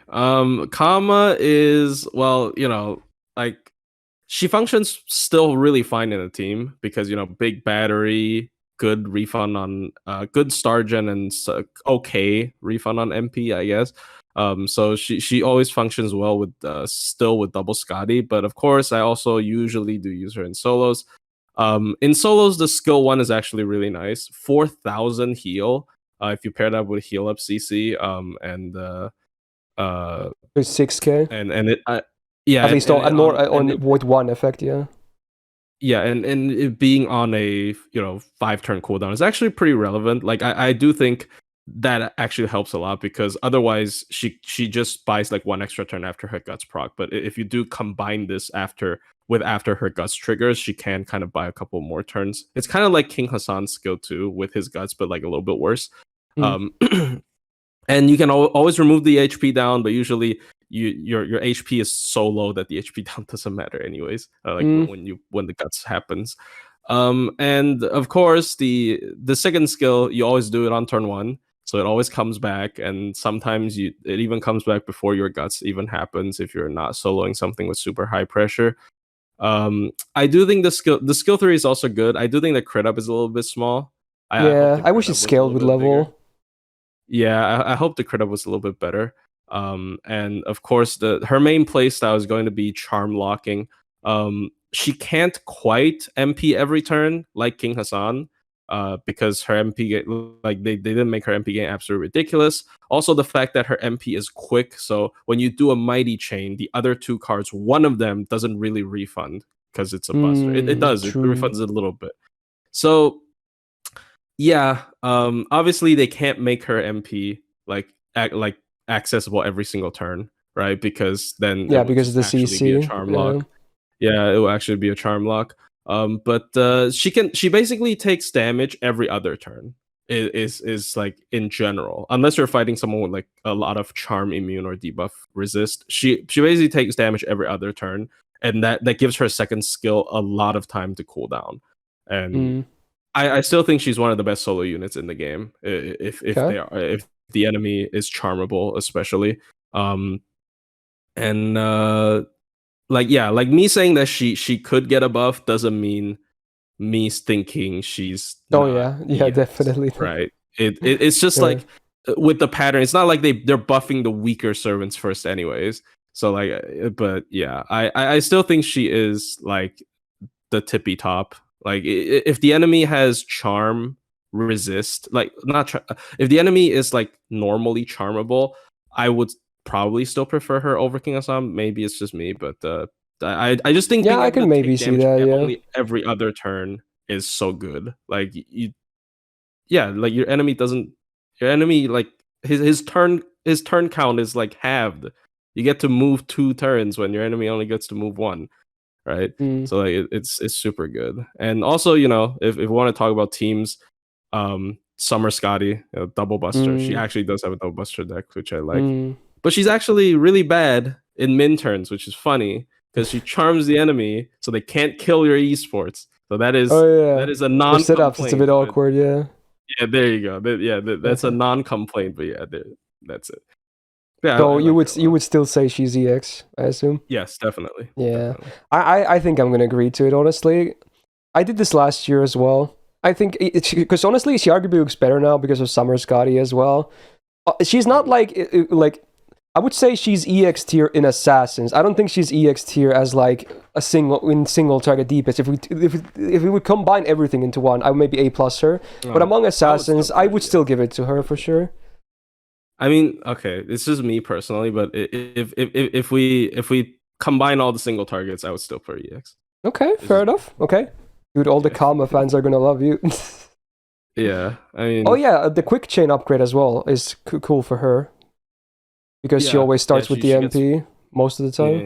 Yeah, very cool. Yeah, she's very good.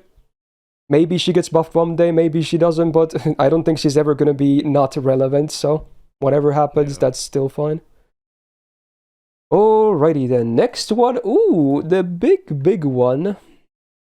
We are gonna talk about Koyanskaya of Light. My favorite of the Koyans, for what it's worth. Alright, so she's an AoE buster DPS / farmer / god tier buster support / I don't know, something. Fluffy tail. Alright, so she herself has 11.6k attack, which again, hovering around the same as all these SSR assassin DPSs, so nothing remarkable. Pretty standard stuff. She's got the double buster, double quick deck, so again, even for, honestly, if anything, her MP doesn't do a lot of damage, but her crit potential is actually really solid, especially with this deck combined with Summer Scott. You can actually get some really nasty crits going on. Right, then the skills. They're really where most people are ever going to think about her, the skills. So it's a 50% targeted battery, yay, with a 2-turn cooldown reduction. Wow, it does do 1k damage to the party, and it is on a ridiculously high 8-turn cooldown, mostly because of the cooldown reduction, but yeah, in most cases you only use this once anyway, so yeah.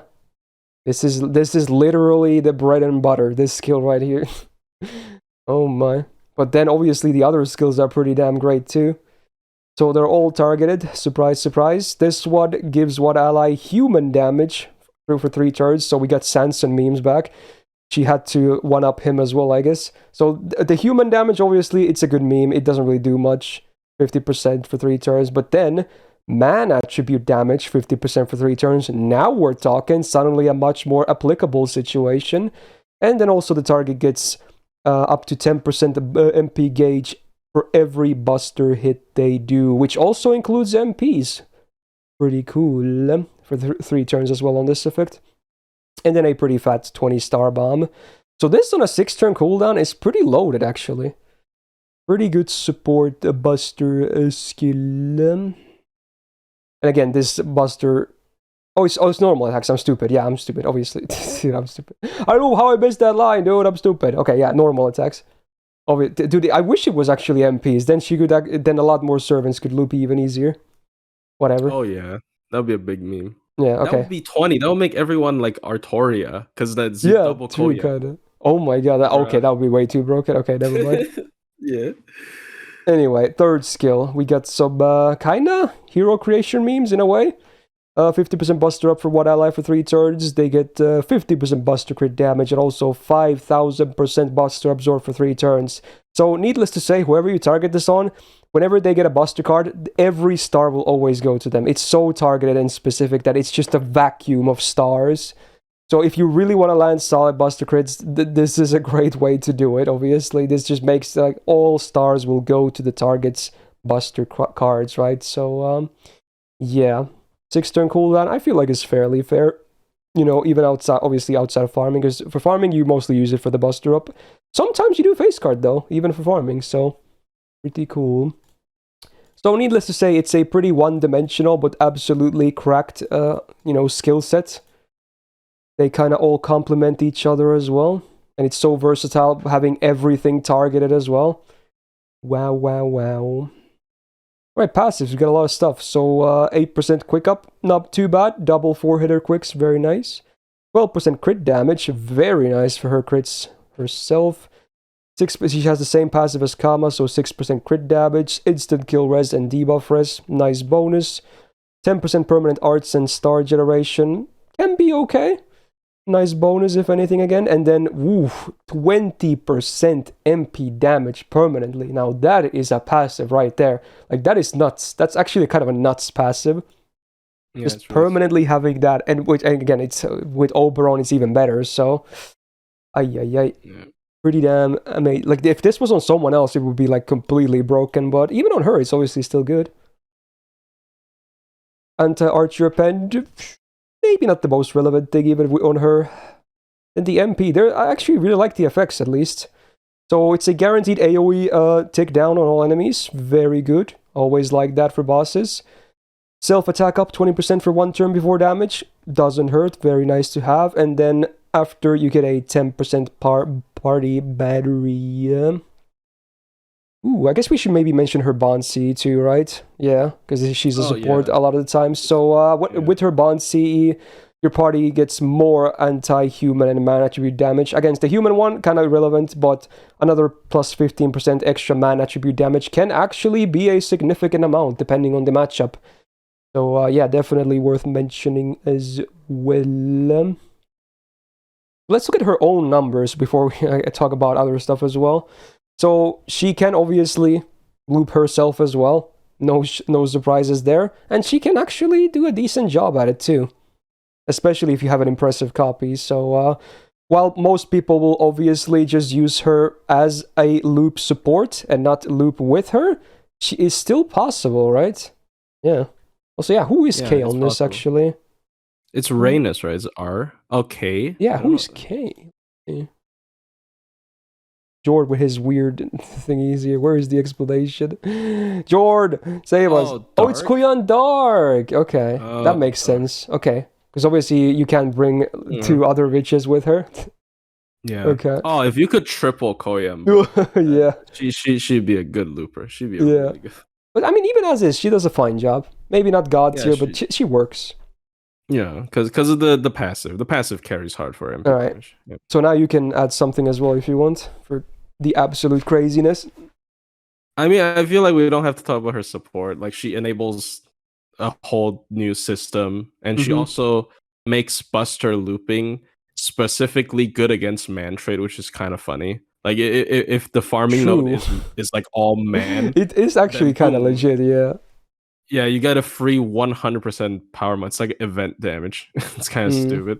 And on top of that, okay, this is like a fun trivia fact because I know people don't use her as a damage dealer.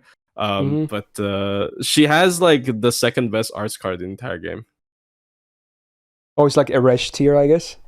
Yes. Yeah. Yeah, that's true. Actually, the hit count plus the MP gain. It's like 3.04 or something, and she also has the art sub passive. So, but I know that's kind of a meme. But I wouldn't really say it's a meme. I think it's kind of legit, honestly. Yeah, and I actually think she isn't completely like useless in slow teams because of that MP. That MP is like the AoE drain can actually be pretty relevant sometimes, but the problem is keeping her alive, right? In my opinion. Yeah, like if you're gonna use her in like bosses, you're either gonna go fast or otherwise the situation might look a bit worse pretty fast, especially at the first 3 turns. Yeah, it's just how Buster team goes, right? But I think she has a lot of potential even outside of the standard stuff she does, which is already like insane. I like to do like her like damage rush. She can damage rush when she does solos. It's a meme. Once again, it's a meme. It's only because I 120. So her Buster crit does more than an MP. But there are some things like she's not even like that horrible of a main damage dealer. In my opinion. You could absolutely main DPS with her. Like absolutely. Yeah, so I mean, it's kind of like I feel like her situation is kind of like Castoria. Like, dude, like need we say more? Yeah, yeah. There's a bunch of videos and tutorials and whatnot out there. We're just like we don't have to say all the praises. So, would you still say like EX plus? Because she's like kind of meta defining, right?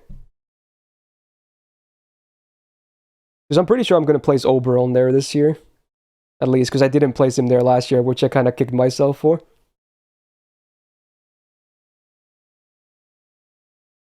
Ooh, did Plushie just freeze? Did I mute him or something? Interesting.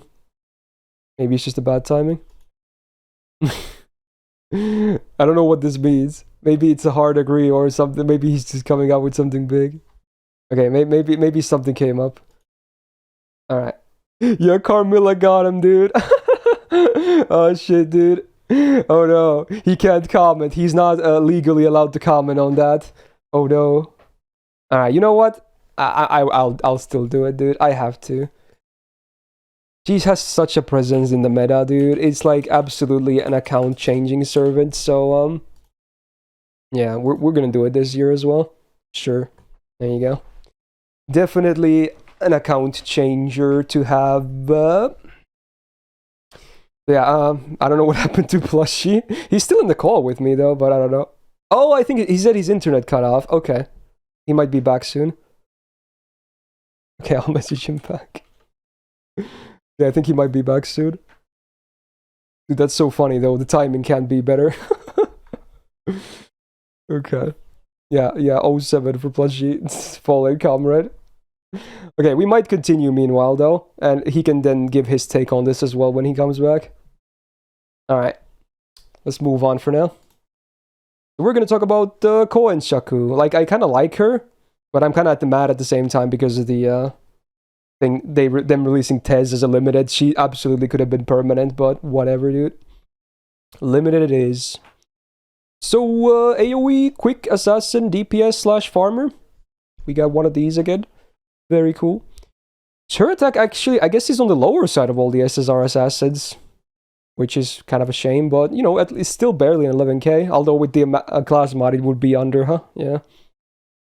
She has the nice double buster, double quick deck, which, again, great synergy with a certain Summer Scotty. Very nice. Okay, I'll give you your thighs, okay?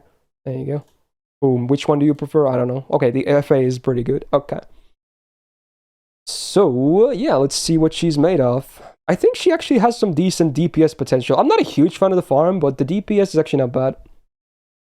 So she gets green and red up, 30% for 3 turns on a 6-turn cooldown. Pretty okay.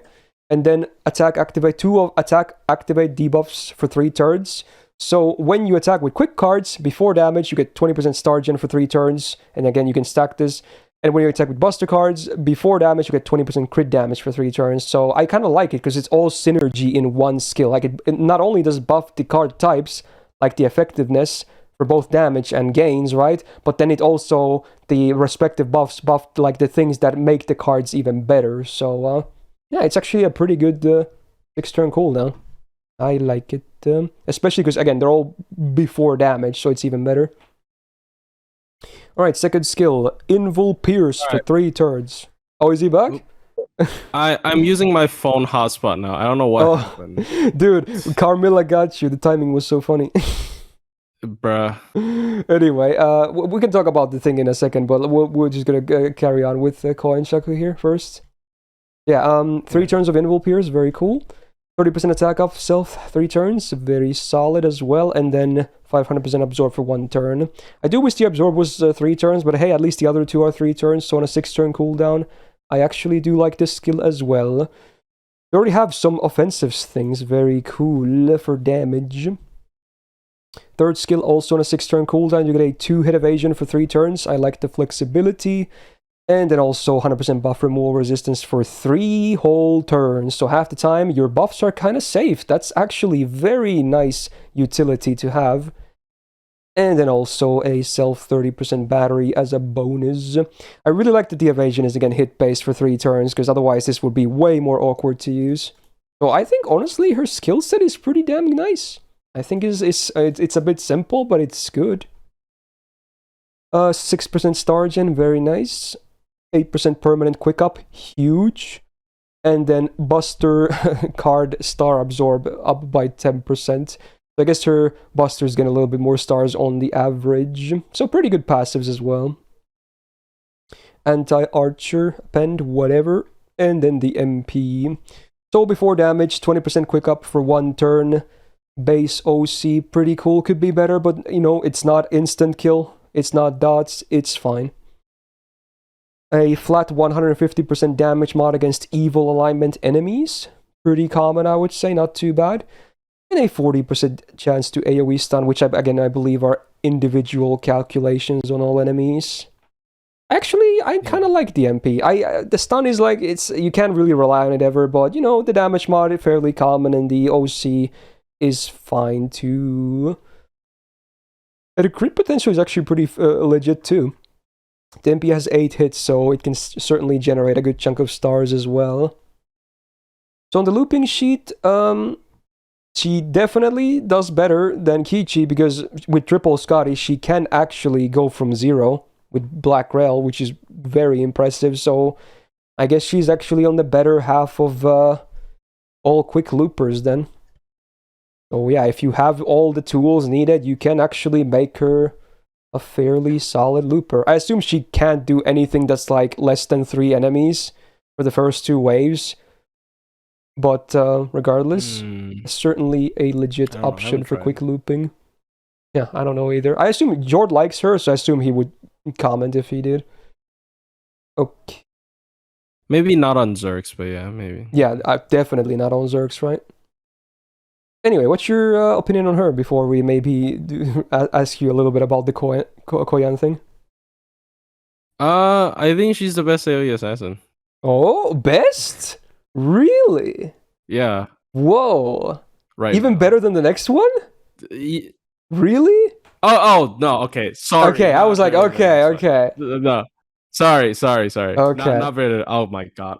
Look, he is so detached. He's like Koyanskaya. He's detached from the class already. He's like, and obviously we don't count Koyan. Like, I assume Plushie meant like AoE damage dealing. Okay, so calm down. Koyan is still Koyan. Okay, and he just forgot about Tez. So it's fine. It's fine.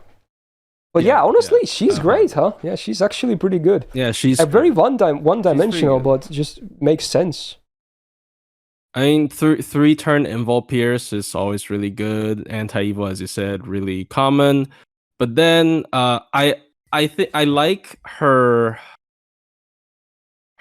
skill 1, but at the same time, it has the problem of not being that good in a team. This is like when I talked about Barghest, where these kinds of skills are like really busted if you're soloing, because you can do it every single turn. Right, you can do like 4 times every turn for 3 turns. It just gets like insane amounts of critical damage. Yeah. But then if it's in a team, it's kind of whatever. Unfortunately, I think it's still a good skill overall. I think you're just like, because you're used to getting all the like best case scenarios from solos, right? It might like make it seem like it's not that great on team. I think it's still very good on team, though. It's not going to be obviously the same potential, but it's still good on team, in my opinion. Yeah, and it still has the base 30% double color buff, which is it's the good numbers. Good. Yeah, she has good survival as well with the evade. I actually like that a lot as well. Buff from more resist, really good in certain challenge quests. She can kind of ignore that. It's 3 turns as well. That's good. Yeah, 3 turns. It's like one of the. She's like the SSR version of Guchan in a way. Kind. She has that 3 turns as well. Yeah. Although she needs it for other reasons. Yeah. I would say probably A+ personally. Yeah, I would, Yeah, she's just good. She's really good. Oh yeah, but before we talk about Last Servant, I said I was still gonna put Koyan in EX+ this year as well, just because of how account like changing she is. Would you agree to that? Yeah. Okay. Why are people saying she's No. I don't think anyone's really disagreeing. I just wanted to hear your take as well, just to validate my own opinion as well. I mean, yeah. Like I am one of the this certainly turned into an unpopular opinion throughout the months, but I am a huge like advocate for Koyan over Oberon, but I'm not gonna get into that can of worms right now. But, it's a can of worms and a half. Yeah. But I mean, at the end of the day, both are great. Yeah. Just pull both. Okay, that's kind of a ass thing to say, but yeah. Okay, I guess we have definitely not the least for last, because we're gonna talk about Tez now. Right. Oh baby, this guy is pretty damn good, huh? Okay, so we got AoE Arts DPS Looper Assassin Mr. Tez. Woo! Okay, so his attack actually, fun enough, is one of the worst when it comes to AoE assassins. But don't let that fool you. This man can still pack a punch. Definitely. He has a double buster, double arts deck, so it was like this, as I thought. Okay, that's what I remembered. Okay. I kind of like it. Obviously, they're not going to Semiramis him and give him triple arts, because, she's a special case. But yeah, you know what? This deck still is good, and also very rare for an assassin. Good numbers as well. Legend 2. Okay, there it is. Sure. Anyway, the skills. There's a lot to like here. I kind of like everything he has going. So it's a 20% charisma, very cool. And then another 20% attack up for all allies with guts for 3 turns. And then when you see some of the rest of the stuff, it becomes even better. So on a 5-turn cooldown, pretty good. It's basic, but it makes sense, especially later. So yeah, pretty cool. He himself, I can guarantee you, will be getting that 40% pretty much most of the time. Second skill, here we go. Self, 50% battery. Now, it's not a standard 6-turn cooldown like it usually is. They did up it up to 7, but you get some other stuff that's really cool as well. Because you give your other allies 30% battery. Huge. And also give the other allies invul for 2 attack. Or everyone 2 attack invul for 3 turns.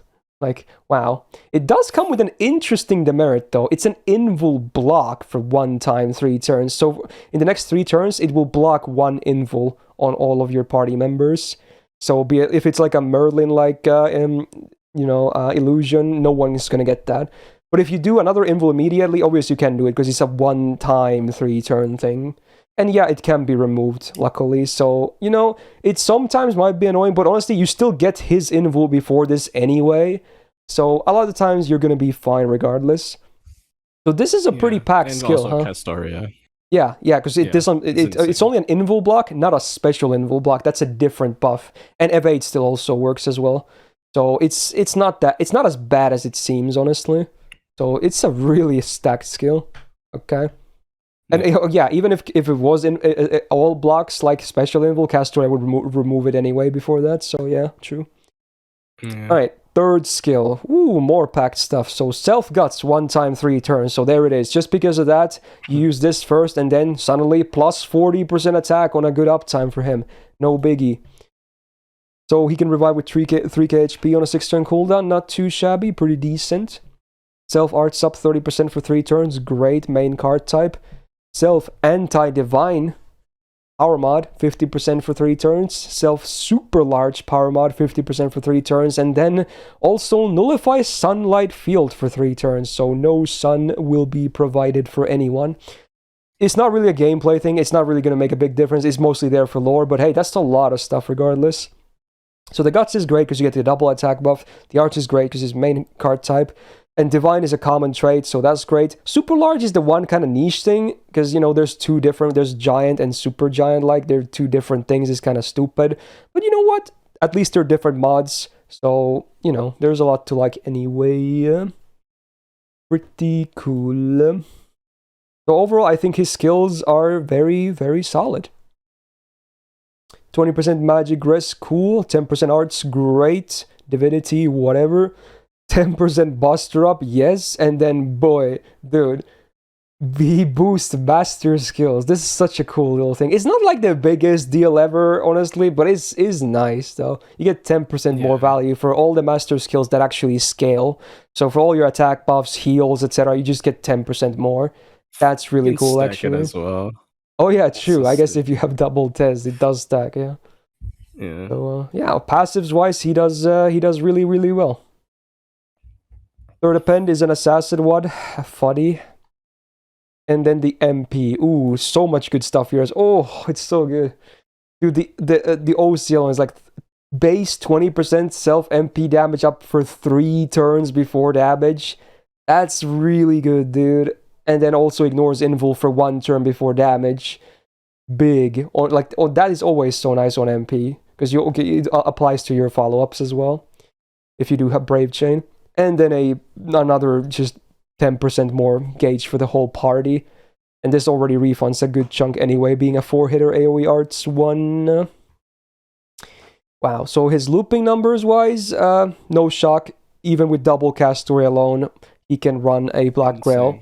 Now, the thing is, this is a thing. Like, remember, we have Summer Valks, right? If you have an MP1 Tez, he will do similar numbers, which is kind of crazy. But yeah, maybe for the turn 1 damage, Valk is a little bit better, but that's only on MP1. That's crazy. Like, as soon as you get MP2, he already passes them. Like, no shot. He's just already better than one of the more cracked looping welfares in the entire game.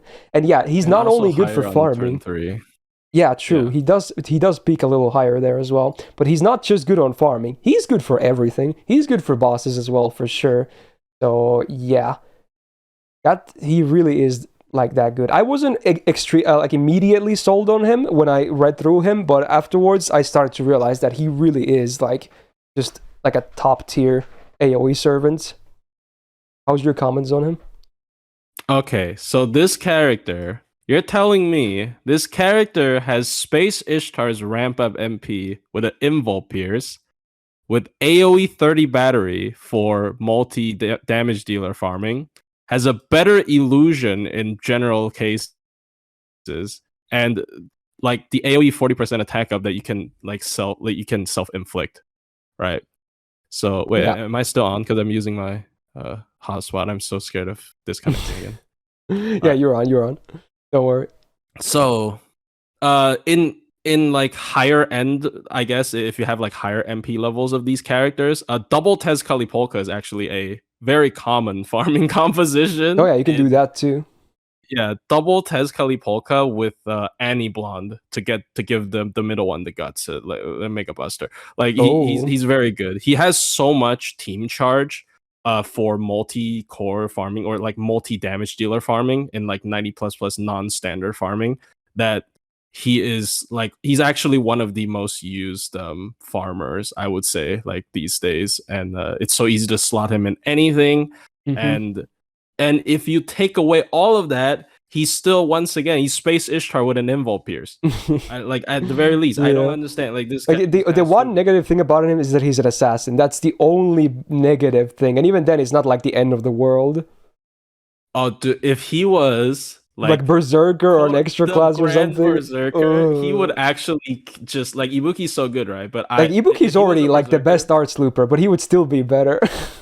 If he was a Berserker, he would just destroy Ibuki. Yeah, he would like break the game in every possible way, like possible. He is so good, and I don't know. He's been. It was too much. They had to nerf him. They had to. I actually believe that might have been. Yeah, honestly, like, they actually nerfed him. If he was a Berserker, he'd be like the best farming. I think it goes without saying that he absolutely belongs in the top tier. Yeah. Yeah. I might. Okay, it might be overhyped. I am so tempted to put him in EX plus, but I don't think. Oh, okay. I can see the argument. I honestly do understand it. Yeah. I am very tempted because he's so good. He is so good. He really is that good, huh? Yeah. Again, the only bad part about him is the assassin class, but that's really it. Everything else, he just smashes, dude. Yeah, I still don't think is he Koyan tier? Because okay, here's the funny thing, right? In a lot of modern 90++, you don't necessarily run double Koyan, but you also very often do run Tezca. So like his farming numbers, his like appearance rates in farming. I mean, he hasn't been out for that long. I guess we have to see for this year. But his appearance rate in farming teams has slowly been creeping up to Koyan numbers. I mean, obviously, if it's not 90++, then Koyan still wins. But yeah, it's kind of. I don't think they should be directly compared anyway, because they're kind of like they're a bit different anyway. Despite both being AoE. Definitely different. Yeah, and he's definitely like a better damage dealer as well. So I don't know. Should I do it? Should I just say fuck it, dude? Oh my god. Do it. Let's do it. Dude. Let's do it. Okay. Hold your ears for a second. Woo! Okay, I did it. Let's go. There it is. I did it, dude. I did it. Dab on the haters, dude. I did it. Okay. He is kind of really cracked. Okay. I for the record, I do understand him just being an EX as well, but dude, I'm in the hype train as well, dude. Why not? Yeah, let's go, let's dude. Hype him up. All right, that's the initial placement done then. So now we're going to take some minutes to maybe discuss if anything should be moved, and then we're just going to lock it in. You're free to give some input as well, even though you kind of already did. Yeah. Chat as well. I mean, that's pretty fair. I'm pretty happy with this already. There's always going to be like a couple, like a half tier movement, but yeah, more or less, I guess. More or less. Yeah. I like that it again looks like a middle finger. Why do I always do this? God damn it. It always ends like this. Yeah. Yeah, Tezca's... Okay, you know what? I'm gonna do one thing. I will put Cleo next to Shuten. Okay, I'll do it, dude. I'll do it. Okay, I'll do it. Alright. Sure, dude. Alright. Okay, maybe I was a bit too biased there. Okay, I'll do it. There you go. It looks more like a middle finger now. Yeah, kinda, yeah.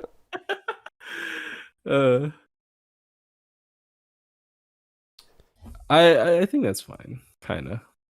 Yeah. There's not even that much disagreement on chat side either, honestly. Would be crazy to say Yanqing would be A+. He maybe could be, honestly. I just hate his third skill. But he's actually very solid. Okay, Yanqing. I was like super high when I saw his buff because like his MP is like, bruh, you got a 50% crit up whenever you MP, and he like sometimes in challenge cards he can loop, but like I feel like some of his other stuff is a little bit, still behind. Like I still wouldn't take him over people like Chiyome for damage. Yeah, like especially among quick, I actually like Wu Zetian more though. Yeah, it's just like, do you need that much crit up? And it's not like it's like his only thing as well. Like I don't know. Yeah. Is Stheno too low? You were saying something about that too. Yeah, I don't know. It's like she's such a meme that people actively try to figure out ways to use her, and I do think she is like actually like she does pass the test. I think she's at the very least like with you probably. I might even put her in V just because I like her utility. Whoa. And she's very good against male. Like she completely shuts down male bosses. It's just I might be willing to bump her into like C+, but I'm not sure if I can see this B myself. I mean, yeah, C+ probably because like it's still like most people would just like, why would you bother?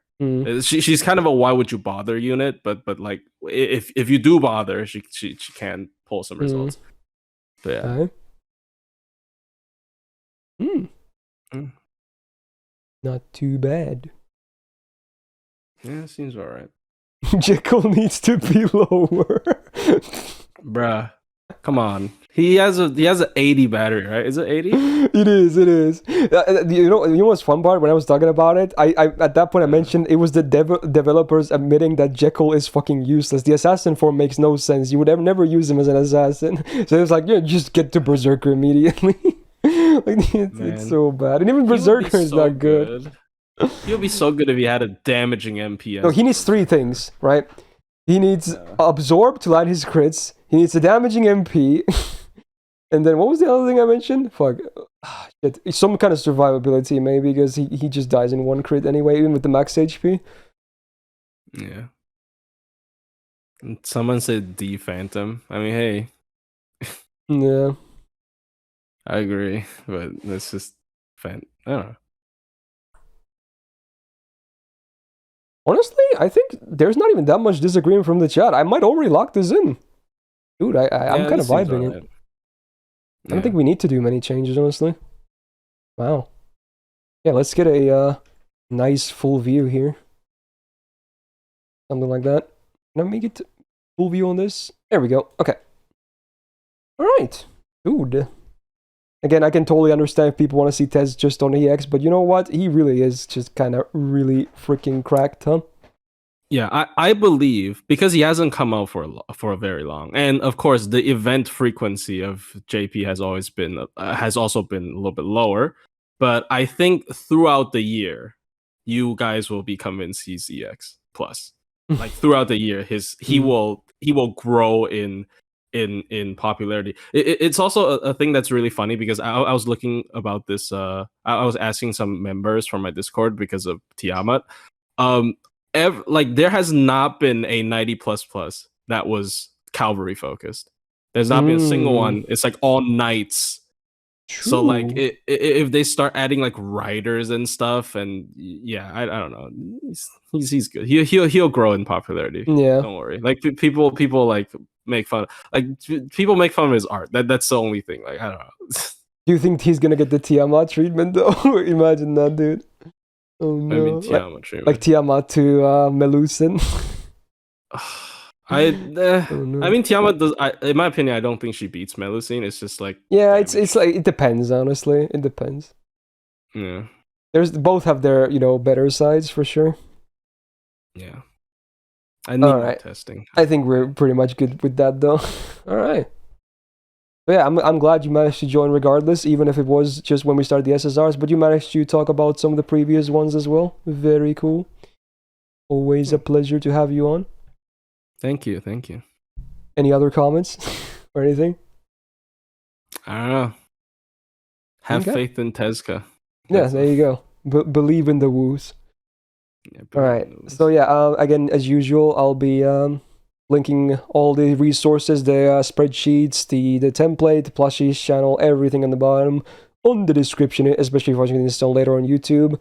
And definitely, again, do subscribe to Plushie because he pumps out a lot of good videos and very informative stuff. And again, especially a lot of these servants that you might be seeing, and also future servants, he always does good coverage and testing.